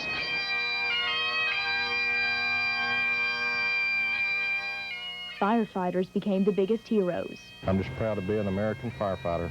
But what united us divided us. He called me a terrorist, and everyone from my dad's country a terrorist. They're saying you're trying to destroy our country and your family's doing this, and tell them to stop. Muslims were threatened. What was foreign became scary. But we got past the fear and started to do a lot of good. For one thing, this is the volunteer state, okay? And that's what we're doing. We're here to volunteer. We're here to help. We gave, and we gave. It really warms my heart to know that there is such a giving spirit here in East Tennessee. Support has just been, it's unbelievable. It really is. As days and months passed, we found strength and happiness in the little things and moved courageously into the future without forgetting the one day that changed our past. Today, flags flew at half-staff in remembrance of the September 11th victims. President Bush ordered the flags be lowered at dawn. Flags must return to full staff at dusk. Among the East Tennesseans deeply touched by the terrorist attacks a year ago, the sisters of Tony Carnes. Action 10's Mark Schneider talked with one of them about the past year, and he joins us again now. Mark. Tony Carnes, who was valedictorian of Gibbs High School in 1982, was among those killed in the World Trade Center. For Vicki Ratcliffe, it's been a painful first year without her younger brother. My life will never be the same. Things have been so different since September. 12 years separated Vicki Ratcliffe and her younger brother, but they were close. He was more like a son to me than he was a brother. We talked daily. Vicki made a collage of Tony's photos from childhood to adulthood. She treasures them. But what helps her get through the day is hearing Tony's voice. She saved the cassette from the last phone message he left on her machine. It's 11:33 Sunday morning. I just thought I'd give you a call back. I got your message yesterday. We've just been doing some laundry and straightening the house up a bit today, so I don't know what else we've got planned. So I'll just plan on talking to you later. Love you. Bye. Some days I can talk about it, some days I can't. But you know, it's almost like I still think that he's there. I still can't accept the fact, or I haven't accepted the fact that he's gone. And I guess part of that may be because we didn't have anything to bring back. We were up there for 2 weeks afterwards, and no remains have been found, and that has been very, very, very hard on me. Few things have made Vicki feel good this past year. Among them, the Freedom Engine East Tennesseans bought for a New York fire station, the hero stamp the post office issued with proceeds helping victims' families, and the renewed patriotism in people. Vicky's family was also touched by a gesture last October by Gibbs High School. They planted a magnolia tree in Tony's memory. I don't want him ever forgotten. I don't want it constantly brought up, but I don't want him ever forgotten. He meant so much to me. We told things to each other that we didn't tell anybody else. A year has passed, and Vicky's feelings about her brother are as strong as ever, but so's the pain from losing him. I know life has to go on, but I'm a changed person. I have a different outlook on life than I had before all of this happened. I know I have to go on, but it's certainly difficult. Vicki Radcliffe credits her family and some close friends and neighbors for helping her through her worst days. Today, Vicki and her two sisters split up so they could all represent their brother at 3 memorial services in the area. Ted? Now, Mark, one of those memorial services is coming up soon? That's right. In just a little over an hour in North Knoxville at the Fountain City Park is one of them, and Vicki says she plans to be there. Mark Schneider, thanks, Mark. Kevin Larson is a senior engineering technician and a former Marine. On July 14th of this year, while stationed in Afghanistan, he bought an American flag and raised it at the Kandahar Air Base. Today, that flag is flying in Oak Ridge. It was raised this morning during a ceremony honoring the victims of September 11th. Kevin wanted the flag to express his family and his gratitude to the police and firemen who also risk their lives on a daily basis. A small group gathered for the ceremony, including representatives from the mayor's office, as well as the police and fire departments. It was a special day for the city of Oak Ridge. I'm proud of my hometown, and so is Kevin. That's why he wanted the flag here for today. This is his roots. And we can't all get to New York. This way we could participate directly. The day was designed, and I hope it closed out the last year of our life so that we can move forward. The last part of the ceremony, we removed the shrouds from our badges. So we're no longer in mourning. We're ready to go do what the people pay us to do, and that's take care of. Kevin Larson was not at the ceremony. He joins us now on the phone. Kevin, tell us about having a ceremony because of essentially something that you did, a little extra effort you put in. I was just glad to get the flag over there for them. It was a piece of Afghanistan that they could show there and support for our troops over there in Afghanistan right now. Now, you're in Bloomington, Indiana right now, but tell us about your responsibilities when you were in Afghanistan. What were they? I was upgrading some hardware on some air defense systems and installed some new software and wiring. And then I trained about 15 Marines on this new system on operations and maintenance. Kevin, what are the conditions like for the troops over there? The heat's the worst thing right now. Most days it was over 120 degrees. You had to constantly be drinking water. The living conditions aren't too good. You're sleeping on cots and tents, and there's minefields all around the compound. They said don't walk off the path if they hadn't swept everywhere for mines yet. And in the mornings you could hear the bombings on the caves, and that was a little bit scary.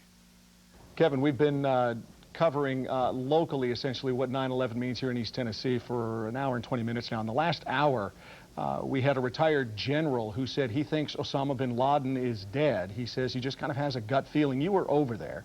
What are your thoughts on that? I think he's still alive. He's out there hiding somewhere, just waiting for another chance to get back at us, but I think we'll eventually get him. Have you been watching a lot of the coverage of what's going on around the country and around the world today, and does it touch you because you were personally involved? A little bit more, I guess so, but I've been busy at work today, so I haven't got a chance to see anything on TV yet. What about the feelings you have of September 11th? Well, I guess it hits close to the heart since I was in the military, but I really feel for those firemen and policemen from New York. Kevin Larson, thank you very much, and good job bringing the flag back. Thank you. Thanks a lot, Kevin. Since the September 11th attacks, military forces from across East Tennessee have been fighting the war on terrorism. Tonight, some of those on the front lines are remembering September 11th while looking toward the future. Action 10's Mark Stewart joins us live from McGee-Tyson Airport once again with that story. Mark. Good afternoon once again, Robin. On the other side of the airport is the McGee-Tyson Air National Guard Base. It is close to the public, but the work that's done there impacts everyone. Minutes after the attack on America, the airmen and women all went on alert. The troops at the McGee-Tyson Air National Guard Base always live life on alert. Since September 11th, they have been part of the war on terrorism. One of the crew chiefs frantically came up the ladder of the aircraft and said, "I need you off this airplane right now. We've got to get it ready. We're under attack." And we kind of looked with disbelief, we're under attack. We immediately drew the blinds in the squadron, closed everything off, and it was frantic for just a few minutes, and then we kind of kicked into the business mode, and then we did what we were trained to do.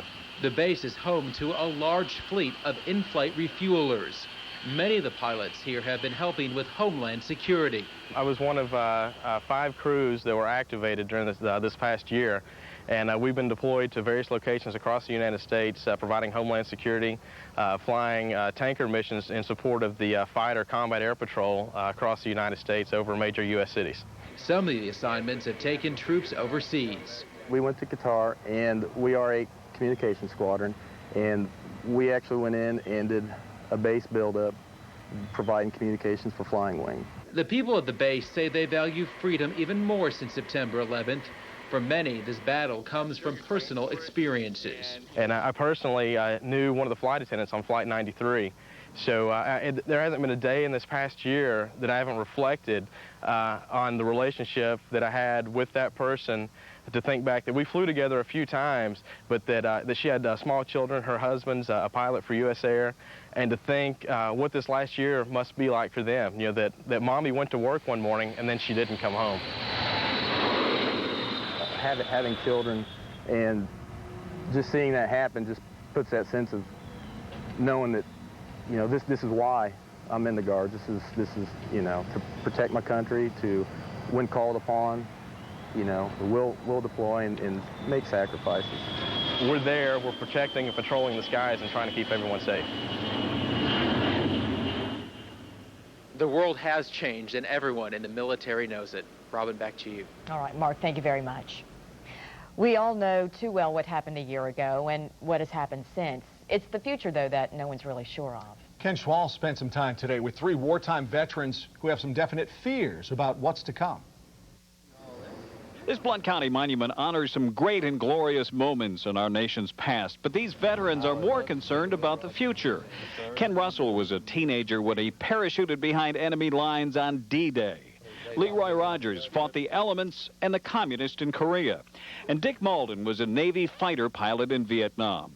All 3 were heartened when they saw the rising tide of patriotism immediately following the attack on America. But I think there has been a steady but slow decline in that feeling in the country. And I think today, we need things like this today to help us remember that and never forget it. I don't see people as patriotic as this old boy here on my left. Not many. All 3 agree there's a lot to be done, and no, it won't be easy. It's a worldwide thing now. It's almost like shooting in the dark in some cases. I'm very uneasy. Number 1, you can't spot your enemy. Number 2, the rights. And this Walker, Lynn, just blows my mind that he gets by with what he got by with. We're going to have to secure our borders first to keep a lot of these illegal immigrants out. The veterans agree that issues like privacy and profiling may hurt the cause, but so might a lack of will to fight, as evidenced by a recent study of college students. If a draft is reinstated, 37% said, I will use every method known to escape the draft. We're not the people that we were 50 years ago. No, we're not the people we were then. And they're hoping that the events today might do more than make us feel good, that they might get us fired up for what's ahead. Ken Schwal, Action 10 News.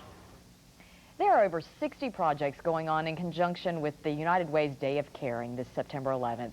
Employees from Nova Information Systems went to the Rescue Squad building on Chapman Highway today. They spent the day painting 3 rooms that had not been painted in over 10 years. The people from Nova weren't surprised at the overwhelming turnout of people across East Tennessee. People in East Tennessee have always been caring and giving, and companies I've worked at throughout the years, employees have always picked up the baton and ran with it when there were things to be done. So it's just more of the same, I believe. In Blount County, courthouse employees got a chance to get out of the building for just a little while today. They spent the day doing all types of yard work for a number of elderly homeowners in their community. Volunteers say a day of caring is something that should last all year long. I got involved because I like to help out the community and help out people who are not able to help themselves and get out in the yard and do their work themselves because they're not physically able any longer. And I like to tie that in with 9/11 and putting back into our community what people have given to me as well. There were over a dozen county employees who took part in this Day of Caring project. Well, sometimes all it takes is the innocence of a child to see things clearly. As part of their Day of Caring activities, KUB members traced and painted this mural in the conference room of the Big Brothers Big Sisters office in Knoxville. Local children designed the artwork, calling it Our Littles. 9/11 will forever live in infamy. But September 11th is also a day when weddings take place, babies are born. As difficult as it may be to believe, while America was under attack, 326 new lives began in Tennessee, 26 of them right here in Knox County. Action 10's Jennifer Mabe is here to tell us about a little girl who hit a milestone today, her first birthday. Jennifer. Ted and Robin, this time last year, Audrey Renee Roberts was only about 8 hours old. She was born at Fort Sanders Park West right after the first plane crashed into the Trade Center and just before the second one hit. Her parents say while they're anxious to celebrate their only child's first birthday, they won't be cutting the cake today. Instead, little Audrey celebrated at home with her mom and dad and lots of little friends on Monday, September 9th.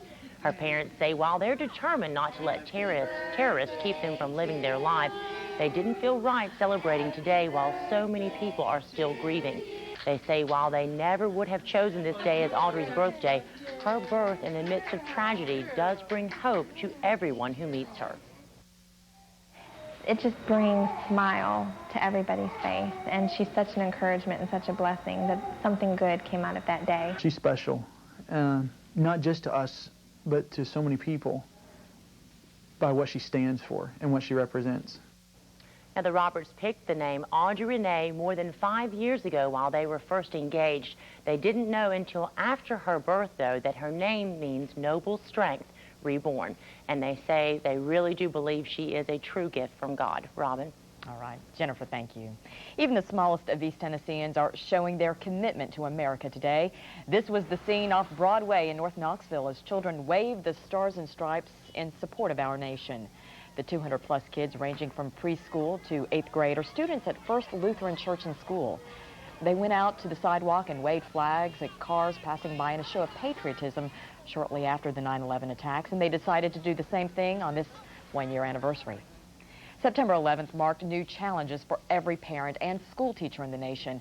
They had to figure out how to teach our children about such a horrific tragedy that played out across the country on live television. Action 10's Jim Raganese takes us to the home of a first grader from Lenore City who's learning about the attack on America through kindness. Kipper Quillen works his magic on a plate full of cookies. He's sure to add a very particular color scheme to some of them. I'm trying to make red, white, and blue. At just 7 years old, Kipper knows about September 11th. 2 bad guys flew in a tall building and it crashed down and a whole bunch of people died. Because of that, Kipper decorates the cookies. He makes this batch for his grandparents. That makes his mother happy for many reasons. I know a year ago when this happened, we all sat here and wished there was something that we could do to help someone. And I think this time, a year later, we're seeing that it's just little things that are making people happy. So Kipper goes up the walkway, rings the bell, and prepares to make his mama and papa happy. Happy grandparents' day. Kipper, what are you doing here? This is just one of Kipper's acts of kindness. For this one, he gets a big hug from Mama. The acts of kindness idea comes from school. Those positive things weren't being thought of in the days before September 11th as the terrorists were gathering their plans and everything. So to me, this is some way to give back and to remember those heroes from September 11th in a positive way. Each act of kindness is logged in this journal. One day, Kipper hugged his sister and said he loved her. Another day, his artistic abilities went to work on greeting cards. I drew a sun and some flowers and some grasses and the blue sky. Kipper made 10 of those cards and brought them over here for the residents of this assisted living facility. But when he got here, he found out that more than 30 people live here. That meant back to work for Kipper. But Kipper doesn't mind the extra work here or on any of the acts of kindness he's worked on. That's because he knows the reason for all those entries in the journal. This is for all the nice things that I do for the people who died in the airplane crash. He understands that there are bad people in the world, but he also knows that he's safe in his home with his parents. I think that's in his school, and I think that means a lot to him. So Kipper opens the sprinkles and decorates another cookie. Jim Raganesi, Action 10 News. The University of Tennessee marked the anniversary with a day of memorials like most spots across the city. But Action 10's Teresa Woodard found a special twist on one of the solemn events. Teresa? Robin, for a while today, the campus was quiet. Several minutes of silence to mark the time when terror hit the towers. For one student, a quiet campus is nothing new, but his patriotism is.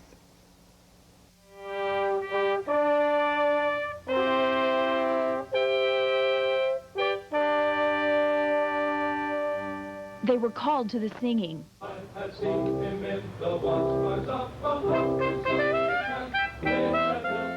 Comfort found in American hymns. I'm really feeling hopeful for the future. Most dressed the part. Michael Hill sure did. But something stronger than song brought him here. So I feel proud to be an American. Michael couldn't hear the music, but he felt the meaning.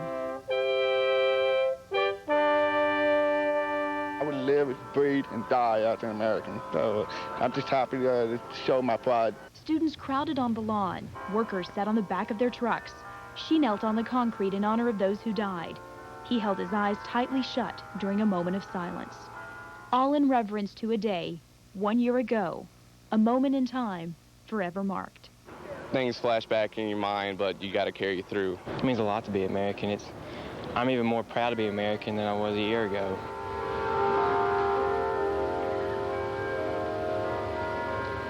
The bells began to chime. The crowd kept still and silent. Silence is all Michael ever heard, but he kept his flag flying proudly, his love of country never wavering. Until once 9/11 came out, I just blew out my true patriotism, and even though I was deaf, I really wanted to join the military so bad. And but I'm just gonna have to do what I can to serve our country, wave my flag, and donate money to the victims of all the people who perished that day. And that's all I wanted to do. That's the least I could do as an American. Later tonight, at about 10 o'clock, there will be a candlelight vigil on the UT campus. Robin. All right, Teresa, thank you. Over the past year, we've learned that heroes really do come in every shape and size, and East Tennesseans are honoring them all through a special quilt. You can find the Heroes quilt on display in Center Court at Knoxville Central Mall. Each square represents a hero. There are moms and dads, police officers, and firefighters represented. The quilt will remain on display at Knoxville Center in the months to follow. After that, it could travel to local museums. A live look at Ground Zero this evening. Much changed from the days, the weeks, the months following the attacks. The debris has all been removed.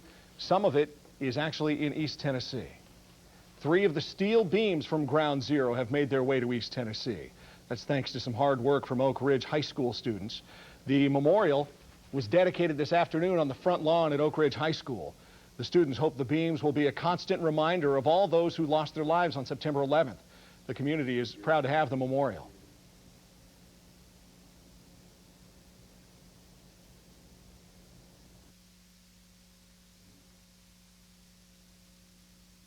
Yeah, I think it gives us a direct tie, something that's tangible, that you can put your hand on. It's very special to me, and it's very heartwarming and very emotional. There have been a lot of changes since September 11th. One place where those changes are visible is McGee-Tyson Airport. Action 10's Mark Stewart's live at the airport with more for us. Mark? Good afternoon once again, Ted. Flying is certainly a lot different. In many cases, it takes a lot longer, more security. In some cases, the fares are even more expensive. Even here in East Tennessee, the impact of September 11th is being felt. A look back now on September 11th and its impact here at McGee-Tyson Airport. Nothing at an airport is the same as it was prior to September 11th. It has impacted every life of every employee here at our airport. couple days later when you're at the airport and there's no noise. There's nothing moving. On September 11th, the freedom to go anywhere was restricted. Never in the history of aviation has the airspace been shut down like it was on September 11th. From across the country, flights were diverted to Knoxville. Thousands of people were stranded. But we never had 8 or 9 airplanes show up at one time, especially airplanes that didn't even have service at our airport. When flights resumed 3 days later, air travel was forever changed. Air travel, you usually think, I'm going to take on an airplane, I'll be there across country in 5 hours. It may take a little bit longer now to do all those things because you're connecting in cities and the different layers of security you have to go through. Since September 11th, new security rules are in place. Airfares change day by day, and the airlines are still struggling to survive. We have not made it back to pre-September 11th numbers, but on a national average, our airport is doing better than a lot of other airports and rebounding from that. Planes of all sizes were impacted by September 11th. General aviation saw some new restrictions, and flight schools like Volunteer Aviation faced a battle to survive. We lost over 50,000. Some flight schools were grounded for 6 months to a year in the Washington, D.C. area. And so there's been a lot of places go out of business. Insurance rates have increased, just like for everybody else. Aircraft insurance rates went up along with everybody else's because of it. And so it's a lot harder to make a living now. It's been a year, and it's been a changing one, and it's one that we look back on and can't believe how fast it's gone by.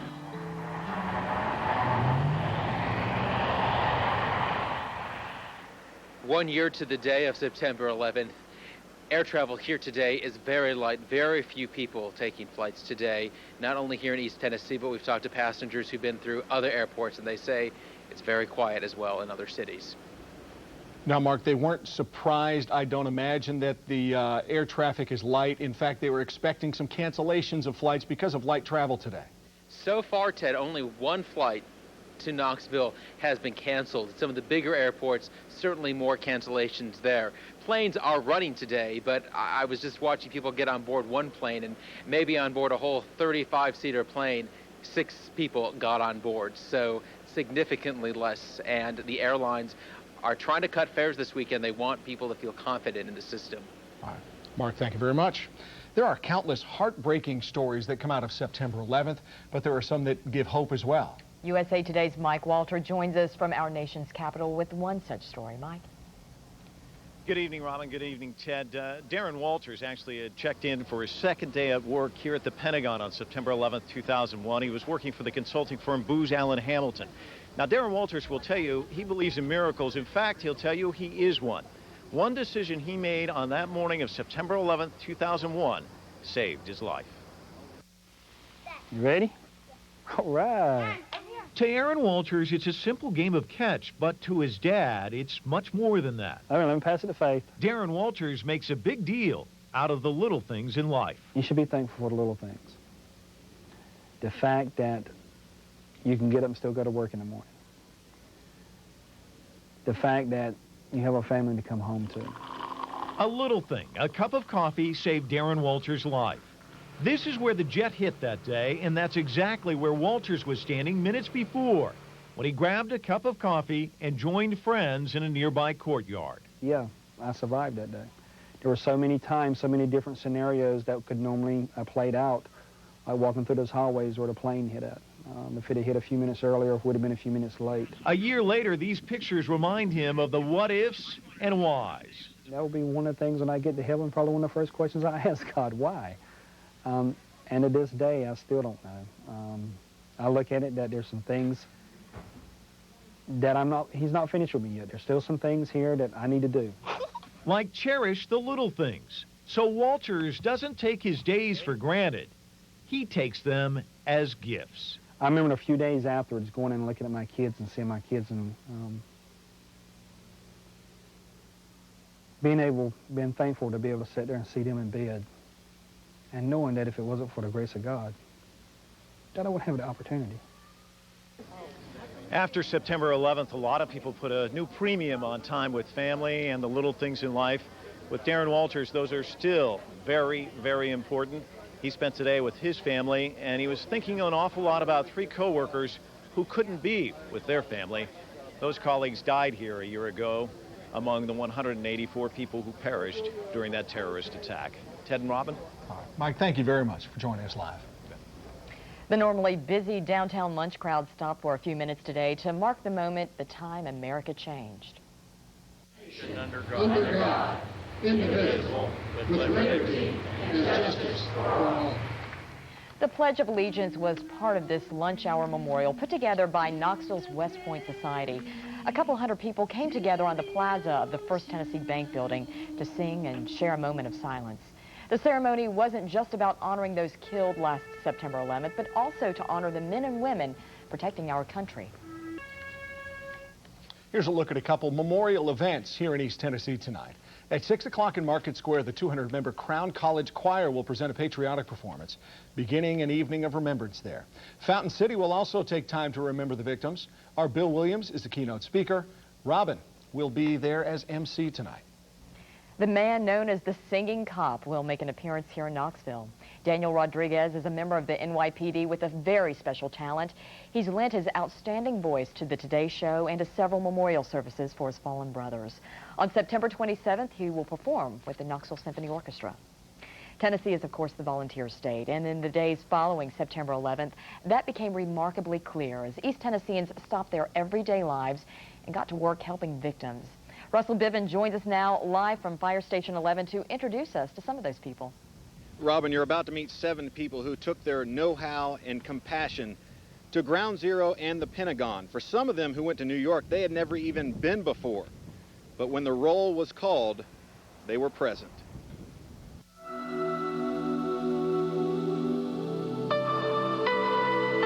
There were no planes flying.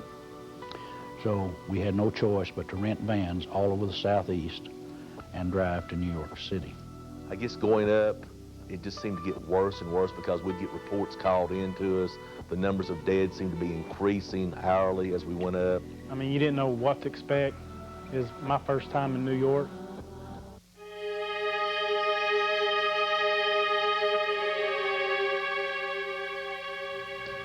Well, the first time I seen Ground Zero was about 8 o'clock at night. The smoke, the dust, the hustle bustle of people. It was an attack on your senses, the smell, the sight, the sound. Yeah, I've been in the funeral business all of my life, and I thought I had seen everything, but I hadn't. Our first trip to Ground Zero, it was a sight that I'm not sure there's any words to describe what I saw. It took me 2 days to form a word to what I was seeing, and that was total horror. And then the sounds that we heard, you'll never forget the sounds. It was like a roller coaster ride.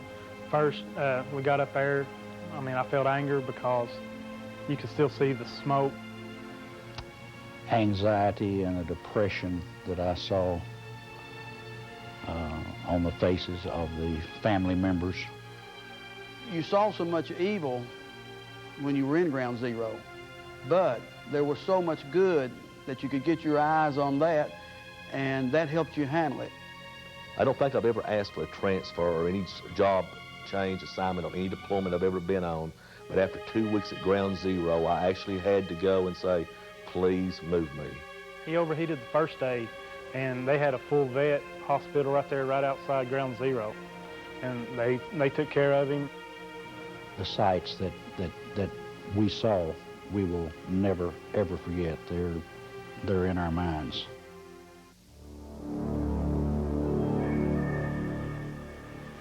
I was really angry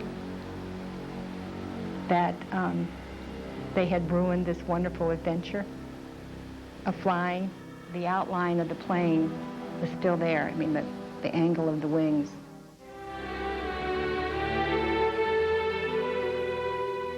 When I first went into Ground Zero, I had this big fireman from New York come up to me. He saw chaplain written on my back, and he said, "Are you Catholic?" And I said, "No, I'm Southern Baptist." And he said, "Can a Catholic hug a Southern Baptist?" And I said, "You sure can." And I think reality finally kicked in one day that we had processed a firefighter that had been brought in. We made a tentative identification on him. And we had a break there for a few minutes, so I went outside the morgue, was looking at the New York Times. They had a double-page spread of all of those missing from the World Trade Center tragedy. And I started looking at it and found his picture. And it just, all of a sudden, the emotions were just unbelievable. Our last night there was coming out of Ground Zero. We just stopped along the sidewalk and let just people that were supporting us, going in and going out every day, just sign our hats. The firemen were so worn out and fatigued that they were laying on the sidewalk trying to get a little sleep. The spirit of the group at the Pentagon was wonderful. They called it Camp Unity.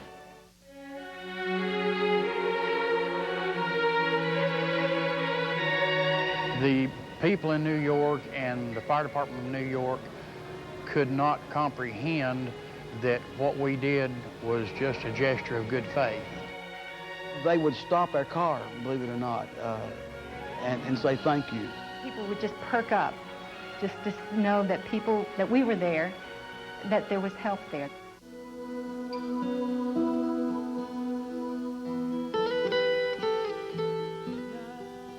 It actually just made you stop and think how good life is and how quick life can be over. Everybody was just so helpful and so willing to do all they could and wanted to do. And I just feel so privileged that I got a chance to do something. There's really no words to describe what happened then and my feelings now, because my feelings have not changed. Family became much more important. The church, where I pastor here, what I do there, it just changed the whole perspective. Coming back was a difficult time. In fact, I think once I came back, I went straight back to work. I had to.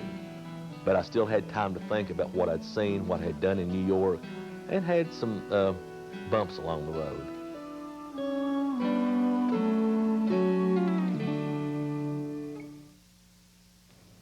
And guys, photojournalist Jim Martin and I were so, I guess, blessed really to have done those interviews because we gained so much from them. One question I asked every one of them was this. I said, did you ever have a point where you thought, I might not go? And every one of them gave a resounding no. They all knew they were going, and they were all willing to go, both to Washington and also to New York. Ted and Robin. Incredible people for sure. All right, Russell, thank you very much. We appreciate it. At the top of the hour, there's a special ceremony in Market Square set to begin. And that's where we find Action 10 Sion Road. Sion, what can we all expect at the ceremony tonight? Well, you can probably hear behind me right now, Ted, Robin, the sounds of the Crown College Choir. It's a 200-member choir. They're rehearsing right now for the program that they will perform at 6 o'clock. It's going to be a mixture of inspirational songs, they tell me, and patriotic songs. There's a lot of people out here wearing red, white, and blue, so a very inspirational and hopeful crowd out here. They're sounding pretty good so far. Let me tell you a little bit about what's going to happen after the patriotic music tonight. They're going to have a candlelight vigil. Each person's been given this strip of paper containing the name of a victim from the terror attacks. They're going to be praying for the people on this piece of paper during the candlelight vigil, rather. After that, there's going to be a short video and then a speech from the pastor of the Temple Baptist Church. So a lot going on. It's going to be going on from 6 until 8 o'clock tonight. If you're interested in coming out, they'd love to have you. Should be a very moving service. Ted and Robin, back to you. All right, Sion Rhodes, thank you very much, Sion. A Knoxville police officer is in New York today. Tonight, he will be honored for his courage on the force. Norman Rickman was shot in the line of duty last year. He's been nominated for a national award for all he's been through. Action 10's Teresa Woodard talked with Officer Rickman about his return to work, his trip to Ground Zero on the one-year anniversary of the attack. July 11th started as a normal day for Norman Rickman, but just before 9 a.m., it changed. Ma'am, I'm shot! September 11th started as a normal day for America, and just before 9 a.m., everything changed. Now the officer who almost died on duty will be honored along with dozens of men and women who did. To be part of that ceremony, you know, to honor those guys that, you know, that they did go in and risk their lives. You know, several of them were killed, and it's just going to be an honor just to be there. There's a special ceremony for all the nominees of the National Top Cop Award tonight, September 11th. Rickman is one of them. The NYPD and the Port Authority Police, who lost so many, will get special recognition. This award is an annual, an annual event, but with this year, you know, it means a lot more. Officer Rickman fully recovered. He's back on the streets, doing what he loves, but never forgetting the danger. Still a little jittery sometimes, but I'm there. I love what I'm doing, and I'm just glad to be back on patrol. Rickman's family made the trip to New York with him. The local Fraternal Order of Police paid for it. Houses of worship across East Tennessee are holding services tonight in remembrance of the victims and their families.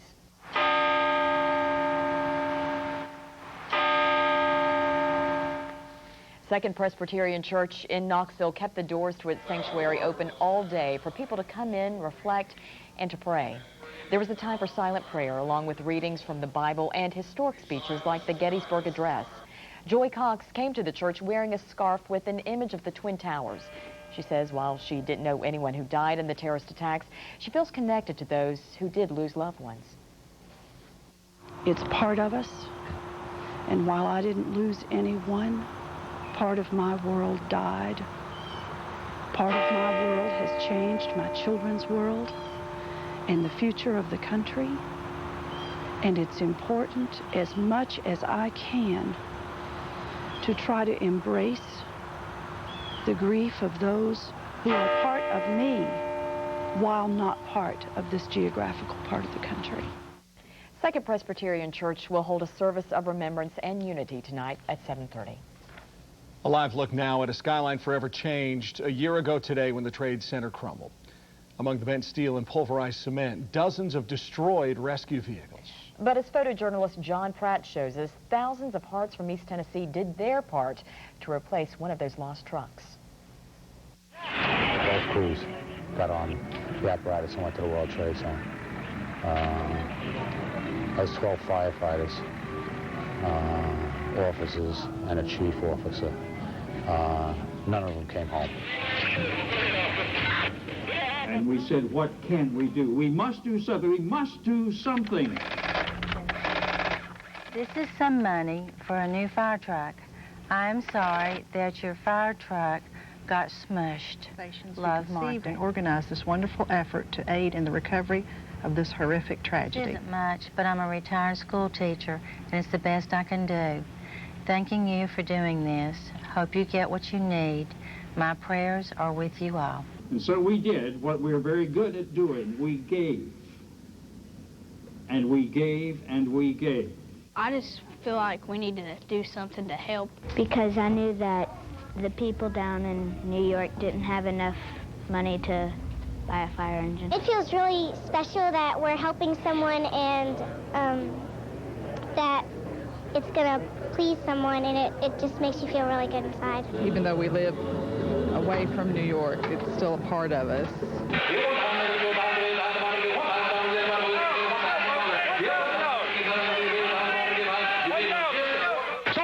$150 your way, Jeff. I'm just seeing love that that the people from Knoxville are giving to New York.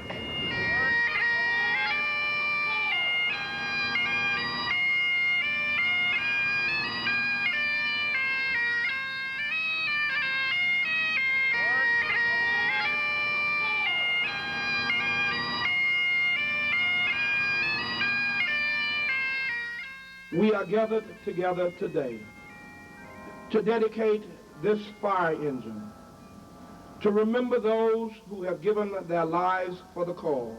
I can't express in words what your kindness and your act of love has meant for us. What started as a dream in Tennessee after September 11th becomes a reality today.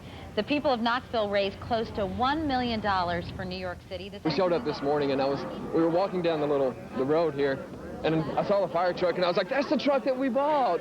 Everybody around us was just so astonished that the people from Knoxville actually done this, actually raised that much money. I never thought I'd be helping buy a fire truck. It feels like we own it and that we just help make it happen. May this truck serve the New York Fire Department well, and may the firefighters who work on this piece of equipment be protected in the years to come, and may God bless America.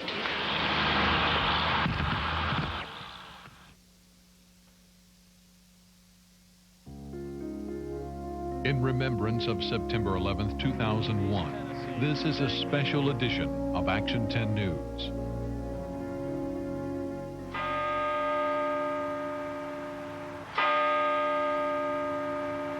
Church bells throughout East Tennessee mark the moment our world changed. We need to remember every day, not just the 11th. It's a day to remember those we lost. We were almost in a daze those first few days, and people carried on for us, just upholding us. 1 year later, memories of that day remain. It's part of us, and while I didn't lose anyone, part of my world died. Today, East Tennessee remembers 9/11. Good evening, I'm Robin Wilhoit. And I'm Ted Hall. A ceremony remembering and honoring thousands of people who died in the terrorist attacks is starting at Market Square. We're going to join that in a few minutes. But first, today is also the United Way's Day of Caring. It's a way to bring the community together and launch its fundraising campaign. Another goal was to beautify East Tennessee by picking up litter in the city. Employees from SunTrust Bank and Goodwill teamed up to comb the streets of North Knoxville. For one volunteer, that was especially unselfish because September 11th is her birthday. Last year when it happened, everybody was like, oh, I'm so sorry, it's your birthday today. But the way I look at it is it kind of gives me an opportunity to help out other people, and that's kind of why I wanted to do it today. The United Way Drive runs now through November 22nd. One of the major locations for the United Way's Day of Caring is Montgomery Village. Action 10's Sarah Allen is there now. Sarah, how's it been going? Apparently we don't have that. We hope to go to Sarah a little later in the newscast. Well, it's been a difficult and painful year for John and Pat Lenore. Their son was killed a year ago today in the South Tower of the World Trade Center. Action 10's Mark Schneider rejoins us. He has more on what the family and what they hope will be their son's legacy. Mark? After the attacks, the Lenores went to New York City hoping for a miracle to find their son alive. Since then, they've had to deal with the pain of losing a child, but today at a United Way rally, they celebrated his life. Our son was a fine man of excellent character, ability, and attitude. He was respected and loved by everyone who knew him. I just wonder how many other parents of September 11 victims are standing before groups today saying similar things about their sons or daughters. The Lenores raised Rob in South Carolina, so he never called Knoxville home. But he visited for the first time in 1982 as a member of the Duke football team, a day his father will never forget. Rob's block allowed the kickoff, the Duke kickoff returner to score, and for Duke to defeat the Vols 25-24 that year. Johnny Majors and Phil Fulmer were not happy that day, but we were. Rob's mother remembers that block too, but is more impressed by her son's performance as a father. I would like to use Rob's life as a platform to speak out for caring and loving fathers. And I just feel like this is his legacy, that he left his children, and he also loved other children. So since I've taught school for over 20 years, I know that when there's not a loving father around, what happens to a child's development. So in loving memory of my son, I'd like to encourage fathers everywhere to be involved in their children's lives. Pat Lenore says she's thinking good things about her son and her country today. She and her husband say friends and strangers have gone to great lengths to help them get through this tough first year since 9/11. Ted and Robin. All right, Mark, thank you for that report. Thanks, Mark. A ceremony remembering and honoring the thousands of people who died on September 11th is going on right now at Market Square. That's where our Sion Rhodes is live. Sion, what's the mood there? Well, actually, Ted, I've been talking to a couple of people before they just got started. People are actually very optimistic. They say this anniversary, though a very somber occasion in itself, this event here is going to be very, not joyful, but hopeful, optimistic. They're ready to move on. They hope the celebration will be a part of it. They had just started playing behind me. There's a band and a part of the Crown College choir, the 200-member choir from Powell, Tennessee. They will be singing in just a few minutes here. Now, also, there will be a candlelight vigil. Everyone here is going to be given a little strip of paper with a name and a picture of a person who was lost in the terrorist attacks last September. They will pray for that person and their families during a special candlelight vigil that will be held during the ceremonies later tonight. In addition to the singing that they're going to be doing here, they're going to have a special video performance that's going to take place. And they will also have a very special message from the pastor of Temple Baptist Church. I'm told that message plans to be very inspirational. As you can see, lots of folks piling in. They expect more than 3,000 people. If you'd like to come, they'd love to have you. Plenty of room out here at Market Square. Looks like it's going to be a very inspirational time. Ted and Rob, back to you. Sion, thank you very much. As we've been showing you, there were many memorials for firefighters and rescue workers all around East Tennessee today. One of the more moving services was held at the Firefighters Memorial Park. Action 10's Russell Biven was there for the ceremony, and he joins us live now from Fire Station 11. Russell? All right, thanks, Ted and Robin. You know, firefighters have always been proud of a brotherhood that they share with fellow firefighters, and today that was very clear this morning.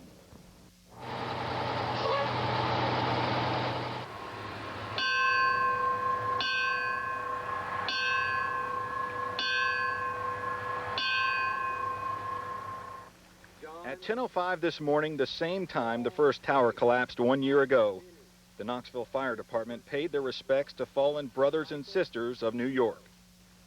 People from nearby office buildings gathered in support as all 346 names of the firefighters who died trying to save were read. Carl F. Asaro, John Burnside, Edward Day, Thomas DeAngelis, Thomas Farino, Michael Paul Ragusa, Gerard Schrang. Those are the brothers who paid the ultimate sacrifice 1 year ago today. Mayor Victor Ashe then announced today, always remember 9/11 Day in our city. Meanwhile, in South Knoxville, rural metro personnel left their memorial service to work a car accident and do what they do best. If we didn't enjoy helping people, we wouldn't choose to do this job. So it's a chance to get to go back out and kind of make amends for some of those feelings that we were feeling at the flagpole. The sweat that fell under the hot Tennessee sun was worth it. The victims should be fine. Back at Firefighters Memorial Park, men and women did what so many have done countless times since the terror attacks 1 year ago. They prayed. We remember those who gave of themselves in helping others. Lord, we thank you for your presence with the fire departments throughout Knoxville. With heads bowed and eyes closed, the minister ended with the firefighter's prayer. And if according to God's will I must answer death's call, bless with your protecting hand my family, one and all. One couldn't help but notice the statue of a fireman holding a child, the glimpse of a jet flying overhead, and the many faces of the firefighters who gave their lives on September 11, 2001. And guys, one of the neatest things we have seen today, we've been hanging out at Fire Station 11 during the whole 2.5 hours we've been on the air locally. And about a half an hour ago, we're all sitting in there watching the coverage on television, and a little girl beats on the door. A fireman goes and opens up the door, and she brings in a painting for those guys. And she says, "Can I have a hug?" And the three firefighters got up from their chairs and gave her a hug. It really was an emotional time. Neat to see a little girl bring that down. Ted and Robin. Now, Russell, even for some of the firefighters who weren't directly involved, who didn't go, who didn't know somebody who died, I imagine this day is making them feel special. It is, and they have said people have made them feel special ever since then. They're more aware of emergency personnel around town. But guys are also ready for September 12th. They're ready to get back to work, get to doing what they've always done, and that will help them get past this, is what they tell us. We did hear the one officer earlier in the show say the mourning shrouds are coming off now, off of our medals, and it's back to work. Absolutely. All right, Russ, thanks. For people who had to fly today, it may have been just a little bit difficult between the federal security measures just starting and the fact that it is September 11th. Action 10's Mark Stewart is live at McGee Tyson Airport. Mark, how are passengers reacting today? Robin and Ted, we have been at the airport since 8:30 this morning, and for most of the day, it's been deserted. We want to take you inside, and as you'll soon see, now that nighttime has arrived, pretty much the same picture. Very few people here flying out tonight. At the same time, we found a number of people who felt compelled on the September 11th to either fly across the country, even around the world. 1 year later, East Tennesseans are still taking to the sky, but not like before. Probably today's the safest day to fly, actually. The airport authority says at least one flight has been canceled for today. the terminal is noticeably quiet. You know, I was the only one there.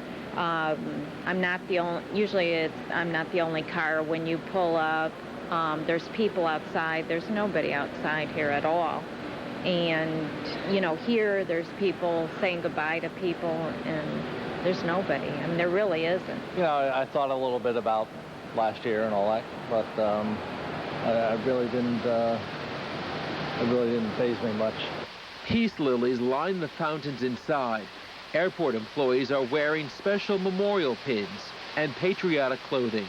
We also have done a moment of silence this morning at 8:46 just to signify the respect that this day deserves and to kind of do a silent memorial to the day. And then obviously, because we are an aviation industry, we're trying to pick up and continue on with our day just like the President asked of the rest of the country.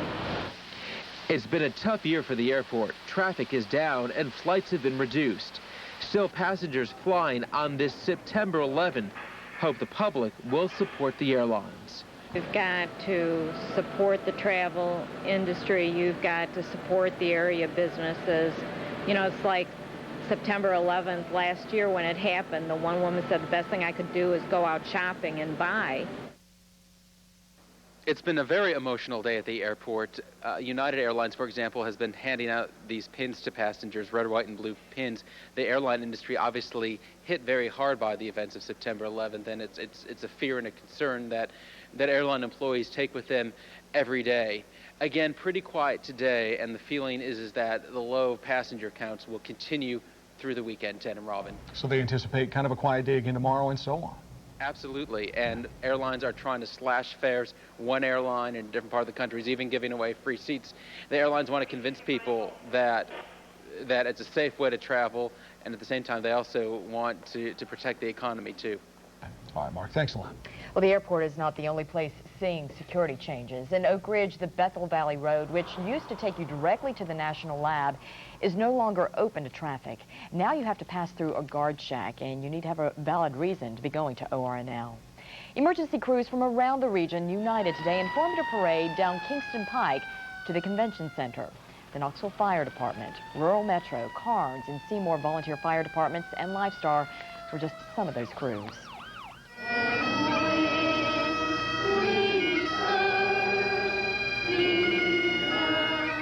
It was an emotional day for UT hospital employees who attended a very special service. They paused to remember our fallen brothers and sisters and to pay tribute to the men and women who served this country.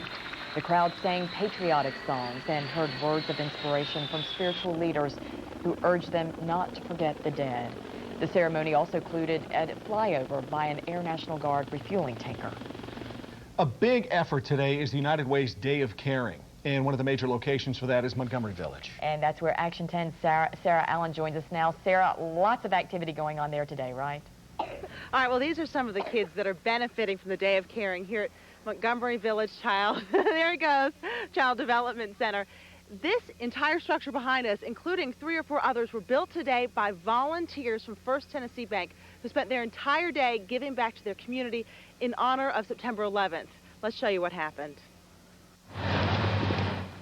Take 7,000 pounds of concrete, over a ton of colorful steel, and mix in 60 ambitious volunteers from First Tennessee Bank, and you've got a recipe for a playground building blitz. These volunteers are the driving force of what will soon be a state-of-the-art play area. It's a way to show the community that they care in remembrance of September 11th, all part of a Day of Caring. It turns kind of what would be a sad, remorseful day, maybe into a day that we feel we're doing something worthwhile. Can we go in there? The children at the Montgomery Village Learning Center can't wait to get into their new playground. Some are called in to test out the height of their new sandbox, or to make sure that their dinosaur is dynamite. Today is the day that these kids and their teachers have been waiting for. This is such an amazing day for us because most of our families live at the Montgomery Village Housing Projects and they don't have access to playgrounds like this. So this day is just so great for our community and our school. And it's been good for the volunteers as well. Putting up the steel beams has put this project and this day in perspective. It's neat that you're working with the steel, considering all the steel that came down, and then have put new steel back up for the youth, the young people, to start over. It's a day of new beginnings and new experiences for these bankers turned builders. A day of caring where they constructed a legacy. I think that it's definitely worth it. It's just been really a wonderful event and a wonderful thing to be doing. You can see that the kids are loving this new playground that they have. They've already been up and down the slide, I think, 18 times just in the 2 minutes that we were just gone. Sarah Laird joins me now. She works here and is actually the coordinator of all of the programs. Tell me, what has this meant for the kids to see this from the ground up today? This has been great. We've had volunteers here since 8 o'clock this morning. They are still here. And as you can see, our kids are just loving this new playground. And as we mentioned before, there are a lot of learning activities here that they put in. Tell us about some of those. Absolutely. We have gardening beds coming in. We have a new gem mine where the kids can actually mine for gems. We have a water table, good for their fine motor skills, and we have tons of gross motor activities. It's just great. This day of caring certainly is going to be remembered here. Absolutely. It's been tremendous. All right, thanks so much, Sarah. All right, you've seen what just one day with about 60 volunteers from First Tennessee can do. Just can't even imagine what they were able to accomplish all across East Tennessee. Back to you all. All right, Sarah, thanks so much. You can tell the kids loved it. You can hear Mommy Watch, Mommy Watch in the background. How many times have you heard that? A lot. All the time. United Way says that in the 8-county area, there have been 1,900 volunteers and 11,300 man-hours today alone.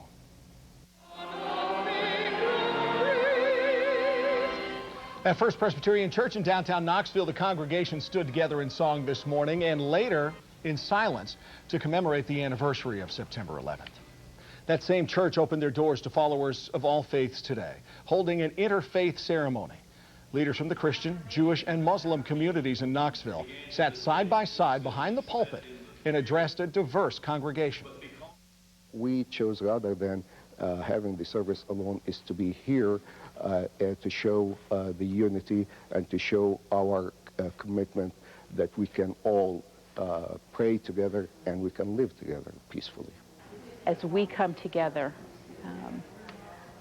we model our values in our everyday life. We model what it is to be an American, what it is to live in a democracy in our everyday life as a large community of people of all skin colors and faiths and ethnic backgrounds. There is no room for religious hatred, not in Knoxville, not in East Tennessee or anywhere.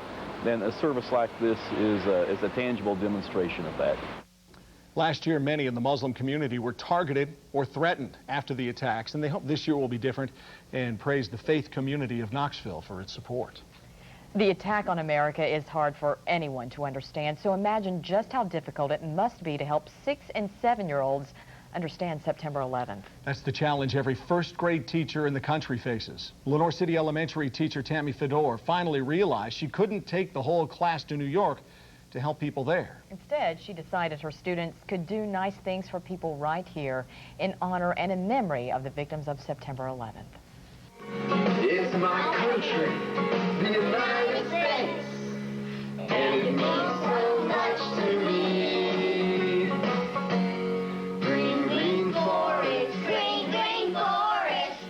The first graders belt out patriotic tunes. They're old enough to understand something wasn't right in America last September 11th. But Tammy Fedor doesn't want that to frighten the children. We can try to make things better and that we can be better people, but someone did something really bad to people who live in our country. Fedor and her students decided to honor those who died in the attack on their country by doing acts of kindness for people in their community. We made a big flag, and it's handmade by all the students. That's not all they made. Each student did an act of kindness for someone in each of the first 11 days of September. Our acts of kindness are the ways that we're trying to mend the broken hearts. One of TJ Brazil's acts led him to cleaning supplies and his dad's car. Everything got dirty and you helped him clean it up? Yeah, even the CD box. Ashley Johnson cleaned her grandmother's gravestone. Tammy Fedor was good friends with Ashley's grandmother. Devin Bailey helped out around the house. Fed the baby. You fed the baby for your mama. That was a big job. Summer Simmons showed her scrapbook of her acts of kindness to the first grade class. But Summer is just a kindergartner. The idea is already spreading and helping.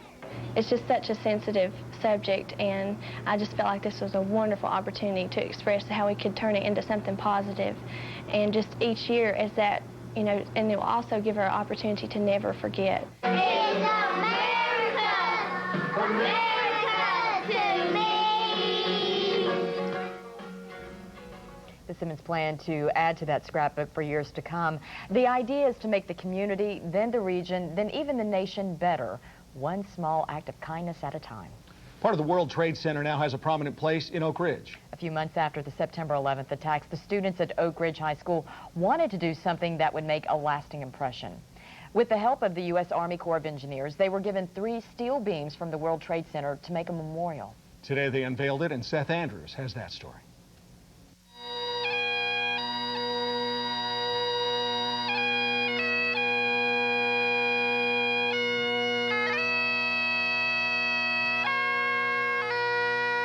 It's an honor. It's very special. It makes me feel really proud. I'm truly honored that our school was the one to get the beams. Oak Ridge High history teacher Ken Center spent months organizing today's events. Being from Oak Ridge, you know, we were created as a community to help solve a national crisis. The original plans were to have the beams standing, like the 2 twin towers. So then we went with this design, which better captures, in our opinion, the humiliation and horror of that moment, which from that we want to build the resolve to work harder, to fight terrorism, and to be a better nation. The memorial here at Oak Ridge High School is the only one of its kind. The people of East Tennessee are proud to have it here for everyone to remember September 11th. I think it gives us a direct tie, something that's tangible, that you can put your hand on. Even though we are like a small community, that small communities do make a big difference by caring. Relatives of some of East Tennessee's victims were on hand, and they are honored to have the memorial. It's a place where we can come to reflect on the memories of our loved one. In my opinion, this beam from the World Trade Center is every bit as much a symbol of freedom as our more famous symbols like the Statue of Liberty, the Liberty Bell. And every day, you know, people will ride by and see it, and they'll know exactly what it is, and, you know, how we're proud to be Americans. Seth Andrews, Action 10 News. The piece of granite rock that was has September 11th on it is one of the largest pieces to be pulled from the rubble. As soldiers fight the war on terrorism in Afghanistan, their loved ones are working hard to keep some sense of normalcy for their families right here on the home front. Wives and mothers of members of East Tennessee's 489th Civil Affairs Battalion have learned to lean on each other. They get together on a regular basis. Major Greg Lester and his wife Christine were married on December 8th. He was deployed on January 21st. People will always say, oh, you're so strong, but, you know, some days are harder than others.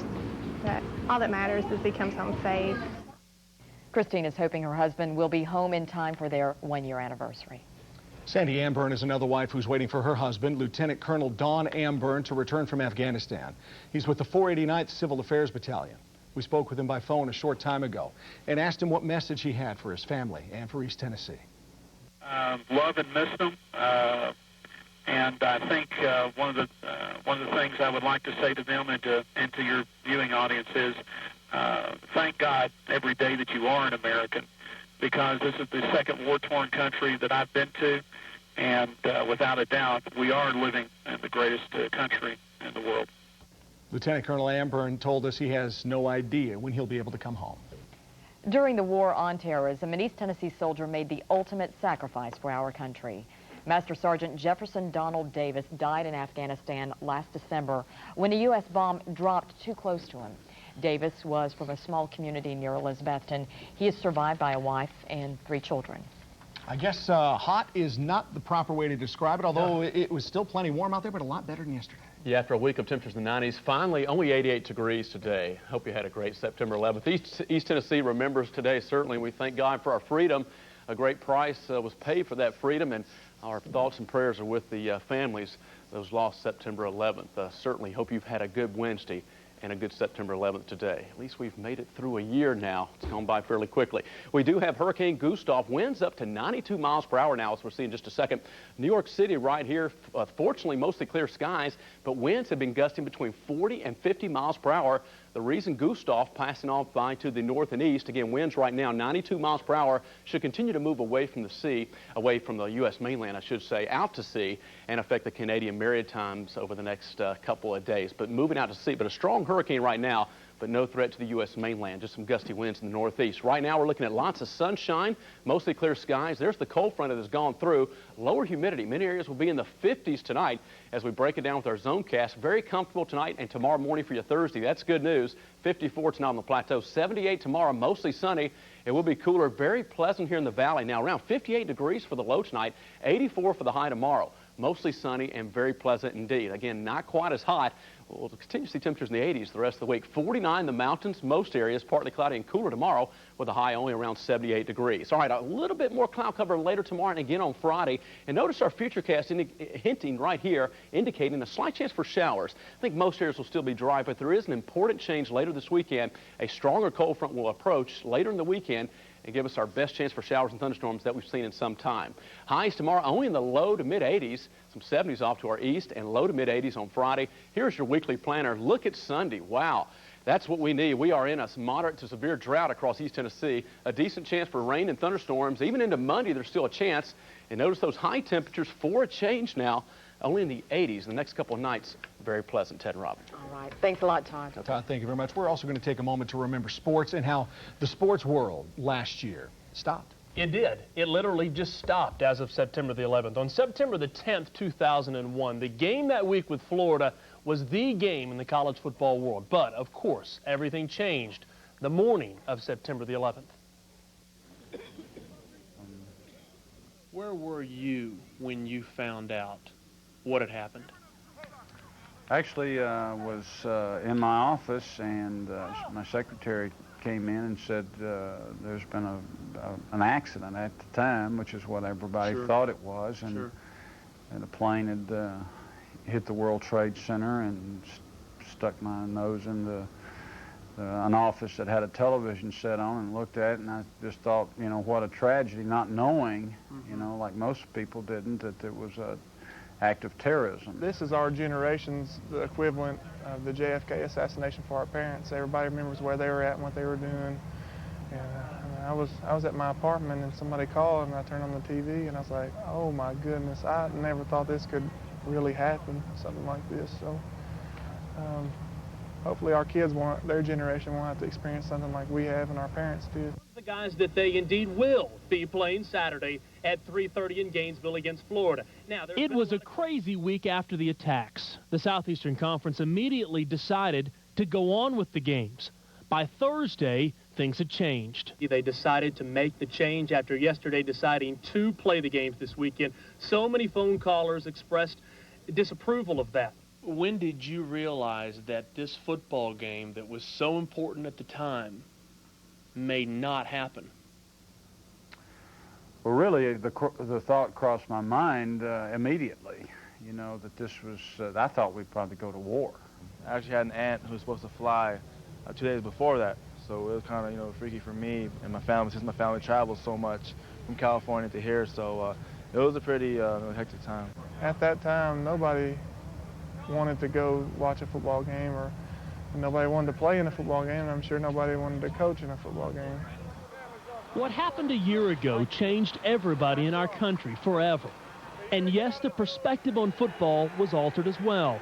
But when you think about it, football is part of what being an American is all about. We believe and dream of championships and successes and maximizing our abilities and those things, and that's the American way. And personally, I think we need to be ready to fight for those rights and those freedoms, just like we work hard and fight for our opportunities in athletics. It's a reflection of society in many ways. Not everything's perfect, but it's better than most people have. The Vols are scheduled to play Florida 1 week from Saturday. It's an important game for both teams, but this anniversary of the attack on America has reminded us it is only a game. But 107,000 people will be there to cheer, and they ought to be proud that they have that opportunity. Sure. A lot of people would say, well, it's just sports, it's inconsequential, but every little portion of our lives was affected. It's a part of our life that we should be thankful for, that we can go to a game and cheer. Good. That's right. Thanks a lot, Mark. Okay. Last year, we felt a need to do something after September 11th, so we gave money, we said prayers. But most of all, we put our patriotism on display. Some would say it didn't waver much all year, but as Action 10's Teresa Woodard tells us, today the American spirit seems stronger than ever in East Tennessee. We are America. We are great. A love of country, a faith in freedom. America's symbol stands strong. Well, I put this flag on here last year, the day after the attacks, just to show what I believe in. On September 11th, this year and last, it just felt right to put out the stars and stripes so everyone could see. We want everybody to remember how much America means to us. Debbie Thurman found comfort putting up a patriotic sign, trying to give peace to those who pass. God is our mainstay. I mean, that's where we need to put our faith. That's where we need to put our hope. People wore red, white, and blue to work. And as they worked, they remembered. Trying to do our work and just get through this day because it was such a tragedy last year. And it's heartfelt, really it is. And I've thought about it all day long. On the anniversary of terror, people renewed their trust. I'm very thankful for freedom because if it wasn't for the people fighting fighting in the wars and stuff for us, then we wouldn't have what we have today.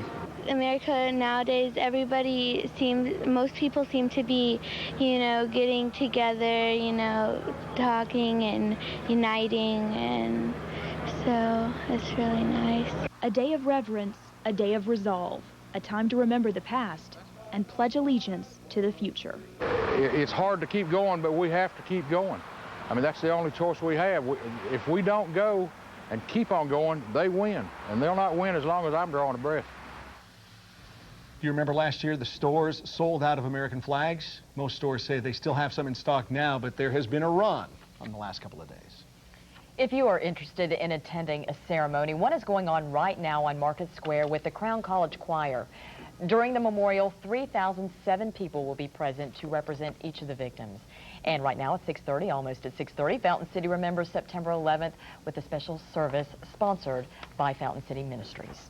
We want to thank you very much for joining us for our special coverage of East Tennessee Remembers 9/11. Before we go, one final look at how people remembered what happened at 8:46 1 year ago today.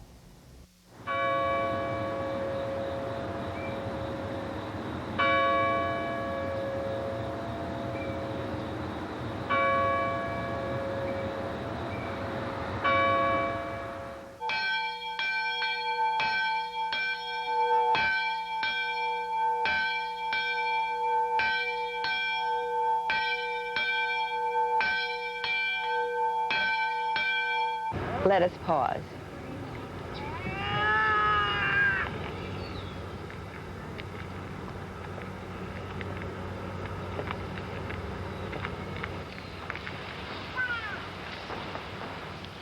Ronnie, would you start us off, please?